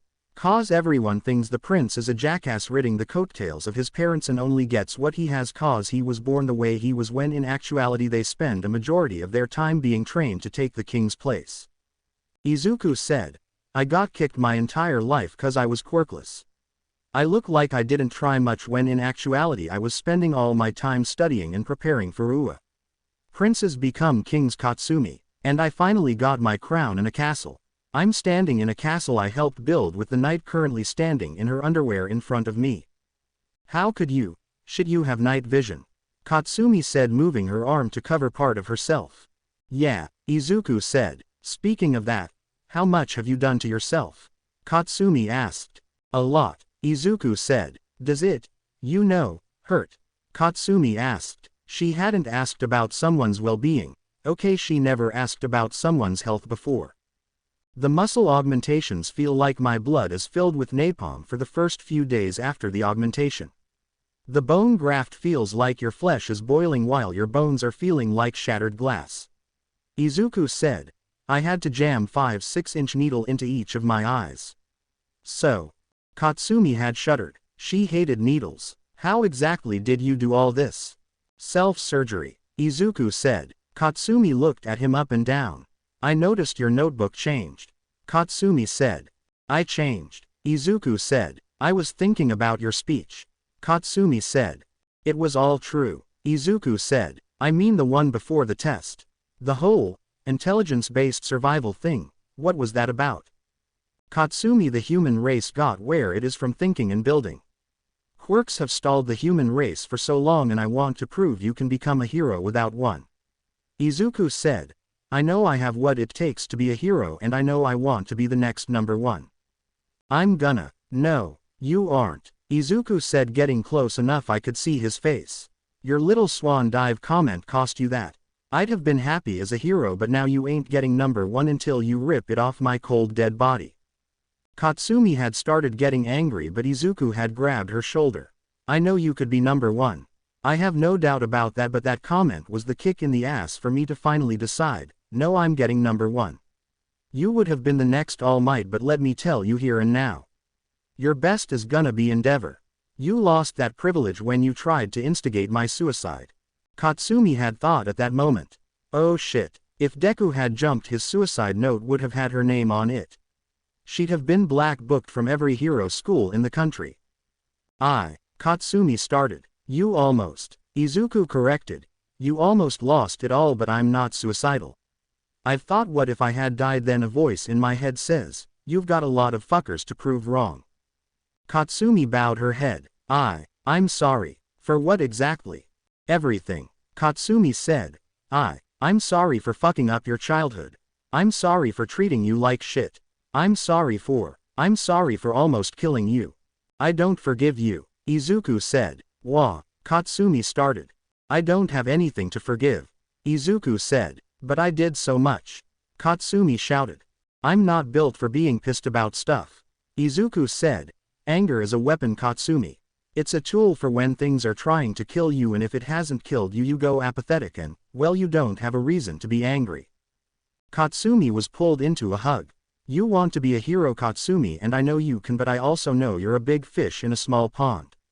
I've been a small fish my whole life and I want to change that. We're in an ocean now, Katsumi. Izuku said. We have a new chance here to not be in the same place we've been for our whole life. You wanna start over? Yeah, I'd like that, Katsumi said, hugging him back. Hi, my name is Izuku Midoriya. Izuku said. Hi, I'm Katsumi Bakugo, Katsumi said, smiling. The two stood there in silence for a few minutes. Could I sleep here tonight? No, Izuku said flatly. Katsumi had backed away, but Izuku stopped her. I mean, no, since I only have half a split king. Two people wouldn't fit on my bed without making a lot of body heat. Izuku said. Also, my room is not fit for someone who sweats nitroglycerin to spend the night. Oh, right, Katsumi said, blood rushing to her face. She went to bed with 4 fans running at max and slept with thin sheets. She didn't want to wake up to her quirk burning her bed. Again. Wait, why do you only have half a king? Mom hates sleeping in a king-sized empty bed, so Dad bought a split king. To be fair, they usually bone on every surface when Dad gets home, so they aren't really gonna be far from one another. Izuku said. Then you wanna. Katsumi hadn't felt like this before. Some weird feeling in her chest. Was this nervousness? She really didn't like it. Let me get my pillow. Izuku said. Izuku put his arc reactor on his desk and grabbed his bamboo cooling pillow. Katsumi had realized a little flaw in her request when she was laying with Deku, currently having his arms around her and his groin pressed against her. He was way too strong for her to get out his grip, and he was currently also in his compression shorts, so it was embarrassing for her. Deku seemed completely fine with it and fell asleep before she did. Just go to sleep, it's not like we're fucking, it's just sleep. Katsumi thought as she laid on the pillow and realized how good it felt. The tag said cooling memory foam. She decided to focus on thinking about something other than the muscular arm around her midsection. She eventually fell asleep with plans of getting a pillow like this. Or we could just have Izuku sleep here again. A voice said to her.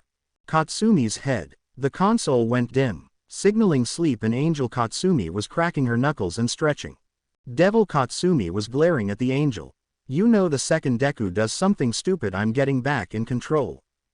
I know, but the damage is done, skank. The angel was laughing at her. I am really. You can't do shit, bitch. You can't be a hero without me. You can't use our kicks without me. Hell, you couldn't kill me when you got the quirk. Angel said, tilting her head and smirking. I'm going to bed, Devil said. Angel decided to step out and look around. When she looked behind her, she saw something she wasn't expecting. Consciousness could see one another, so she expected to see Izuku's. They had met before when they were really little and Angel missed him. What she saw hovering over Izuku's head was not Izuku. Hey, the armored person said, are you Izuku's consciousness, or his devil? Both, it said as the mask unfolded like it was made of liquid and a horned Izuku appeared with his halo popping out. Wait, if you're wearing that then? Angel started before squealing. Oh, I wish I could speak to Katsumi.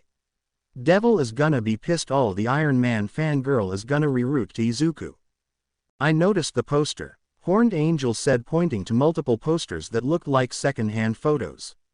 She hunted down pictures from the people that saw the rescue and had these custom made. Angel said. Wait till Izuku wakes up and sees the wall.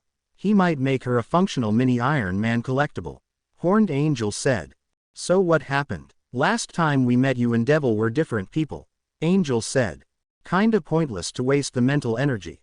Horned Angel said. You know you two should merge. You open up so much potential when you're not arguing with someone about nonsense. Slow down cowboy, I ain't mixing with the horned cunt anytime soon. Angel said. Well, I'd suggest going easy on each other. You both live in the same head and your goals are the same. Get Kachan to be the best she can. What are you wearing? Like seriously, it's like liquid metal or something. Angel said, walking over. This is the bleeding edge. It's the greatest suit Izuku could build with exclusively his tech. Horned Angel said, holding his hands out showing off the different weapons. The suit will change, but this is the best Izuku can do alone, but that is subject to change. The two just sat and talked. Sitting on Izuku's head. So when is Zuzu gonna reveal he's Iron Man? You'll see. Horned Angel said, smirking. Izuku had gotten up first and left Katsumi's room. Forced to leave his favorite pillow behind. He went through his morning routine and headed out to make himself some breakfast. When he was about to sit down, someone spoke. Hey. Izuku turned and saw the pink-haired girl from yesterday. His HUD was showing her full student file. Name. Mina Ishido. Quirk. Acid. Age. 19. Hey, am I sorry we haven't actually been introduced. Izuku said, trying to recover from his glasses HUD being revealed. Oh, I'm Mina Ishido. Mina said. I guess you missed the first night everyone was here, so you don't know our names. I'm Izuku. You want anything? Izuku said, pointing to the still hot pan he cooked his food on. 2 eggs sunny side up. Mina said. And a few slices of bacon, please. I'll take 2 fried. Die job. Another student said, walking in. Name.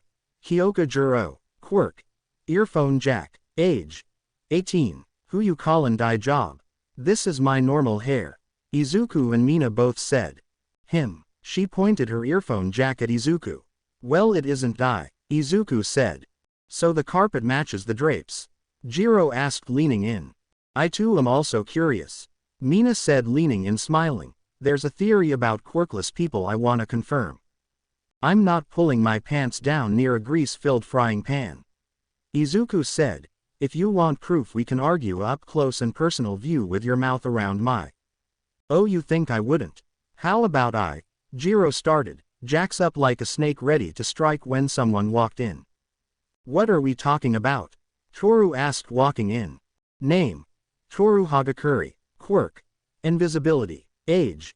18. Izuku tapped his glasses and started a wireframe of her and factored in the most likely color of her hair and eyes, blonde and blue, and his HUD now displayed her as looking normal. Midori's D. Hair. Talking about his hair, Jiro said, putting a hand over Mina's mouth. Mina licked her hand and Jiro wiped it off on her skirt. Well, it does look soft. Toru was reaching for it and running her fingers through it. What product do you use? Just a dime-sized squirt of conditioner. Izuku said. Your braid looks cute. Oh, thank you. Wait, how do you know my hair's in a braid? Toru said. Izuku said. The house has hundreds of sensors. Your entire body has a wire frame which the home manufactures an image of you if you were visible. Oh, so that's how my mirror could do that. Nearly shit myself when I saw my face. Toru said, rubbing the back of her head. Wait, you can see her. Mina said. We've been trying to get a solid answer about her. Jarvis displays image on TV1. Izuku said. Yes, sir. Jarvis said. The images appeared on the TV and Mina bowed her head. I own Asui $10. I told you call me Sue. Ribbit. Another green head said. Name. Suyu Asui. Quirk. Frog. Age. 18. Izuku asked what she wanted to eat since he was already cooking. 1 scrambled, please. Ribbit. Suyu said. Comin' up. Izuku said. I smell protein. A kid with red hair came running in. Name. Eijiro Kirishima. Quirk. Harden. Age. 19. Let me guess. 12 eggs in a glass. Izuku asked. What am I, a meathead? Eijiro asked. I'll take 5 fried and whatever meat you're cooking. Also, my protein powder is in the cabinet if you're making something that's there. There's room if you want to make a protein shake, but I'm busy cooking. Izuku said. You want one, bro? Kirishima asked. I'm good, Izuku said. You sure? You look like a guy who lifts. He asked. I'm good, Izuku said. All right then, Kirishima said, not fazed. Hey Izuku, Shoko said, walking in. Name: Shoko Todoroki. Quirk: half hot half cold. Age: 18. Hey Shoko, I guess I'm cooking for everyone this morning, so you want anything? Izuku asked. Soba, she asked. Jarvis, Izuku said. We have the ingredients required, sir. Jarvis said.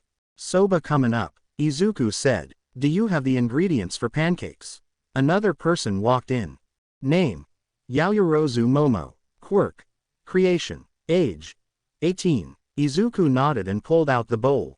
So anyone excited for our first day? Ribbit, Suyu asked. I am. Another kid walked in. Name: Mezzo Shoji. Quirk: dupli arms. Age: 18. You want anything? Izuku asked. I'll take those pancakes if you're making them. Thank you, he said, taking a seat. Is anyone else out in the hall? Izuku shouted, looking over. No one is currently in the halls, sir. Jarvis said. Izuku nodded. So everyone ready for classes?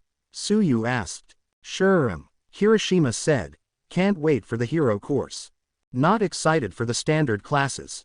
Mina said, shuddering. She had scrapped by with a C in the written test and wasn't that good academically. If you're worried about the classes, these are tailored by Nezu to make sure everything you need to know about being a hero is taught. This history isn't gonna be a book, it's gonna be the facts from the actual score and official documents of the laws of heroing. Izuku said, taking a bite. You aren't gonna leave a single of those classes without learning something. Anyone pick their major? Momo asked. Mina just made a noise of what could only be described as pain of thinking. I haven't picked. Is it required? No, but you shouldn't lose this chance of a free master's along with the hero training. Izuku said. Mina groaned. Time skip. Aizawa had Izuku explained exactly what was in his body. I need to know exactly where you stand in terms of ability. Aizawa said. You're the only quirkless student in the school and I'd rather not send you into a no-win situation. That implies a guy with a quirk that shuts off quirks can either outmuscle, outmaneuver or outthink me. Izuku said. Aizawa activated his quirk and Izuku lowered his glasses and looked him dead in the eye, making the light reflect. What exactly do you think that would do? Aizawa turned off his quirk and Izuku apologized. I honestly don't have a definitive upper limit to my strength cause I keep training. I honestly haven't measured cause it's just a number to overcome. I know I have a limit but I've only started strength training a year ago. Alright, meet me at the weight room after class so the school can get a proper gauge. Aizawa said, marking something. Now about your costume. You haven't put in any order. Cause I build my own stuff. Izuku said. Aizawa nodded and Izuku walked off to his next class. Line break. Izuku had just got out of advanced engineering taught by Power Loader. The class was different from the support class but it still had the gear. Mei had taken this too, so they had headed to the cafeteria together. After grabbing food and finding a seat, Izuku and Mei pulled out their notebooks. So what's the next plan for Stark Industries? Mei asked. I'm just waiting for money to come in. My next project needs a little time before it's even ready for launch. So another space mission? Mei asked, leaning to look at the book. Well, mainly around the outer atmosphere. Jarvis is running the numbers for the status. Izuku said. You sure you can't tell me? Mei asked. Company secrets. Sorry, kinda need this to remain low-key until no one can actually stop me. Izuku said. Hey Midoriya, Momo said, walking over. Hey Momo. Izuku said. You wanna sit with us? Thank you, Momo said. Momo sat next to Mei and got a glance at Mei's notes. You're in the support class, right? Momo asked. Mei Hatsume, CEO of Mei Hatsume Incorporated. For all your support gear and other necessities for heroes. Mei said. Momo Yaoyorozu. Momo said. I don't have a title like you and Midoriya. We'll get you one, Izuku said. Hero class. The students heard All Might announce himself. I am. Coming through the entrance like a normal person. When the door opened in walked the number 1 hero in costume. All Might. One student said. That's his golden age costume. That is correct. Today you begin your journey in becoming the next generation of heroes. All Might said. Now before we begin, clothes make the man and you all have your very own costumes. He pressed a button and a wall of boxes opened. Everyone received their costumes and All Might had told them to get to the training grounds. Katsumi Pav. Was there a meeting that I missed about costumes being skimpy? Katsumi thought. Round Face and Pinky were wearing skin-tight outfit. Ponytail was wearing fucking floss and she could swear Inviso Chick was wearing only gloves. At least half and half had on a boiler suit. Katsumi had gone with function over fashion. Ceramic body armor and her gauntlets were her original costume, but she honestly hadn't a clue to figure out how to use her feet to create a super attack. Picture will be in next chapter. Katsumi had actually started wonder what Deku would put in his suit. The thought of the outfit was immediately stomped when she watched a shirtless Deku walk out the changing room. The speakers started blaring rock music. That thing Hobo-sensei had called out wasn't a black circle, it was a blue light. A river of gold metal seemed to cover his body as holes opened around his body. When the gold had fully formed, red pieces of metal came flying out of the changing room. Katsumi watched as before her eyes the pieces arranged themselves into something she had known. Katsumi's hands shook and her head was starting to try tell her she was only dreaming. When the mask whizzed past his head, he broke into a sprint and jumped into the air, flipped so the mask landed properly on his face and landed near the students in a slide. I am awesome. Deku's voice coming from her metal knight had caused her to black out. Building. Izuku and Mina got paired up as villains while Shoko and Katsumi got paired as the hero team. All Might explained the exercise and Izuku was placing things around the walls and entrances to the bomb. What you doing? Mina asked. Web burst proximity mines. Izuku said. They trip the scanner and they get tangled in bio cable. So are you really quirkless? Mina asked. Yes. Izuku said, looking around. Okay, there are two entrances that don't result in getting tangled up. What's your quirk? I can spray acid out my skin. Mina said. Can you do a circle of it around the bomb? Not strong enough to melt the floor but a complete circle. Mina nodded and did a few circles. What's this for? Mina asked. Todoroki is gonna freeze the building. Izuku said, grabbing her and pulling her in the circle. A beeping came from the suit. What's going on? Our 10 minutes are up. Izuku said. When they get in here, the second you see Todoroki, attack. I can handle Katsumi. Okay, Mina said. A burst of cold filled the room, freezing the floor, the ceiling and everything except the circle. Oh, that's brisk, Mina said, rubbing her arms. Shoko and Katsumi. Okay, they should be frozen in place. Shoko said as she removed her hand from the building. Listen, icy hot. I don't know half the shit that's in that suit. But Deku is mine, Katsumi said, sparking her hands. Are you the Katsumi Midoriya told me will take my father's place? Shoko asked. Deku said that. Katsumi asked. He said the lineup is him, you and then me. Do you think he really will prevent us from getting number one? Shoko asked. Can he even do that? Deku has everything to stop me. Katsumi said, face going sad before hardening, but you aren't getting second. Shoko had thought, what the hell could Midoriya to prevent that? A rapid beeping had sent the two into fight or flight. Katsumi moved and Shoko frozen. 5 minutes later. So sticky, Shoko said, covered in white webbing. The mines had always let off loud beeps to warn when they went off, but Katsumi was more equipped to move at a rapid pace when the traps got triggered, and poor Shoko had walked into 4 web mines. Each one wasting time of Katsumi having to help her get down. Is this even fair? Ochako asked All Might from the viewing area. Controlling the battlefield is a big factor in winning for both sides. All Might said. Endeavor and Nezu uses this tactic all the time to get villains to basically walk into police custody. Mineta was snapping pictures of Shoko covered in the white substance. I am curious about Midoriya's method. Iida said. Ashido's acid was a good strategy to block the ice. And from the feed we know that was on the spot decision. All Might said, holding up a thumb, thinking on the spot is a useful tool. Young Bakugo has the right reflexes to avoid the traps. Bomb room. Izuku was standing there with his arms crossed just listening. Man, this is boring, Mina said. Lurking is the best strategy if we want to stop them. Izuku said. It's also useful when you're outgunned. So act like a xenomorph.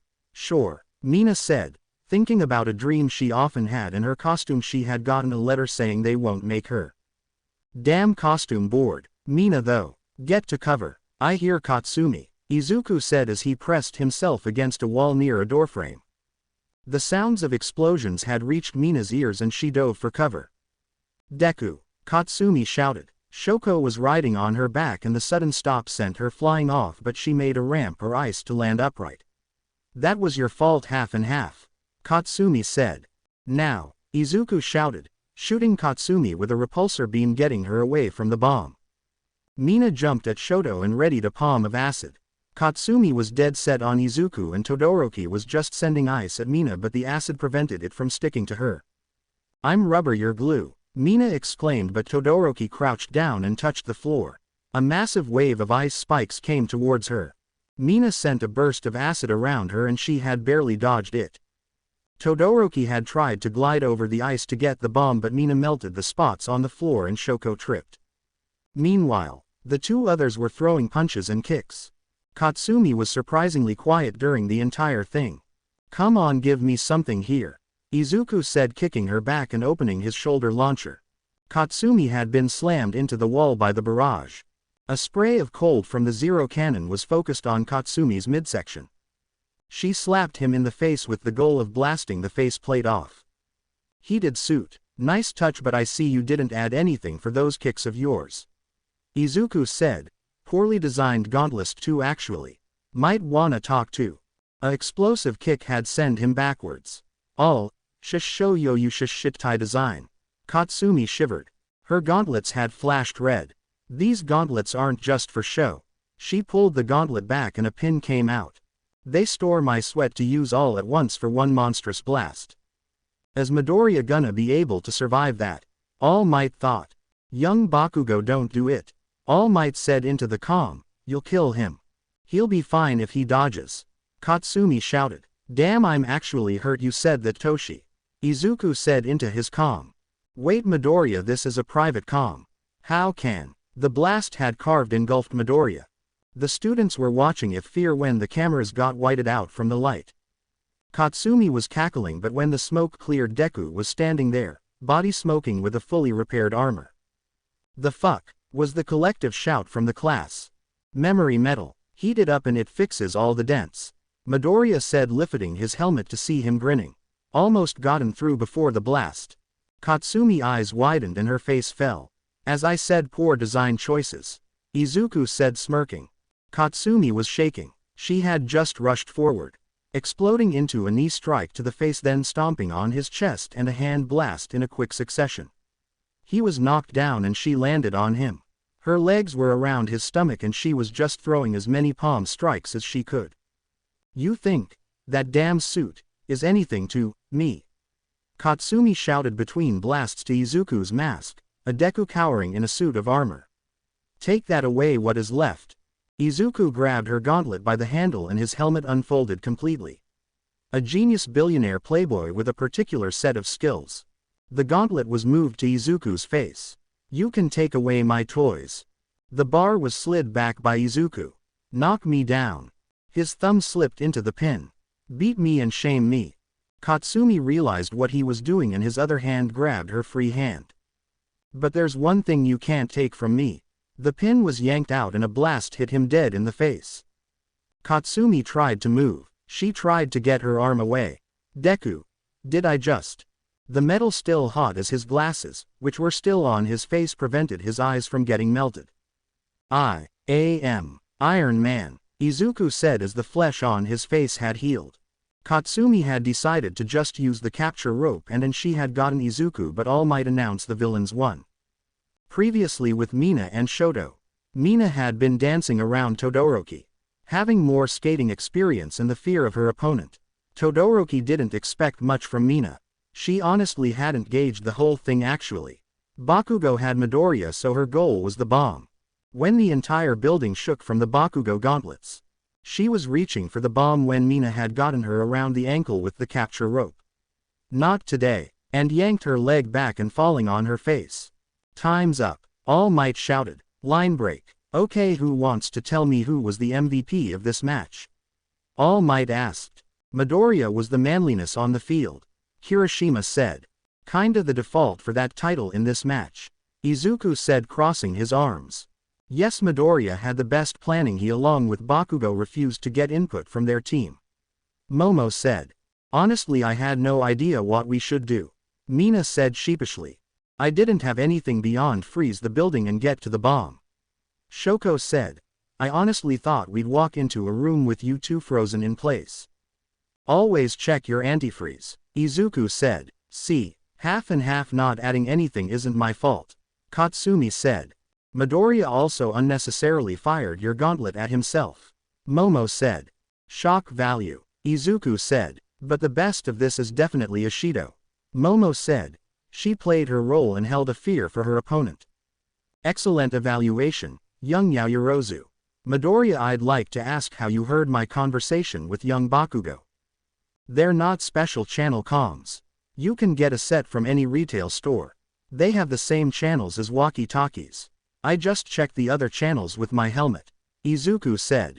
A good strategy. All Might said. Now next group is up. Izuku had gotten to the weight room and was showing Aizawa his usual workout. Half a ton, Aizawa said, writing it down. I ain't even shaking. This would have crushed me last year. Izuku said, racking the bar. Okay, so how long do you run? Aizawa asked. I sprint for 2 hours and don't start counting till I'm at peak heart rate. Izuku said. Okay, and you don't have a quirk? Aizawa asked. Cause if you don't, I'm the fucking king of France. Kinda easy to get this ripped with a reinforced skeleton and myostatin inhibitor. Izuku said. And your heart isn't affected by this at all? Aizawa asked. Electrotive polymer. Izuku said. The arc reactor can add power to my heart if I'm drugged or I need more blood flow. Aizawa had Izuku lift the bar against and activated his quirk. Not a quirk, Izuku said, grinning as he did another set. Okay, I've seen enough. Aizawa said, rubbing his eyes. Young Midoriya, a voice said behind Aizawa. Aizawa eyes widened. I need your assistance in testing ground 3. All Might said, lifting the faceplate. You know you need a permit to sell support equipment. Aizawa said. I didn't. I made a spare suit and I left in Nezu's office. I never went back to get it. Izuku said. Sure, Aizawa said, turning to All Might. So is this gonna be your new thing? Yep, I'm gonna zero out my hero card and take up the title of Iron Liberty. All Might said. Why aren't you making support gear? Aizawa said. Oversaturated market. Izuku said. Your stuff is good enough to compete. Aizawa said. Why not double major? Cause the second I try making support gear I will create the unstable molecule. Izuku said. May I ask what that is? Aizawa asked. All Might put a hand on Aizawa's shoulder. It's called the support suicide. Anyone who would actually make it would immediately be hunted by every support company on the planet. It's literally screaming, please kill me, in every language. Aizawa blinked. And why is it called that? And how do you know that? Cause I lost my first sidekick to that project. All Might said. Shield's partner was a genius and would have had it, but I found him splattered across a city block with his notes burned and every computer they had smashed to dust. Even knowing the name and saying you wanna make it will put you on a few lists. Mainly hit lists of the entire support industry and a suicide watch. May I ask what the fuck is so dangerous that people are killed over? Aizawa asked, completely baffled. Imagine, if you will. Izuku started getting All Might to wave his hands to stop him. A material that doesn't require a costume to be customized to a quirk. It actually gains the properties of your quirk when wearing it. A single suit could be worn by Mount Lady, 13 and Endeavor. The suit would be perfect for any quirk and the material can self-repair. It would bankrupt the entire industry. All Might said. Half the problem with support gear is learning to fit it around quirks. If you take that factor away, you'd put an entire industry out of business. And if I'd get shoved into that job, I'd lack the give a damn about my health or the jobs of others. Izuku said. I own the only nuclear fusion reactors on the planet. Stark is the only company with manned space travel. I am untouchable if I ever try to make something like that. So to answer why I don't make support gear, I'd be too good at it. Aizawa understood. So about that training. All Might said. Alright, we can work on it. Izuku said. Dorms. Katsumi had knocked on the door, but Jarvis had told her Deku wasn't in the dorm. Hey Bakugo. Mina shouted. We were about to watch a movie. Where's Midori? He isn't here. Katsumi said. Where is he? Mina asked. Sir is currently finishing his evaluation with Eraserhead. Jarvis said. When will he be back? Calling. Hello. Deku's voice was heard over a loud bang. Deku. What's going on? Katsumi asked. Doing drills. My suit needs to register a few of its abilities, so I'm gonna be busy. Izuku said. We were gonna watch a movie. Mina said. Sorry, kinda important, I do this so the staff aren't on my ass about this later. Izuku said. I'll be back in a bit. Testing ground. Okay, so when flying you want to make sure you don't go all out from ground or you'll get flung into something. Izuku said after hanging up. The training bots were brought out and Izuku demonstrated flying in and taking out 4 in the first few seconds. Another set of robots were activated and the bots had different colors. Green bots are civilians. All Might shouted. The shoulder launcher took down the ones with the hostages. Level 7 drones online. The training AI Nezu himself made said. Might wanna get ready, sir. Jarvis said. Time to get that gun spinning. Izuku shouted. All Might flew in and started blasting. Chimera's probably watching. Izuku said.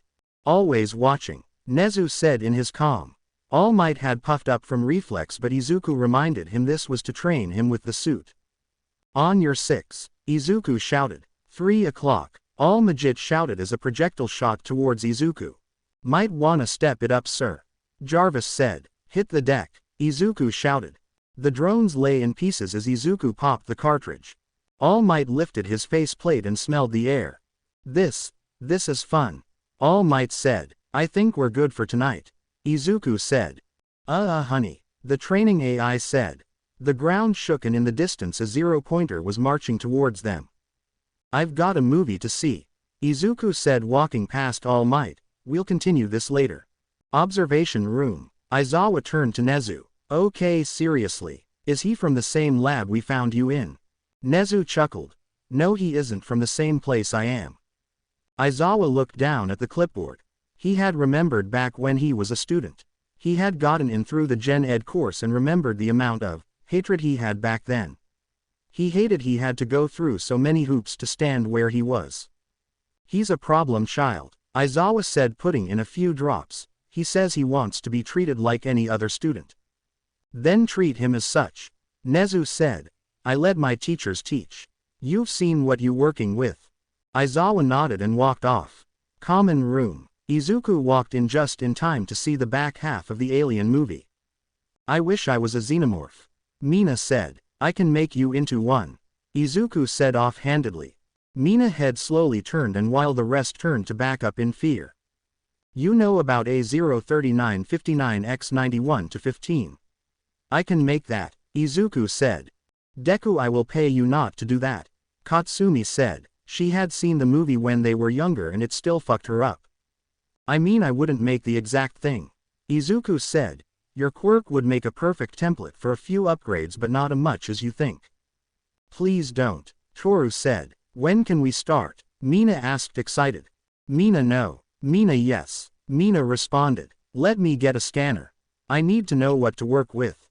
Izuku said, walking off. The class all had looks of horror as they paused the movie at the worst time. A black box was brought out and Izuku pricked her arm with a needle. Now we just need to check what we're working with. When do I get the Xeno job? Mina asked. Can we finish the movie? Izuku asked. I need a few days to just know what I'm actually planning. Please. I'd rather watch a fictional movie instead of hear a real one being made. Momo said. Can you build me a sex bot?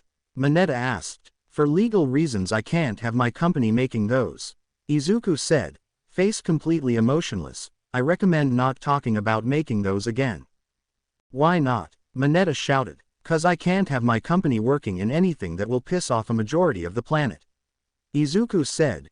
No weapons, no support gear and no sex bots. Why would sex bots be a problem? Denki asked. It's better I just don't. Izuku said. Could you make a legitimate 2B? Katsumi asked. For legal reasons I'm gonna say no. Izuku said. Why not? It would interfere with my other projects. Izuku said. Do you want a robot maid or a 1-cent hamburger? The sex bot. Mineta and Denki said at once. What do you mean 1-cent hamburger? Ochako asked. I'm planning to clone cows. Izuku said. I make a machine that clones livestock and now I can feed hundreds of 1000s with a single cow and can fit the machine in a room the size of a walk-in closet. Do you know how pissed the world would be if I started making sex bots? I don't see the issue. Jiro said. Neither do I. Iida said. It would stop more inappropriate individuals from certain acts. I wouldn't buy one but I could see a drop in a few crimes. We could get rich as hell. Ochako said. But it would piss off a large group of people I don't want to draw the attention of. Izuku said. I already have technology that puts me on Big Oil's shit list. I don't need them coming after my company. Who's them? Katsumi asked. Just drop the subject. Izuku said. Let's finish the movie. Are you sure you can't make them? Mineta asked. I will give you my blood. Not worth mine being drained from my body. Izuku said. Damn. Mineta and Denki said, bowing their heads. Time skip. Aizawa announced they needed to pick a class president and vice president. Pick me. No me. I shall be the best. There is only one way to decide this. Iida said. We all vote on it. Wouldn't everyone just pick themselves? Ochako asked. And the people who don't will vote for who they think they deserve it. Izuku said, typing on his phone, not really caring. 5 minutes later. Are you shitting me? Izuku shouted. 5 of you voted for me. So close. Momo said. Midoriya your class representative and Yaoyorozu will be vice representative. Aizawa said. 5 of you thought I deserved it. Izuku asked. Wait, who did you vote for? Deku? Katsumi asked. Momo. Izuku pointed. Momo blushed. Having gotten 2 votes while many got 1. Cafeteria. Izuku ate while working on his phone. I am disappointed I didn't get a single vote, but you were the one that I felt deserved it.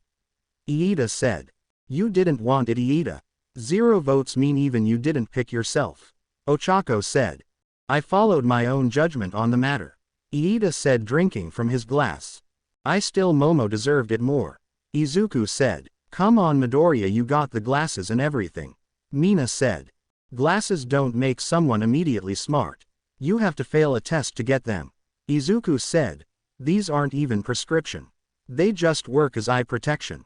Deku. Katsumi walked over. Yes. Izuku asked. You said my gauntlets were shitty design.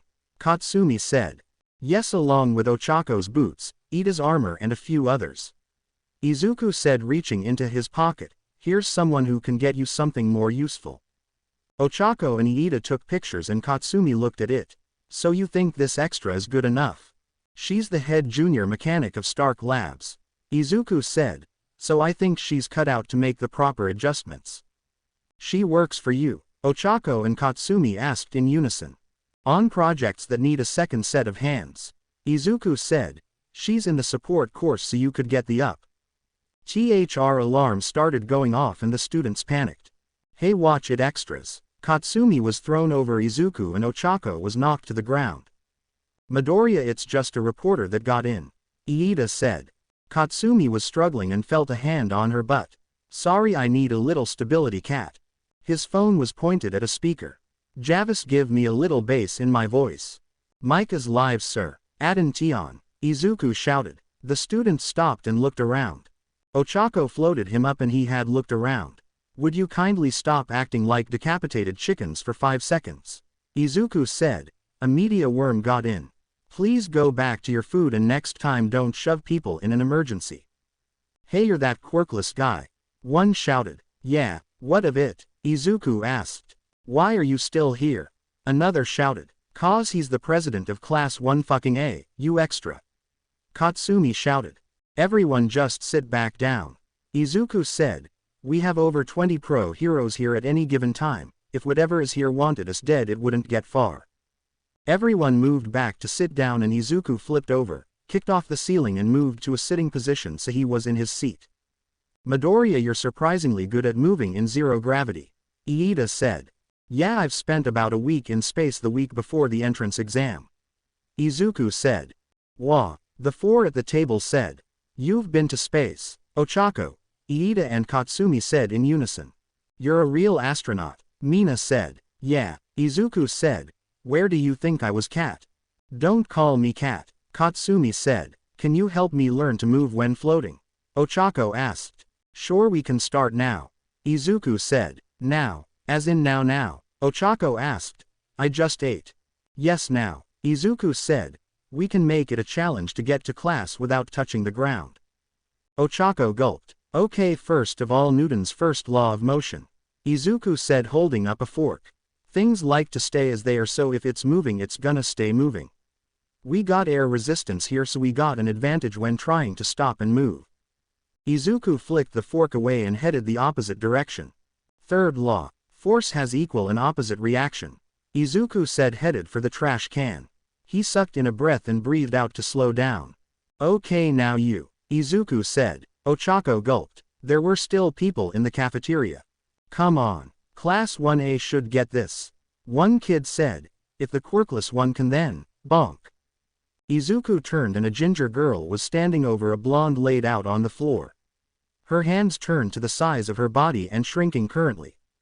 Sorry about him, she said, smiling. I'm used to stuck-up blonde bitches. Izuku said. Hey, Katsumi shouted. I'm the class president of 1B, Itsuka Kendo. Kendo said, holding out a hand. Izuku Midoriya, CEO and founder of Stark Industries. Izuku said, shaking her hand. Also president of 1A. CEO. The muffled voice of the blonde asked. So you gonna? Kendo asked, gesturing to him floating. Nah, I'm actually enjoying this.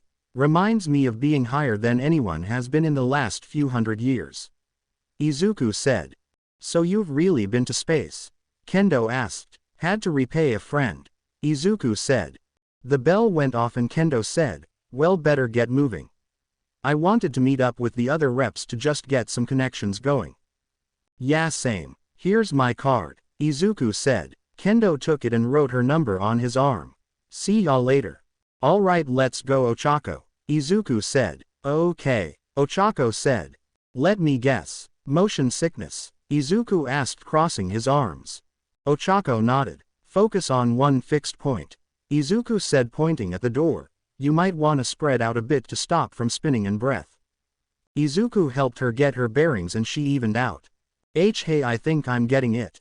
Ochako said. My stomach isn't trying to escape from my mouth. Let's go before we're late. Izuku said, clapping his hands away from his target and sending himself backwards. Wait up, Ochako said, trying to replicate him and ended up spinning. Katsumi grabbed her belt and said, focus, round face. Don't let Deku show you up with your own damn quirk. She threw her like a paper airplane and Ochako screamed as she had managed to adjust herself. Good job assistanting your fellow student, Bakugo. Iida said, bowing to her slightly and walking off. Oh shit, I'm being helpful. Katsumi muttered to herself. Hey, in the spirit of helping, I can tell you where I get my acid shoes. Mina said. Our quirks kinda match. Fuck. Okay, where do you get your shoes? Katsumi said, defeated. Blowing up her slippers was something she wouldn't dare say out loud.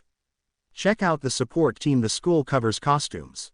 Mina said, walking off. To be continued. I hope you guys enjoyed this video and make sure to like and subscribe to the channel. Now we will see you in the next video.